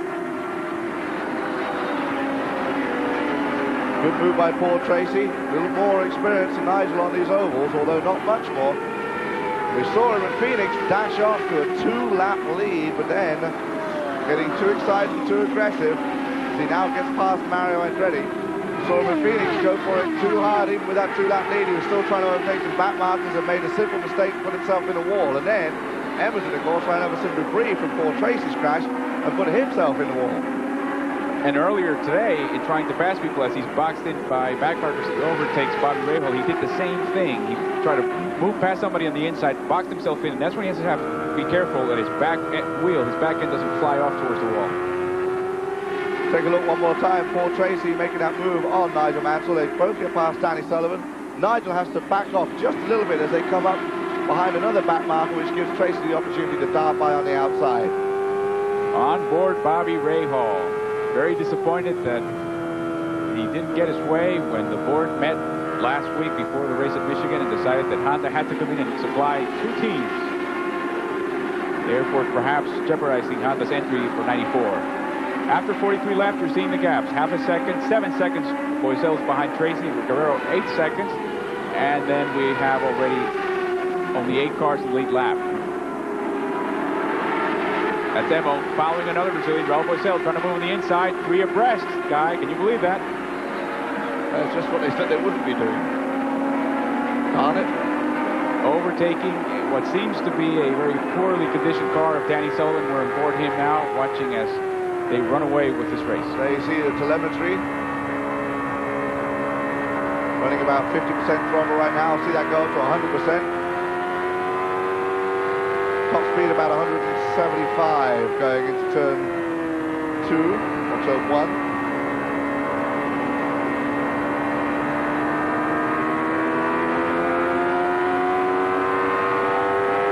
And as you see the RPM meter on the left, it only goes up to about 13. That's the top these cars can generate. The speed is in miles per hour. And you also see the force that's hitting these drivers. And that's why they have on the right side of their necks these protective padding to keep the head straight as they go around and around, always in the left turn.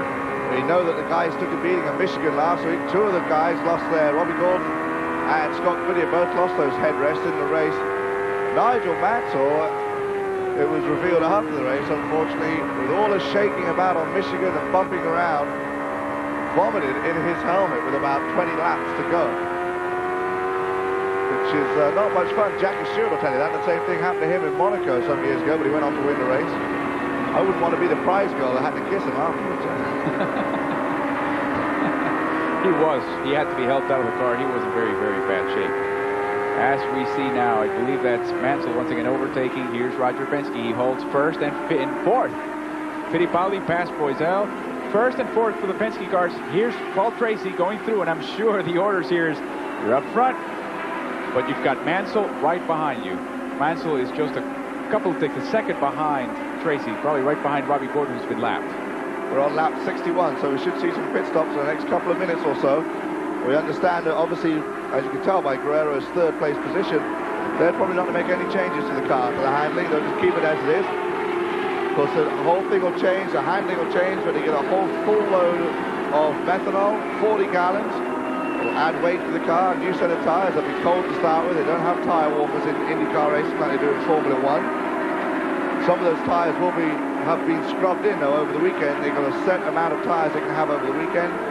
And some of them will go with the scrubbed-in tyres, some will go with new sticker tyres. There you see Emerson Fittipaldi now chasing Roberto Herrero. He's very, very close. He's dropped the gap. What Fittipaldi has done in this first part of the race is simply unbelievable.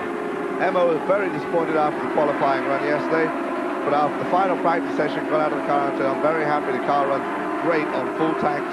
As far as the race is concerned, I'm going to be okay. And why not? He's making a pass and taking the position. Now Fittipaldi is in the podium, and guess who he's chasing now? Nigel Mansell.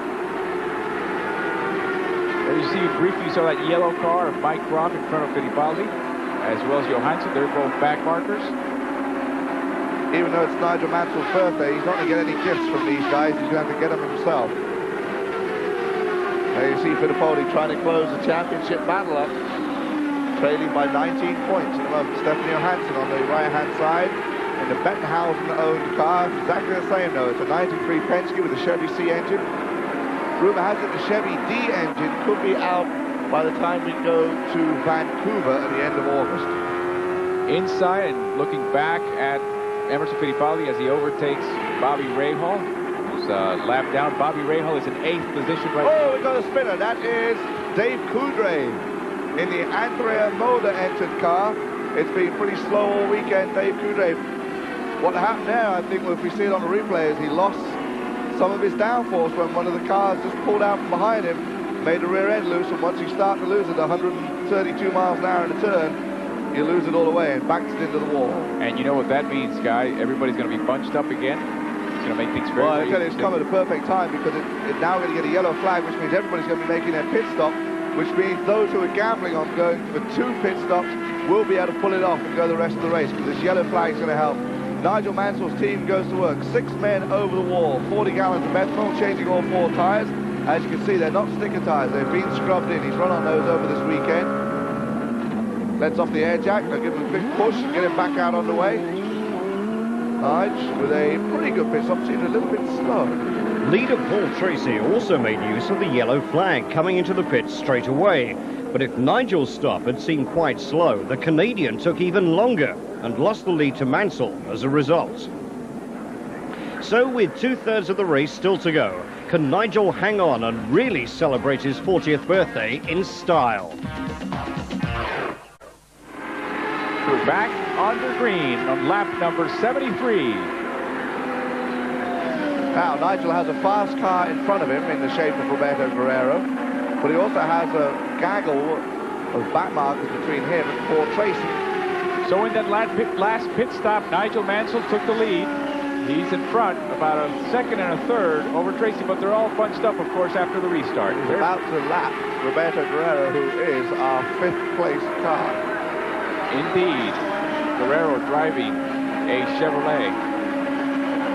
Chevy V8C, and the Ford driven by Nigel Mansell. 4 cars on the lead lap: Mansell, Tracy, Fittipaldi, and Boisel. As now we focus on Paul Tracy. Paul Tracy with 3 wins this year. None of them on an oval. Still seeking that first oval win. And I'm sure that he has Rick Mears all over his headset, in his ears. Rick Mears here is his mentor and guide, putting him through this and helping him through and talking him. Roger Penske talks him through every lap. Has something for him every lap. Lets him know who he's coming up on, who to be prepared for, who he's used to overtaking. And Roger Penske watches every lap. Reads him every split, and now he's being chased by Emerson Fittipaldi. Emerson's in third. Emerson will show absolutely no mercy in this race. He knows he has to try to beat somehow Nigel Mansell if he wants to reduce that gap. Nigel Mansell now is piling on laps as a leader, trying to get that extra point. And that's why earlier in our broadcast he mentioned the importance of every point. It really does count in IndyCar racing. Last year's champion won by just 4 points, beat Michael Andretti by just 4 points in the last race of the season. Michael won that race. Bobby Rahal finished third, and it gave him just enough points to win the championship. Here's Emo. Emo's going to make a move on Paul Tracy. He does on the inside, and Paul lets him go. No team orders here. There is no real number 1 or number 2 driver, although with Emo doing better in the championship, I'm sure at this point they're probably telling him to go by, and or for Paul Tracy to let him go by. He obviously has a quicker car. There's Nigel, and in the background you see Emerson Fittipaldi coming through. That gap now at approximately 2 1/3 seconds between Mansell and Fittipaldi, and then out comes Tracy. Here's forward with Nigel Mansell. There's the view from the back of his car leg. You can see Emma really makes up ground through those turns. He must be behind the back marker, and he is. And it's Hiro Matsushita. But now Emma's going to be able to make a move. He has a clear line down the inside. Oh, Mansell's being aggressive, trying to move the inside, and he can't. Emerson Fittipaldi can't do anything because in front he's got another back marker. Mike Croft, rather. Mike Croft, so he has to back off, but this battle will continue. Are we going to have a repeat of what happened in Cleveland? Here's Paul Tracy now, trying to take that position back again from his teammate as they go around once again, this time Hiro Matsushita. Tracy on the inside. Oh, almost clipped Matsushita. Yeah, there haven't been very many friendly words for Hiro from fellow drivers following the race in Toronto and again in Michigan. Very hard to get by him. Number 4 is chasing number 5. The gap, 0.7 seconds in lap number 90. Well, it's a great 3-way battle for the lead. We understand during the pit stops, first round of pit stops, Emo changed the setup on his car a little bit, including changing the stagger on his tires. Well, whatever he did, he's certainly helping him out. He has to be aggressive. He has to beat Mansell. He's doing that. Paul Tracy's right behind, passing a lap, but still running Stefan Johansson. They're all now taking a very inside line around those turns, Guy. Very interesting situation right now. They've built up their confidence level. They've eased back somewhat. The opening laps were 24.5 under full tanks and full speed. Now, the last laps are in the 24.7 range, so they're slowing down just a tad. That really isn't the case for Fittipaldi. Fittipaldi's last lap is 24.1. He is really pushing Mansell, also shows him the nose. At this point, Fittipaldi wants to show Mansell his colors. He wants to show him his rear wing, really. And now he's getting close, very close. Moves on the outside. Mansell moves to the outside. As they both come through lap traffic around turns 1 and 2 into the backstretch.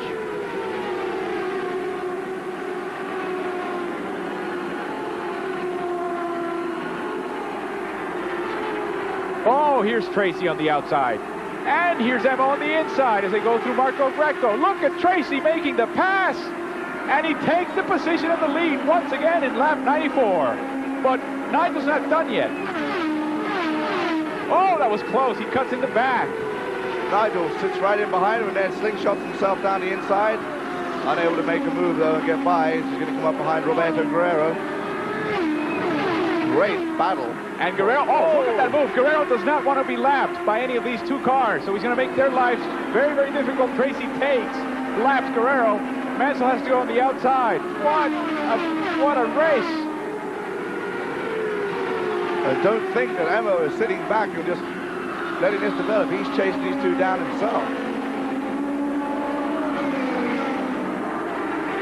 And Emo now is going to have to try to stay with these two, as Guerrero's last lap is a 25-second lap.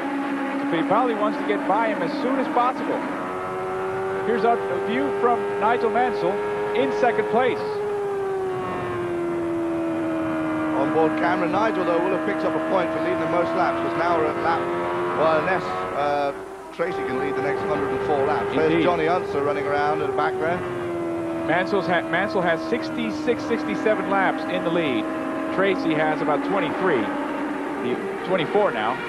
These are the only two lead drivers we've had in the lead today. Mansell has to negotiate his way through Stefan Johansson. Johansson right now, very disappointing, 17th position, but at least is still running. There is Mario Andretti in pit lane, taking on 4 new tires, 40 gallons methanol, 1, 2, 3, 4 turns, giving him a little bit more downforce in the front wing. As we've completed lap 112, so we're over the halfway point in this race. Should be seeing the second round of pit stops fairly soon, around about 120 lap mark. Meanwhile, we have a battle going on. Mansell, a third of a second behind Tracy. They keep the pressure on each other. 23.6 second identical times for their last lap. There's Emerson Fittipaldi in third position, 1.5 seconds behind Tracy. Overtaking and lapping is Stefan Johansson. There you see the two Penske's, Tracy and Mansell in between. So now Fittipaldi has a clear shot at Mansell. He's going to try to get to him as they come up to traffic. The front runners come up to traffic now. Mansell makes a move on the inside. Oh, nice what a move. job. But can he carry the speed through? No, he can't. What a move. Gets up behind Bosell, and Tracy is able to hang on to that position. Alonso Jr. to his left. Tracy's a little bit boxed in there. Mansell makes a move, tries to take that dual spot from Boisel, but there's no room. Boisel announcer create a wall. This is Alonso Jr.'s 106. Oh, there's the speed, and that's Boisel. Oh, no. Don't hit the wall, you're supposed to win. Oh, that'll be the first race that he has not finished, I believe. Indeed, one of the most consistent driver. He's got 98 points, third in the championship at the moment. Completing 1,377 laps out of 1,387. Paul Tracy pits under yellow, full course yellow, lap number 121. These yellows are coming right at the right time. There's those Nigel Mansell helmets, which I told you the other week. You too can be the proud owner of a Nigel Mansell helmet for the mere $1,750 that it will cost you. An extremely quick stop by Paul Tracy. He's back out. He will remain the leader as Mansell just pulled in. There's Robbie Gordon there pulling in as well. Look at now Paul Tracy pulling in, and you see Mansell sitting there. There you see Tracy go by. But remember, we're under yellow flag. And this should get them, this pit stop should get them to, oh, they got a problem with the air jack on the right front. It's cost them quite a bit of time. This stop should be the last one they'll make before the end of the race, so they've got to stretch that fuel load out, and obviously that's the last chance they've had to make any final adjustments to the handling of the car, so they've got to be happy with the way it is now, or else you're in big trouble. Let's have a look one more time at the Ralph O'Sull incident. Just coming off the corner, just loses the back end. Of course, as I mentioned earlier, once you lose it, it's awfully hard to collect it again, making a fairly heavy contact with the wall, and has damaged the rear end of the car, the rear suspension. Here it is once again, coming up. Going through the turn, I think you'll find he has to back off, because suddenly he comes up and he backs off just a little bit, which completely adjusts the balance of the car. There you can see where he flat spotted the front tyre. Well, that's unimportant because he backed it in and flat spotted the back of the car too. So a very critical moment in the race. Paul Tracy, the first to pit, the first out of the pits. Should have one more lap of yellow and we'll be ready to race. So Emerson, we never did see come into the pits. Nigel, we understand, is going to take it slow on the restart and save some fuel for the end so he can run at full tilt. But this yellow flag has certainly helped him. That's a shame for Raul Boesel. No points this weekend, which, of course, will open up the championship a bit more and give Nigel Mansell even more of a cushion over the third-place championship sitter. Raul Boesel has 98 points. Paul Tracy is 5th in the championship with 83 points. We're back under racing conditions. The green flag is waved, and we're off to the races. With 131 laps down, 69 laps to go here at the New Hampshire International Speedway. And immediately, the two Penske cars come back up to the front. They're lapping once again Mario Andretti, who is down now 7 laps. And in 15th spot. Now Emerson Fittipaldi better make his move on him. And here's Emerson's chance, absolutely, because now they have a clear lap almost ahead of him. Nigel Mansell comes up in third, about to take over, lap his teammate after he gets by Jimmy Vasser. The two Penske cars and the Newman Haas car. Mario Andretti coming through the front stretch, through the starter, and back into turn 1. Now we're seeing both Penske cars come rumble through that inside line, that inside turn. And as you mentioned, they've got a clear track in front of them at the moment. Soon be coming up on some of the slower cars, though. But I would have to believe that that would be an opportunity for Emerson Fittipaldi to make up some ground, perhaps even take the lead. You know who we haven't seen much of today is Alonso Jr. I thought he'd have a pretty good run here. He's normally very good on the ovals. He likes the short ovals. He wishes they ran on more ovals. He's probably having one of his worst years this year. Mentioned earlier, it's his 166th consecutive IndyCar start, but it's also the first year that Alonso Jr. has not won or been second in the first 10 races of the year. Ever in his career. He started back in 1983. He started in 15th position, now he's up to 7th, only 2 laps down as we now see Robbie Gordon. Robbie now is in 5th position. Now that Boesel is gone, there you see the cars, Mansell and Fittipaldi and Tracy, the only cars on the lead lap, 2 Penske Chevys going 1-2. Remember, that's exactly what happened in Phoenix. That short oval at the beginning of the season. First Tracy and then Fittipaldi ended up in the wall, giving Mario Andretti a chance to win his first race since 1988. And what a year this has been for Mario. Alonso Jr. now up to 7th position, 2 laps down. He won't be running for the Gallus team next year. Who he will be running for, we don't know. Rumor has it he's going to go to Ganassi in the new Reynard chassis. That's just one of the many rumors. He may set up his own team. He may take Valvoline to Walker Motorsports. I really don't know what Alonso Jr. is up to. He's pretty much written off the idea of going to Formula One and decided he's going to stay with IndyCar. It feels he still has something to prove in the IndyCar Series, especially this year. New rules, of course, coming in for 1994 and 1995. Firestone, a tyre manufacturer who had great battles with Goodyear back in the 60s and 70s in the series when it was USAC and Champ Car. Firestone have announced they're coming back into IndyCar racing, try and sell some of their tyres out on the street, and they need to prove their tyres. We have Scott Goodyear in the wall outside turn. Is that Nigel Mansell or Mario Andretti? Oh my. I can't quite tell who that is. That is Mario Andretti, who is out with him as well. Mario is out and without a wheel. I heard a big bang, and then Goodyear made pretty good contact with the wall, although he's getting out of the car. Seems okay. You can see the right front of Mario's is banged up. In fact, it's missing. Mario is already moving inside the cabin. Everybody seems to be okay. It would appear they made light contact. Mario doesn't seem to be moving at all. I wonder if he is okay or if he's trying to get a restart. No, he's getting out of the car now. Just a bit of a shock at 53 years old at 160 miles per hour. Making contact's no fun. Oh, my. Mario has actually said he's really picked up his fitness program this year because of the new competition with Nigel Mansell, new energy going into it, really picked up his workout schedule. Another full course yellow and the end of the road for Andretti this week, out of the race and out of the points. Scott Goodyear had fared no better, although Mario seemed unconvinced by his apologies for causing the accident. So as the one Newman Haas car is towed away, the other, with Mansell at the wheel, trails the two Penske teammates, Tracy and Fittipaldi. A classic finish in prospect.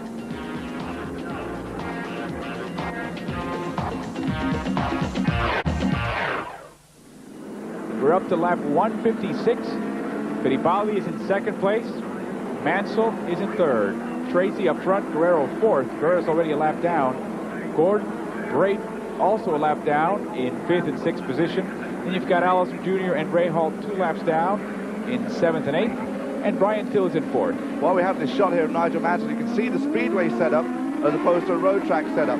The air coming out of the side pods normally comes out of the top of the side pod. Because they're on an oval and they don't want to get any more turbulent air going across the wings, what they do is they have it come out of the side pod. Also, you see smaller front wings with the fences directing the air towards the side pod to get it in the radiator, and a little bit of a smaller wing than they would have on a road course, although they do create more downforce on this track than they would on somewhere like Michigan. We're back under green, and Tracy's up front, trying to open up a gap. Mansell trying to keep steady with the leaders. Fittipaldi very happy that so far he's at least 2 points ahead of Mansell if the race were to stay down, and would knock down that lead, 19-point lead that Mansell has, to just 17. At this race last year, Bobby Rahal had 117 points, although this was the 8th race last year on the calendar. But last year, Bobby Rahal had 117 points. Alonso Jr. was second in the championship with 85, and of course the series came down to the last race in a 4-point win over Michael Andretti. So you can tell how close this championship is now with a 19-point lead for Nigel Mansell, and still with 5 races to go. It's going to be a very tight championship.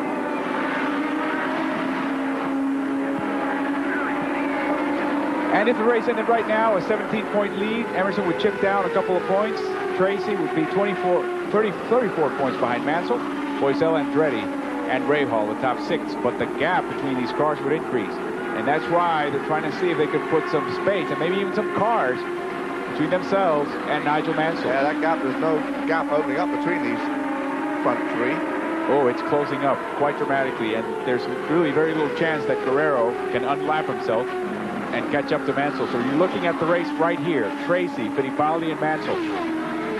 Unless something dramatic happens to all 3, the race will be decided between these 3 with 170 laps down. 30 to go. On board with Bobby Rahal in the Lola he's running this year, having given up on the RH Rahal Hogan chassis, the old True Sport chassis for now. And there is the Rahal Hogan chassis being lapped there by Tracy and Emerson Fittipaldi. And Nigel's right there. Yeah, Nigel's coming right up on the the backstretch.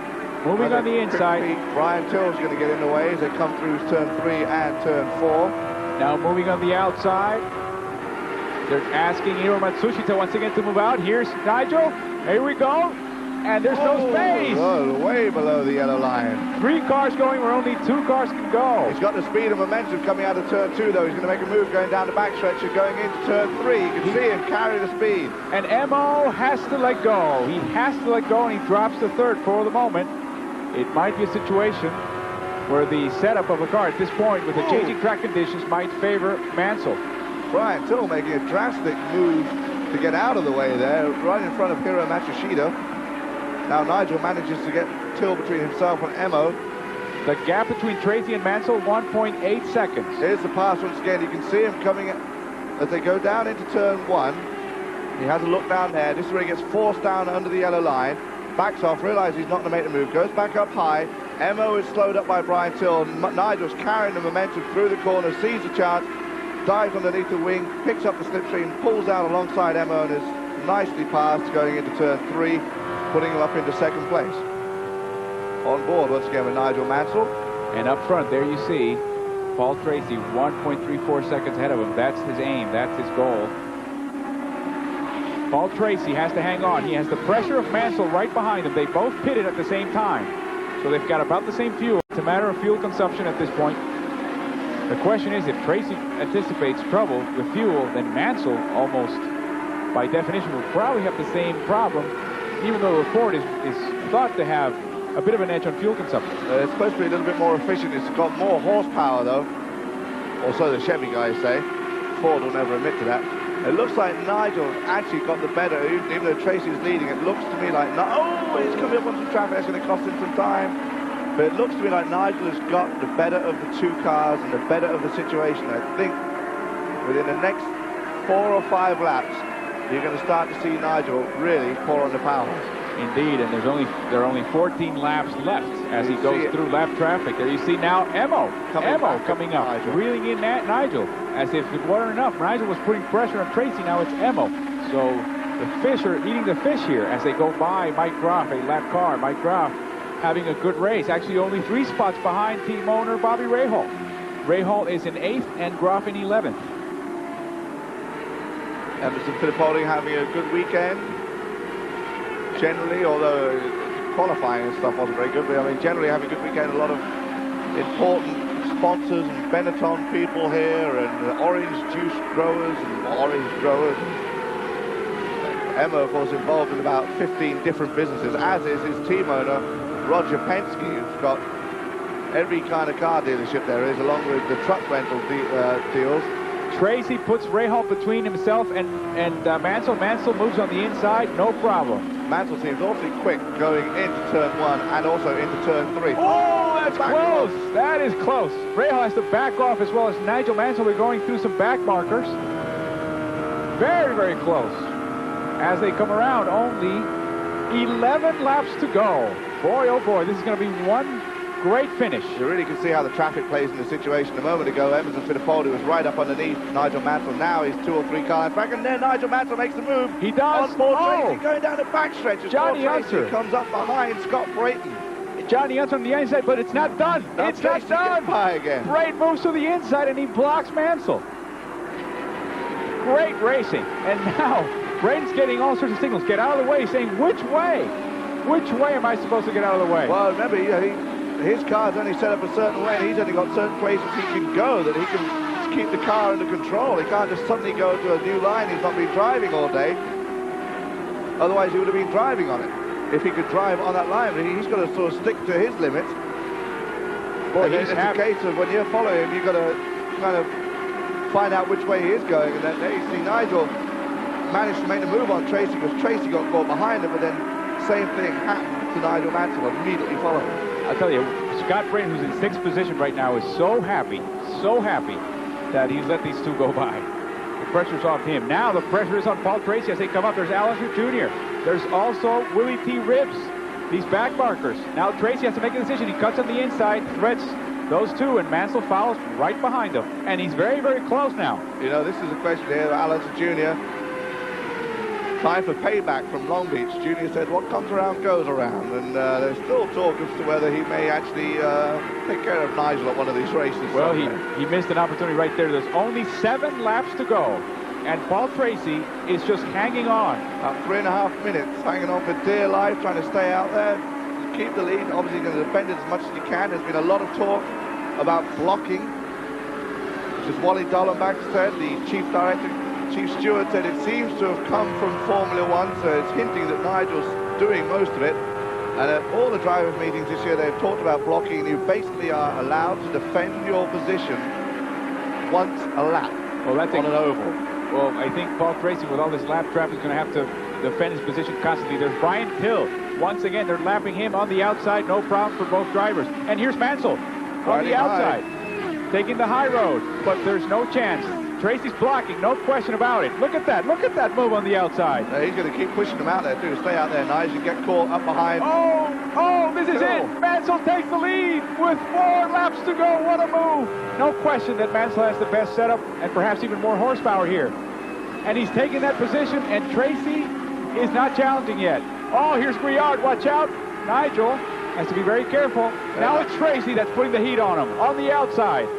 Nigel doing a bit of a weave job there. That's close. That is very close for open wheel racing at 162 miles an hour as they go into that, or come out of that corner. Down the backstretch, 3 laps to go. Tracy right behind Nigel Mansell. This is for the win at the New Hampshire 200 on the New Hampshire International Speedway. Paul Tracy trying to make up that gap. 2 laps to go. Unbelievable. With only 3 laps to go, Nigel Mansell finally makes the move, takes the lead again. For the 3rd time in this race, he started out up front for the first 40 laps, and in lap 67 he came back up front for about 26 laps, and now back again up front. Going to see the white flag displayed here, signifying 1 lap to go. This is the last chance for Paul Tracy. Emerson Fittipaldi is going to have to settle in 3rd place. Paul Tracy looks like he's unable to make up that gap.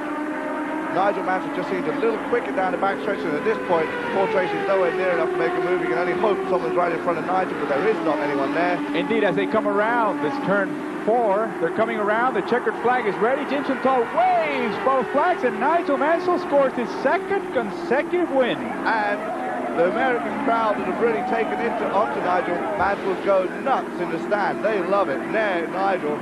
And Paul Tracy congratulating each other. They're very proud. What an exhibition of driving. Nigel Mansell. Nigel Mansell, who at some places has got booed, and now people are really sort of beginning to take him on and enjoy the fact that he's come from Formula 1. He's won on the super speedway, he's won on a short oval, he's won on a street course, he's won on a road course, permanent road course. And now the New Hampshire crowd here just loving Nigel Mansell's victory. I said the same thing at Michigan. It's not often you go to an oval in the United States and see the Union Jack flying from the stand. So Nigel Mansell gets 144 points now. He's celebrating. Paul Tracy also waved at him. Gave the thumbs up sign. Good race, good battle. He's pumped. Nigel's been pumped all weekend. He's been very happy, jovial, very talkative. He's granted interviews, which is quite unusual. Turning 40 today. What a great birthday present for him. Fittipaldi, you see Nigel Mansell this time. He doesn't need anybody's help. He waves at the crowd. He's happy. You can hear that crowd too. And I got to tell you, he was so happy before this race. He was my call for the winner of this race, and this time Nigel Mansell came through. Nigel certainly did come through, chalking up his 4th win of the IndyCar season, with Paul Tracy in 2nd, Fittipaldi 3rd, Guerrero 4th, and Robbie Gordon in 5th. So after 11 rounds, this is how the points table looks. Nigel is on 144, Fittipaldi, his closest rival, on 119. Tracy has 100, and Bosell and Mario, failing to score in this race, remain on 98 and 97 points.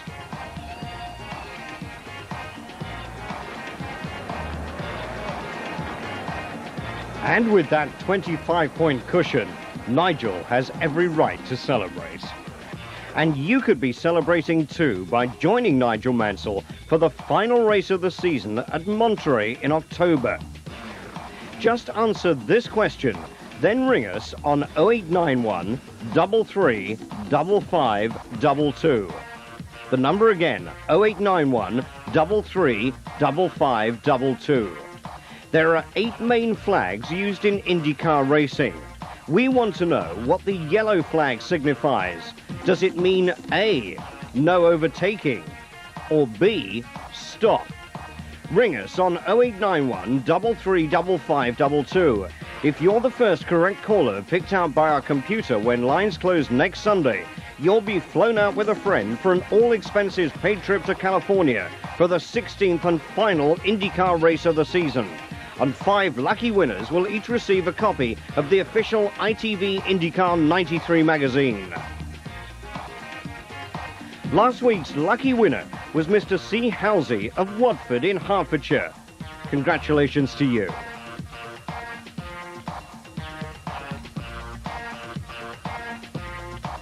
After last week's stunning victory in Michigan, Nigel said he felt he was improving with age. And now, on his 40th birthday, he's proved he's doing just that.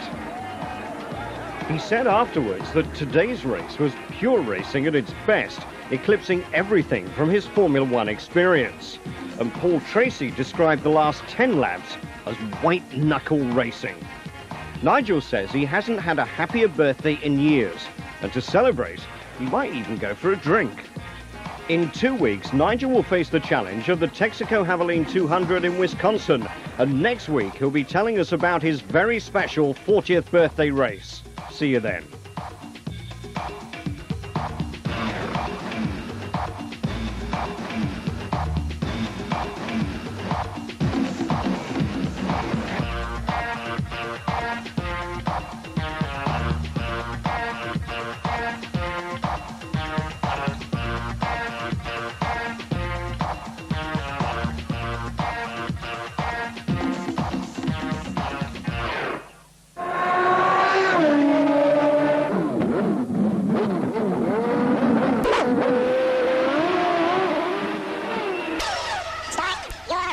engines.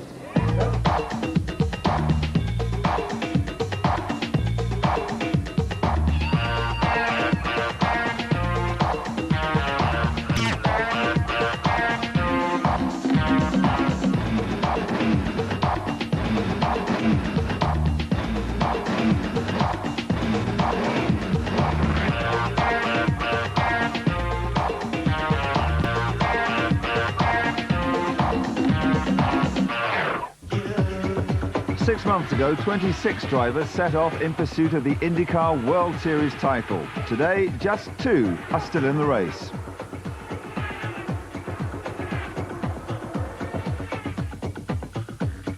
Nigel Mansell won that first encounter on Australia's Gold Coast, and since then, the greatest rookie in IndyCar history has racked up another 3 victories, as well as 5 podium positions. 7 days ago in mid-Ohio, he could have become IndyCar's first ever freshman champion. But a first-lap collision ultimately cost Nigel his chance of victory. His nearest rival needed little invitation to take advantage.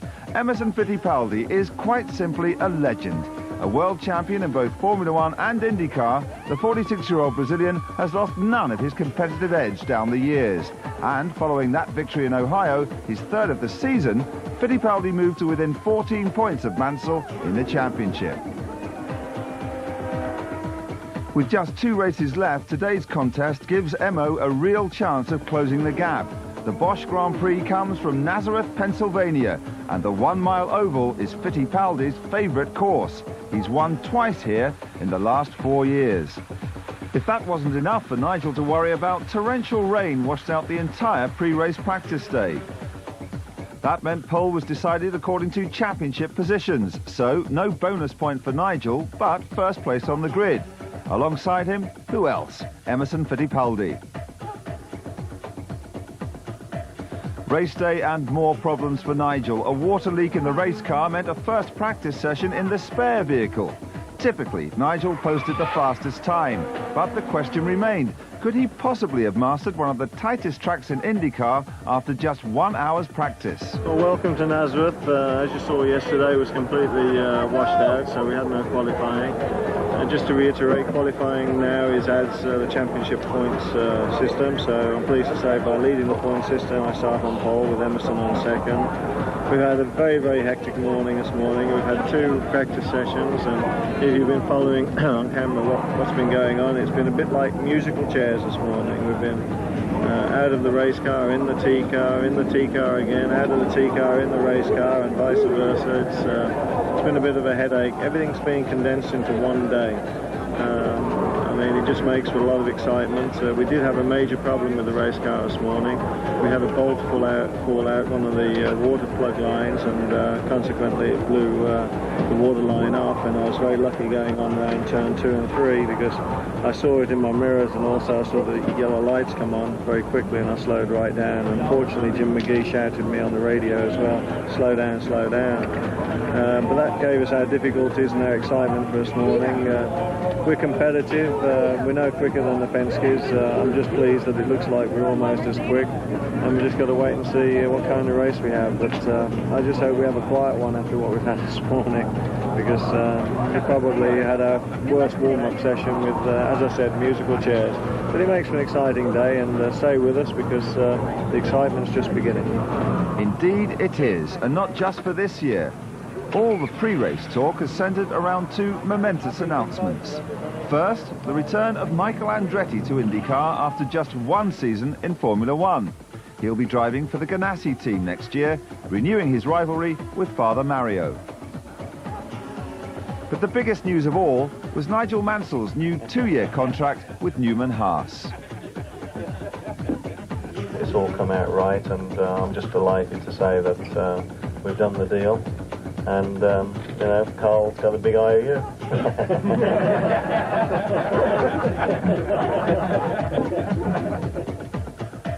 So, everything rosy in the Newman Haas camp.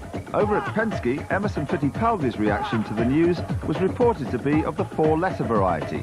What will he be saying after today's crunch race? Don't forget our competition coming up later, but now, on with the action. Our commentary teams, Alvaro Martin and Guy Hobbs, But first of all, full page with Derek Daly. Now here we go. And the green comes out this time. As Nigel Mansell drops back a bit, Tracy comes sweeping around, and the Penske cars lead this race going into the first corner. Now moving to the backstretch. Mansell sits back in third. Tracy was the one that got a superb jump to go outside Nigel Mansell, but look at this. Mansell looking for any room he can on Tracy, and he's fighting with him. That's a bit of a surprise. When I saw him drop back early, certainly no direct intent of Mansell, I thought, well, maybe he's just going to play it cozy here on the first lap. But then he comes up to challenge Tracy, and now Mansell comes up to challenge Mansell.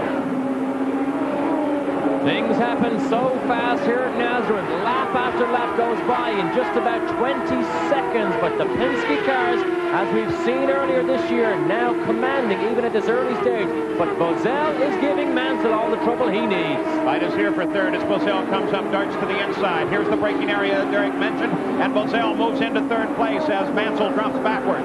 Still in a good position to maintain the championship. This will have to be for Mansell a very tactical battle here today. The front of the field, it's Fittipaldi. Tracy runs in second. They are not challenged.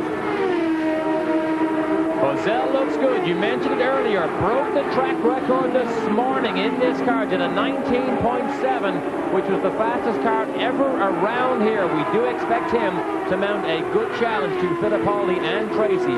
But Mansell is lagging behind. He had trouble this morning in the practice session with a water leak in that primary car. Of course, speaking of Raul Boesel, the practice is unofficial, so even though he broke the record, he won't go into the record book as having broken this track record here. Second place, Paul Tracy. Remember, he had that disaster at Mid-Ohio 2 weeks ago, leading the race once again this year, and then suddenly off course and into the barrier. Now, Derek, at the start, you were talking a little bit about team orders and how they might figure in. Already, they're coming up onto slower cars and begin to overhaul traffic. But what are we talking about on team orders? Well, team orders will be he will help Fittipaldi by dropping back behind him if necessary. Team orders doesn't mean he will become a blocker against Mansell, but he will pave the way, if he can, for Fittipaldi to take away maximum points from this race. Already encountering slower traffic, the two Marlboro cars, and they begin a challenge on one another. As Paul Tracy looks to the outside, let's get an audio update from Jan Beekes. Paul, when you're talking about the speed of Raul Boesel, he is the most confident he has been all season. He says, I love the handling of this car. He says, boy, why couldn't we have had qualifying? I would have loved to have been on the pole. He also said, my car can go either way. I have my sway bars in the car right in the middle. If I get pushed or I get loose, I can make this car do whatever I want. You know, the amazing thing with Boesel is we watch Mansell work his way through traffic with Bujelmin just ahead of him. This morning, it was still very humid. And out of the back of Boesel's car, the contrails that you normally see in humid air at the rear of the wings were actually coming out from the underside of his car, which gives you an idea of the aerodynamics on the bottom. Exactly. Such was the downforce created by Boesel's car. Look at Tracy around the outside of Emerson. Paul Tracy makes his move to the outside, tries to use traffic, but it may not work for him this time. That's Mashusta just ahead. It does work for Tracy. He sweeps well around Fittipaldi, and he picks up the lead of the race. But at the same time, moving in is Boesel as he closes in on Fittipaldi. Well, he obviously thinks he can be more help to Emerson by getting clear of this traffic at the moment. An interesting move by Tracy. So the lead changes as Fittipaldi gives way to Paul Tracy. And now Fittipaldi has Raul Boesel just behind him and ready to challenge. So the lead changes here in the early going with 11 laps complete. Tremendous action in the first 11 laps, and Guy Hobbs, that start was something else. Look how fast and furious they're clicking off these laps too as the race continues, and here's what we talked about at the top of the show, traffic, and Paul Tracy was able to use the traffic to get by teammate Emerson Fittipaldi. And remember Phoenix, where Paul Tracy just ran off into the sunset and had a 2-lap lead on the rest of the field before it all went wrong for him. I'm sure we'll have a chance to look at that replay, but on that start, Tracy shaved Nigel Mansell on the side. He was so close, and Nigel seemed to back off for a moment. Then Tracy seemed to be providing some coverage for Memo. Then he decided to go ahead and take that position. Obviously, his car is a lot quicker than Emo's right now, and he didn't want to hang around, and he made the move, got by him, and he's going to be running his own race for a while. No point in him just waiting for Emo. early on in the race yet. We've got 2 rounds of pit stops, and the order could certainly change a lot. Pit stops are going to be very important today, as we've seen them at other races, and the Alonso Junior team seems to be the best at pit stops as far as coming in a low position and going out in a high position.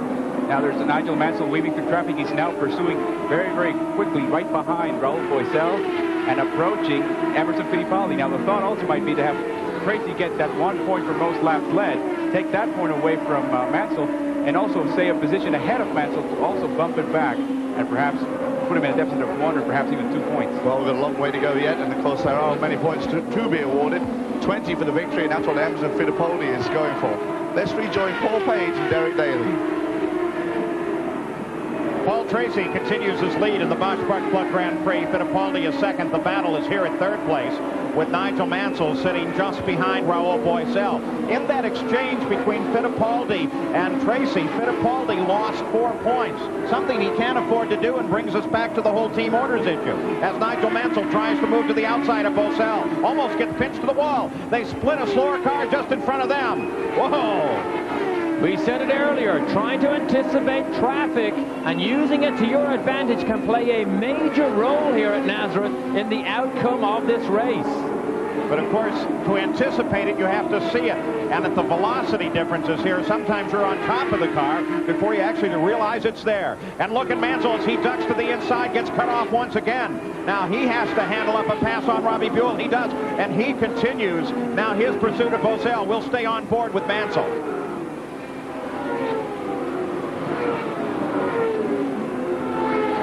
This is turn 1. It should be flat. Yes, it is. This is uphill.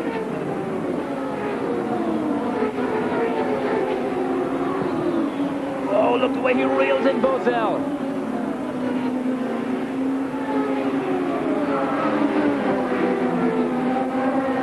Jan Beekes, you have an update. Well, when you watch these cars and you watch them diving through traffic, keep in mind that when they come right up behind another car, it takes the air away from the front wings. Most of these teams have put more front wing into the car for the race setup, but they cannot come right up on the gearbox. They have to hang a front wing out so they have downforce to keep the car so it will turn into the corners. Continuing battle for third as we look back to the lead of the race. Fittipaldi and Paul Tracy. Paul Tracy is the leader. And they both, of course, encountering traffic as well. Well, you get an idea here of the speed and how busy it can be. As look at them work their way around Stefan Johansson. And they are both 93 Penske's here, but Johansson obviously does not enjoy the same type of comfortable setup that Tracy does. But look at the traffic jam here as they go uphill over the top at turn 2, and then the downhill run to the braking zone. And of course, if you are the fast car in overtaking, well, you can be surprised by a sudden move. By the same token, if you're a slower car, the leaders can come up on you very quickly, and that's one of the things the leaders have to look for, is to feel like there's an awareness in front of them. Moving back to Nigel Mansell in his battle with Raul Boesel. This is the fight for third. Arie Luyendyk, by the way, runs in 5th right now. Ray Hall is 6th. 7th is Scott Goodyear. In 8th is Robbie Gordon, followed by Eddie Cheever and Mario Andretti. One of Mansell's strongest points, and we saw it on oval track races earlier this year. He is superb in traffic. Whoa. Look at this. Max Schuster gets a shake of the fist from Mansell. Mansell was going to go outside, realized he couldn't do it, inside couldn't do it. So as the field strings out now with 26 laps already complete, 26 miles of the 200-mile scheduled distance, we have been green flag all the way. We started with Fittipaldi jumping to the lead, and look at Mansell. Mansell and Boesel coming to battle once again. And again, Mansell is able to hold the position. But Boesel is very definitely there and very eager. Remember that Boesel sits 3rd in the points right now and wants to protect that position as well. Paul Tracy is still our leader here in Nazareth.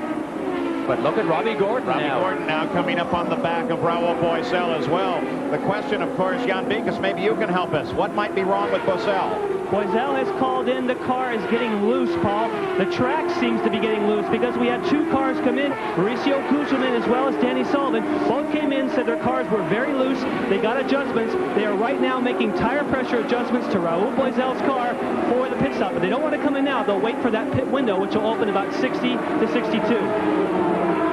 The worst possible handling situation you can have on an oval is for the car to go loose, because you cannot simply back off. It gets scary. It may jump away from you. So a loose condition is something that worries every driver between the concrete walls here. And as part of that, the fact that they had so little practice time this morning, they didn't really know where they could get the car set up so that it would dial back toward loose. That's the problem. You can't run this number of laps during practice consecutively. They now have 38 laps run consecutively. That's the problem.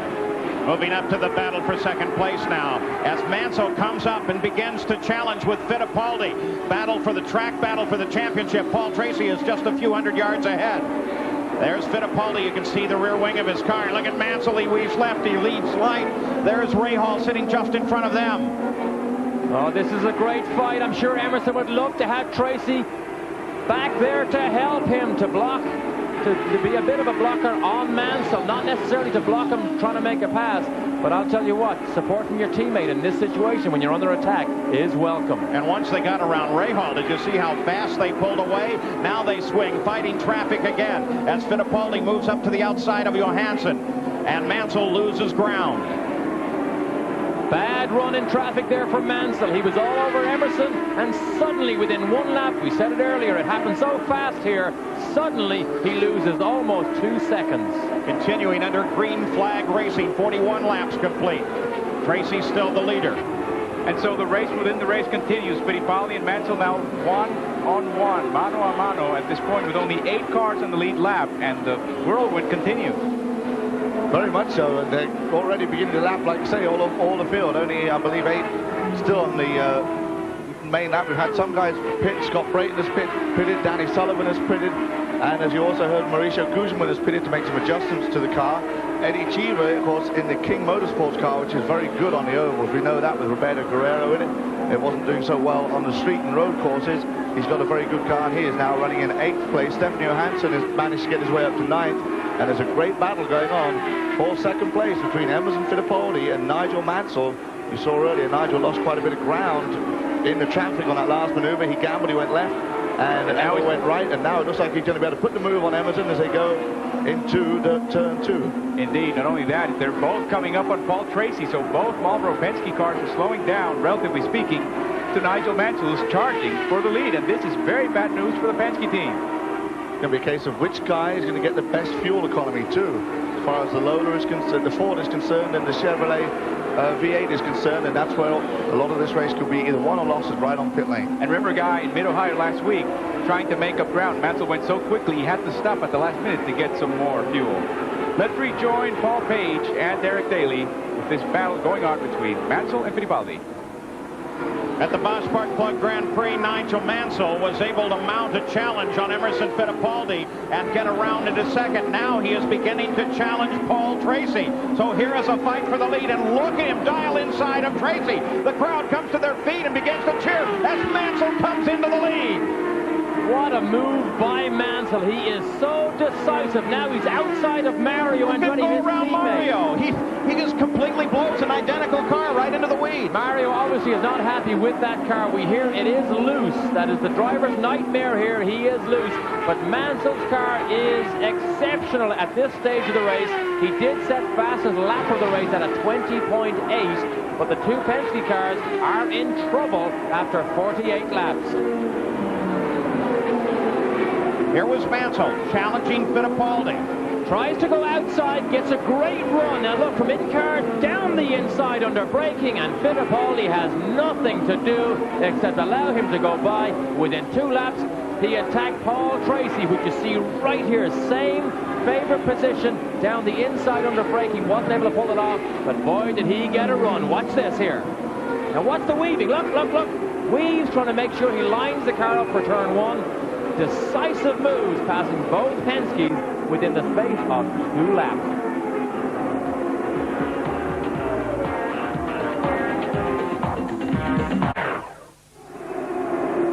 Welcome back. Nigel Mansell leading the Bosch Grand Prix, but just past the 50-lap mark, he's run into some heavy traffic. There you see Mansell giving a very angry fist. I think that's Robbie Gordon. Robbie Gordon. came very close to him, and then he had to back off the throttle. And now here we go again, going through traffic. He's going to come very close to Gordon again. You know, they were saying earlier, Nigel was saying how it was dizzying him driving here, and now he's got time in the middle of the race, heat of the PPG Cup battle, and he's going along the backstretch one-handed, waving at the other guy.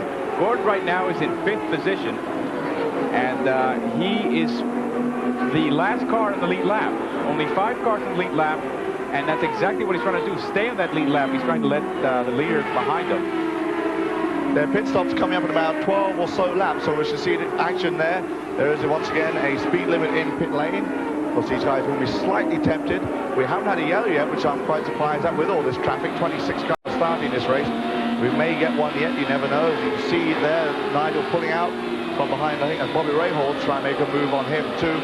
We understand that Emerson Fittipaldi may have a turbo boost problem. Let's go back to Paul and Arie. As they continue to fight their way through traffic, and just any second now, we ought to see some of the key players in this race head into the pits.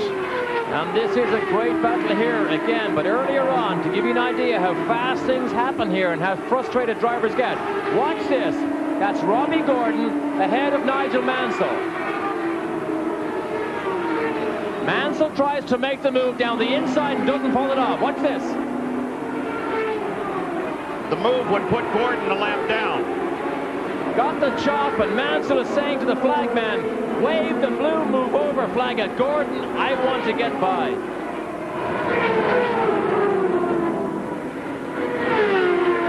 Fittipaldi, he sits 22 points now behind Nigel Mansell. That will not help him toward a championship here today. If he falls one more position further backwards, then Nigel Mansell can go away from here with the championship. Scott Goodyear makes his first stop from second place, Jan. Scott Goodyear stops it on the marks. They have no radio communication. Let's watch him closely to see if he makes any hand gestures to the crew. Obviously, everyone else here has gone loose. He hasn't made any gestures. They've made no changes in the car. He's down and he's away. The McKenzie car goes back into the fight. The first of the leaders to make his stop. Mansell leads this race. Arie Luyendyk picked up second place with the stop by Goodyear, then Fittipaldi, then Gordon, then Johansson. And here comes Fittipaldi as he rolls, keeping very conscious of the speed limit. Into the Penske pits, down at the far end, very close to the exit of the pits. In fact, he pulls out of here and makes a left, and he is on the pit lane immediately. When they finish changing the tires, there's the adjustment. This is the front wing. They elect to go front rather than rear. Probably takes some downforce out of that car, hoping to give him the necessary balance. So in 13.6 seconds, Fittipaldi makes his stop, rolls back into the action, but the time spent in the pits, he fell well behind. Of course, everyone will have the same penalty, but the penalty is controlled by the skill of the pit crew.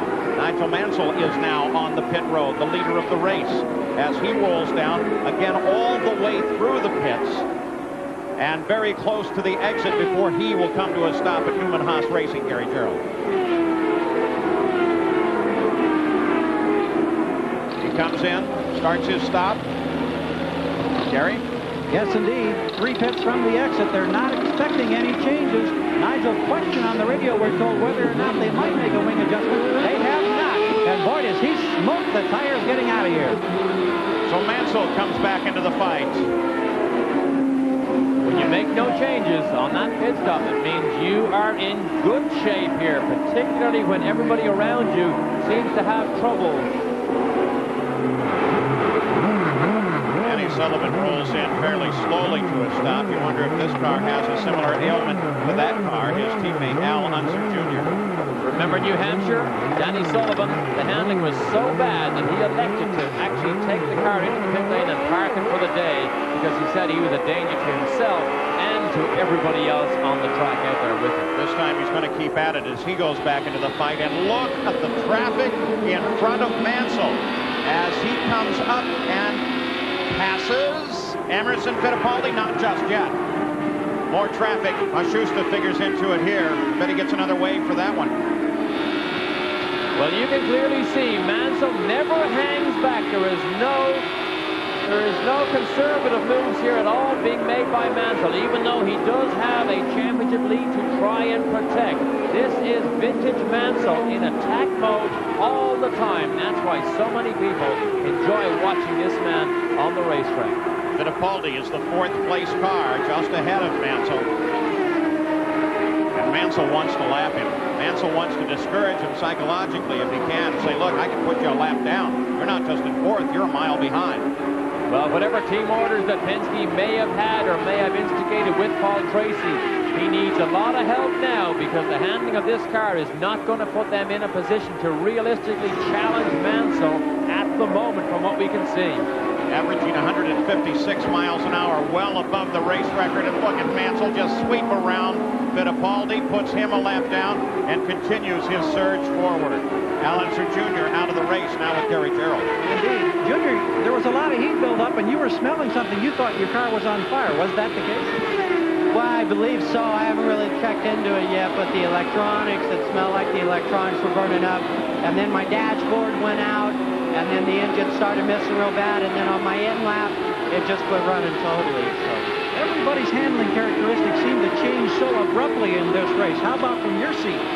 Oh, very much so. My car went off really bad, and it's just from the lack of running. You know, we got rained out yesterday. We have zero practice. You know, we had a half hour this morning, and then a 10-minute break, and then another half-hour session. And nobody's had any practice. The track's changing an awful lot, and the cars, therefore, are changing an awful lot because of no practice. And so, really, the outcome of this race is not yet unfolded to you. Just before you came in here, they were talking in the booth about different drivers' plans. Anything you can tell us? Have you signed anything? Have you made any deals yet for 94? No. We're just trying to win the races this year. All right, we'll see you at Laguna. Thank you. Well, he's in one that he isn't going to win. He isn't going to finish. One more to go for Al Unser Jr. and the rest of the IndyCar contingent at Laguna Seca, California in 2 weeks. Nigel Mansell still leads it and is the class of this field. And Al Unser Jr. was here for the official CART test several weeks ago. They were half a second off the pace then. So obviously that was a prelude to the difficulties they have experienced through this weekend here. So the order now with 95 laps complete and they approach the halfway point is Nigel Mansell. Michael Andretti watching from the Ganassi pits. Well, at this point, Nigel Mansell sits comfortably in the lead with a 5.5-second lead over Scott Goodyear in second place. And then Arie Luyendyk is a full 10 seconds behind Goodyear. Fittipaldi is just ahead of Mansell, should be coming up just ahead of that track. So therefore, only 4 cars Sky Hop on the lead lap. And at this point, very bad news for Emerson Fittipaldi. Well, we saw Emerson Fittipaldi go that lap down a few moments ago. He's just going to have to stay out there and keep plugging away and try and get as many points as he can from this event and stay within championship distance of Nigel Mansell. We're going to have a second round of pit stops to come. Everything could change yet. There's still a lot of traffic out on the track. 2 cars, Marco Greco and Ross Bentley, are going very, very slowly out on the track. But they're staying out there. They're not coming in at all. And that is causing huge traffic problems because they're running together. And it's stacking up the cars. There's about 4 or 5. Every time they come into turn 1 here, you can see all the other guys have to make a huge adjustment to go around the combination of Marco Greco and Ross Bentley. A couple of quick notes. Stefan Johansson of Sweden was awarded a black flag, a stop-and-go penalty. He came into the pits, came back out. He now sits in 9th position. Theo Fabi, who just signed a contract for next year with the Hall VDS team for the entire year, is a very happy man. He's in 10th position right now. Mario's still having trouble with his handling. He's in 12th. And Olivier Grouillard, who scored 2 of his 4 points so far in IndyCar in his IndyCar career, is in a respectable 15th position. Remember, he's now using a Chevy A, which is a 2-year-old car. Apart from Nigel Mansell, the busiest man here today is the flag man, showing the blue flag every time he comes around with a lap. The highlight here at Nazareth, Pennsylvania in the Bosch Park Plug Grand Prix is Nigel Mansell. He's literally driving away from the rest of the field.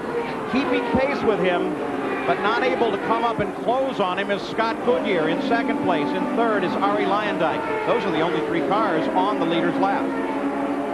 Mansell looks to make those moves down the... Oh, look at this, down the outside, but he threads his way, but he never does it cautiously. He just slices in and out, such as the confidence level he has in himself, but more importantly, in that car that he's in. There you saw the interval back to Scott Goodyear in second place. It sits at 8.2 seconds, and he is encountering traffic now, but traffic has been a factor for everybody the whole way, and again, we have been green the whole way. We've just passed the halfway point. We're at 102 laps, 102 miles. Robbie Gordon, who sits in 5th place, is having another great run, finished second at Mid-Ohio.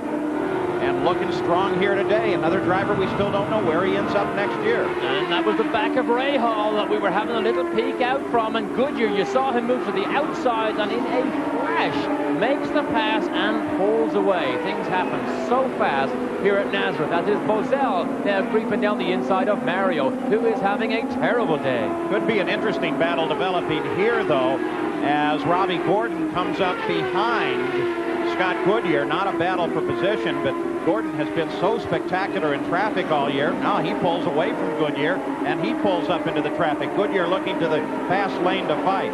We look now at 6th position as the fight with Paul Tracy, Eddie Cheever.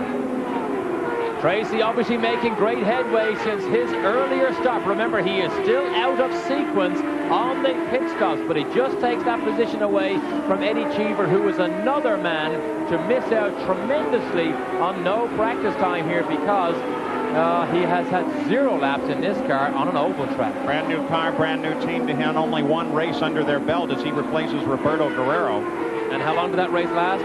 2 misfiring laps at Mid-Ohio, exactly. So virtually no race time in this car at all. Backed by Budweiser, run by Kenny Bernstein. And here another driver that wants to put in the best possible showing he can here today.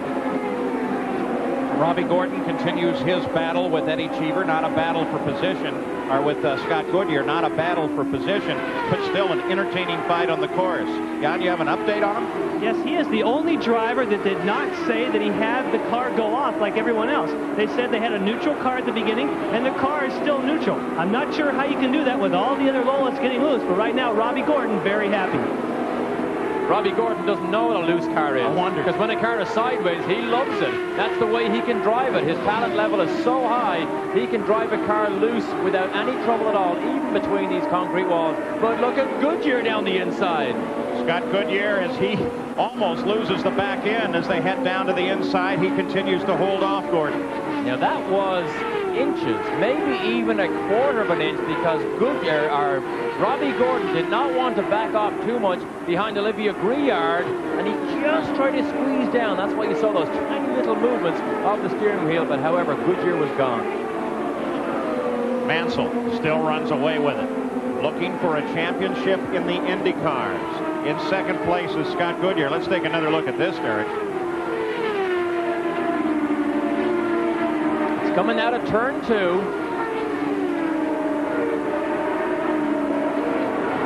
Here it is, coming out of turn 2. There's Robbie Gordon. He tries to squeeze in, hoping to stay alongside Goodyear. Oh, he actually hits him. Can you believe that? At 175 miles an hour, they actually brush wheels on the run down to the braking zone. Well, well, well, you don't often get away with high-speed wheel touching like that.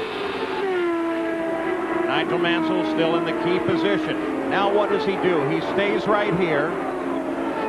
He's in the right position to get ahead of Fittipaldi, take the championship here today. He has 1 more stop to go. The crew is there. You see them waiting for Mansell to make it into the pits.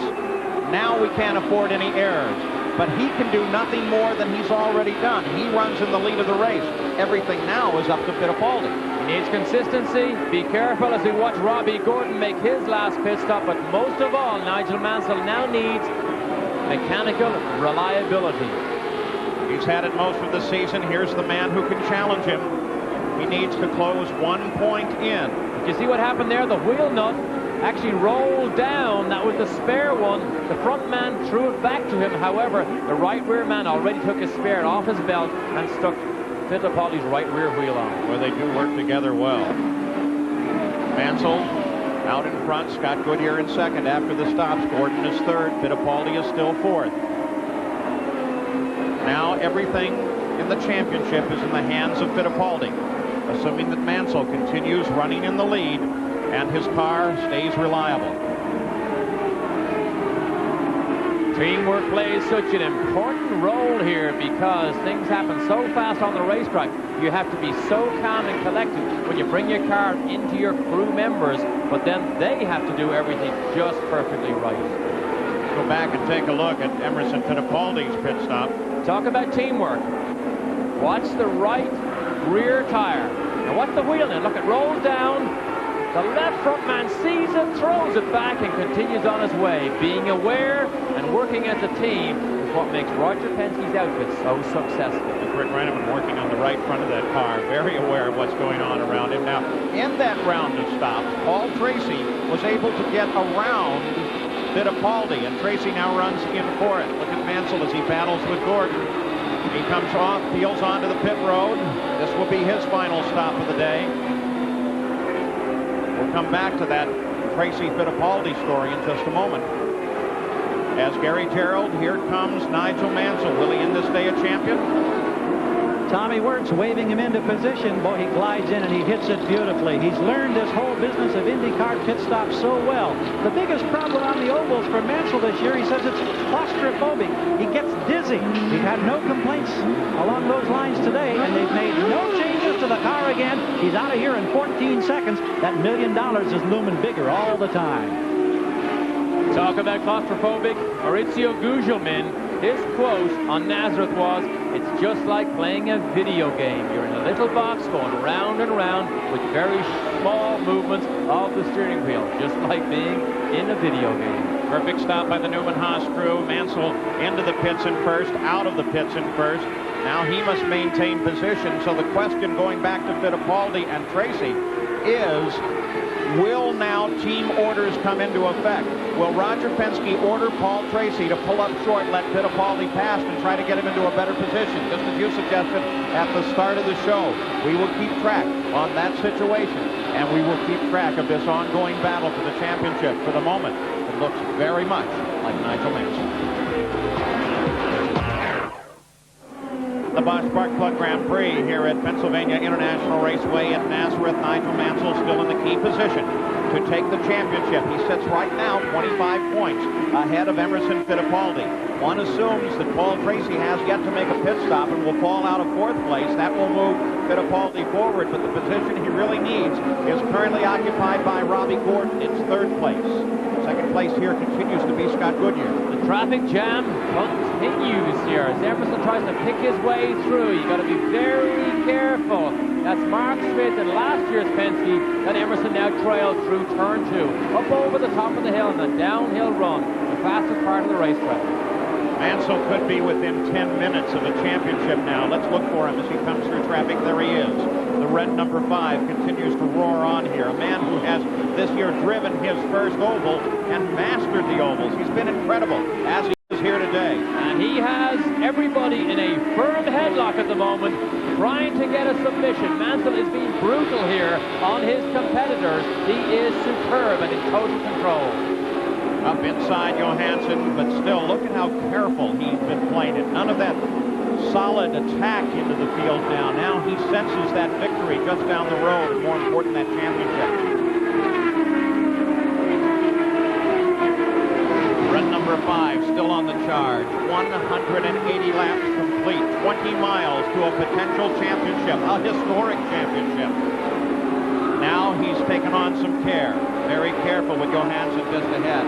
He has a strong lead over Scott Goodyear, and he recognizes the key is not the race here, though he would certainly like to win it. The key is Fittipaldi, and Fittipaldi is not in position to continue to challenge for the championship.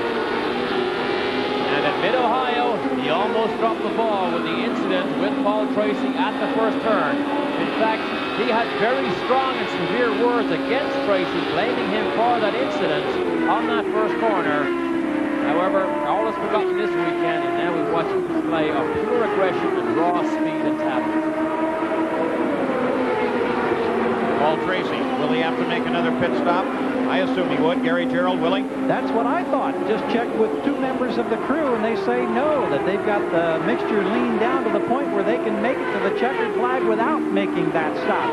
So what does that do to Emerson Fittipaldi's title chances? Well, I presume, Gary, that what that means is that they will want Tracy to give way to Fittipaldi and at least let him into 4th, so he'll be in a key position if something happens to Gordon. What do you think? Well, I would think that certainly would make an awful lot of sense.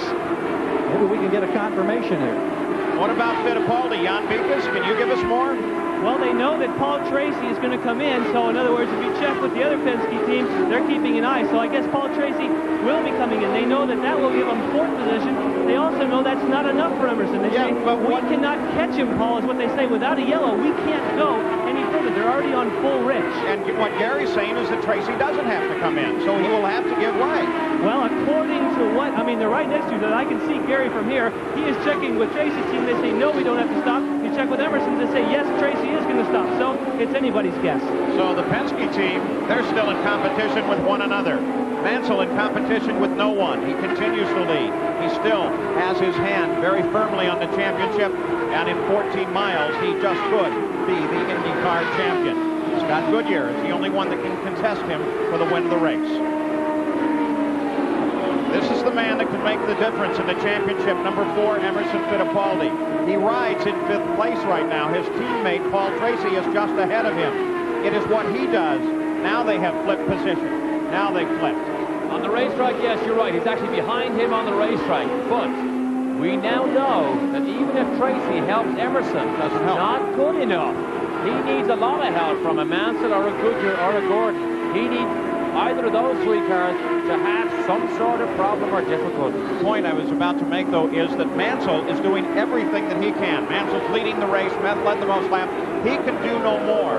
Right now, it is Fittipaldi's championship to lose. And with now just 8 laps to go, 8 miles, Fittipaldi does not appear to have any chance whatsoever.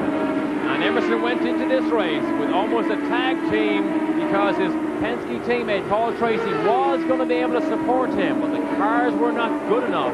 He needs a lot more than Paul Tracy's help now if he is even to have a breath of fresh air to try and grasp a hold of this championship. The race is Mansell, followed by Goodyear. They're the only 2 on the same lap. Then Gordon, then Tracy, then Fittipaldi. Ray Hall is 6th. 7th is Johansson, followed by Luyendyk, Bozell, and Cheever.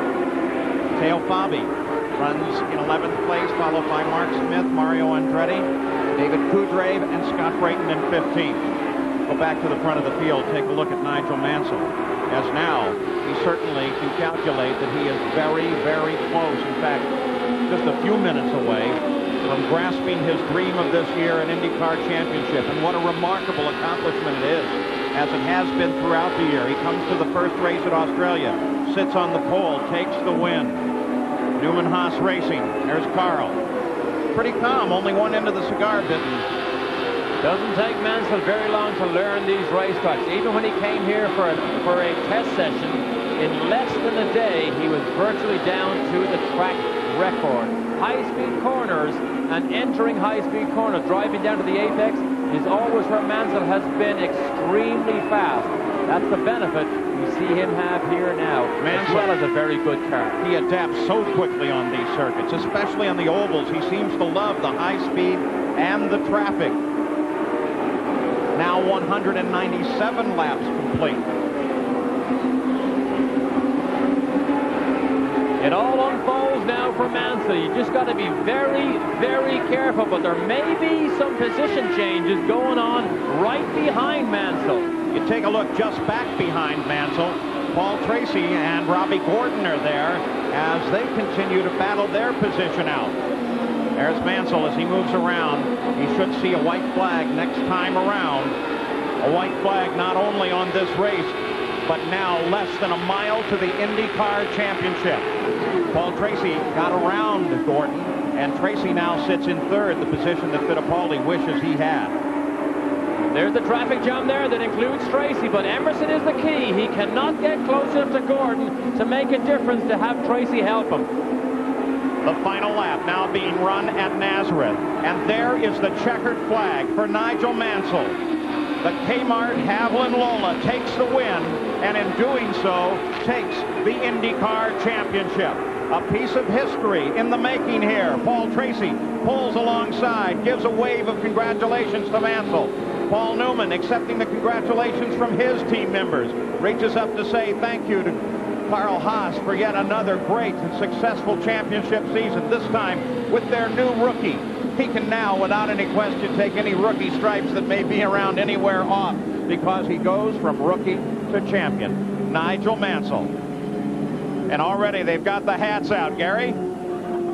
Here's Paul Newman down here exchanging greetings with Carl Haas. Paul, can we get a quick word as we congratulate you and this team on an IndyCar championship? An extraordinary year. My hat's off to him. Can you believe how this guy adapted to the ovals? Really extraordinary. Awesome. Yeah, and I guess the great thing is you've got him back for a couple more seasons. Yes, sir. All right. Well, we're going to have some awful good racing next year. We look forward to it. Congratulations. All right. Nigel Mansell rolls into the winner's circle, taking the race in the Bosch Park Plug Grand Prix and taking the championship as they wave the Union Jack here in Nazareth. Mansell putting enough places and points between himself and Fittipaldi to take the title. And as the Englishman stepped out of his car, everyone wanted to offer his congratulations to the new champion. A 25-point gap meant Mansell couldn't be caught. The only man to win the IndyCar title in his rookie season. The only man to win Formula One and IndyCar titles back-to-back. The only man to hold both championships at the same time. Nigel Mansell has been going around hugging every member of the team and the crew that he can find. Nigel, I don't know when you decided that you were going to make the commitment to go IndyCar racing if you seriously entertained thoughts that you might be able to win a championship in your rookie year. Did you? Not really, no.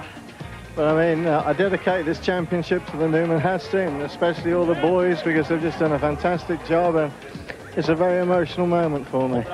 You talked, when you announced the signing of a new contract yesterday, about how important one of your former car owners, Colin Chapman, had been in your life, and you said that Carl Haas has taken a place right alongside now as such a person of such importance. You can see the friendship in the team. I mean, we're one big family. I mean, Carl's here now.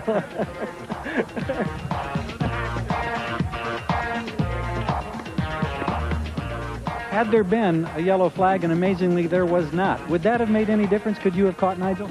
No, I don't think so. I think just the way both cars were balanced was not as quick as Nigel's car. Nigel was driving beautiful race, and he was very quick, and I don't think there was any way to catch. You have to catch him next year. Were you surprised, Emerson, at how quickly he was able to adapt and win, I guess, the last 5 oval races this year? I'm very surprised, Gary, because coming from Formula One, it's very tough to drive on a short oval, and he was amazing quick on the oval. I mean, that's I would like to congratulate him. He did a beautiful job. You have done a lot of racing series. How does this feel as compared to Formula One? Just feels equally as good, and probably because it's a back-to-back championship and never been done before, it probably feels even that bit better. And it's just been a wonderful year, super team, and hello to everybody.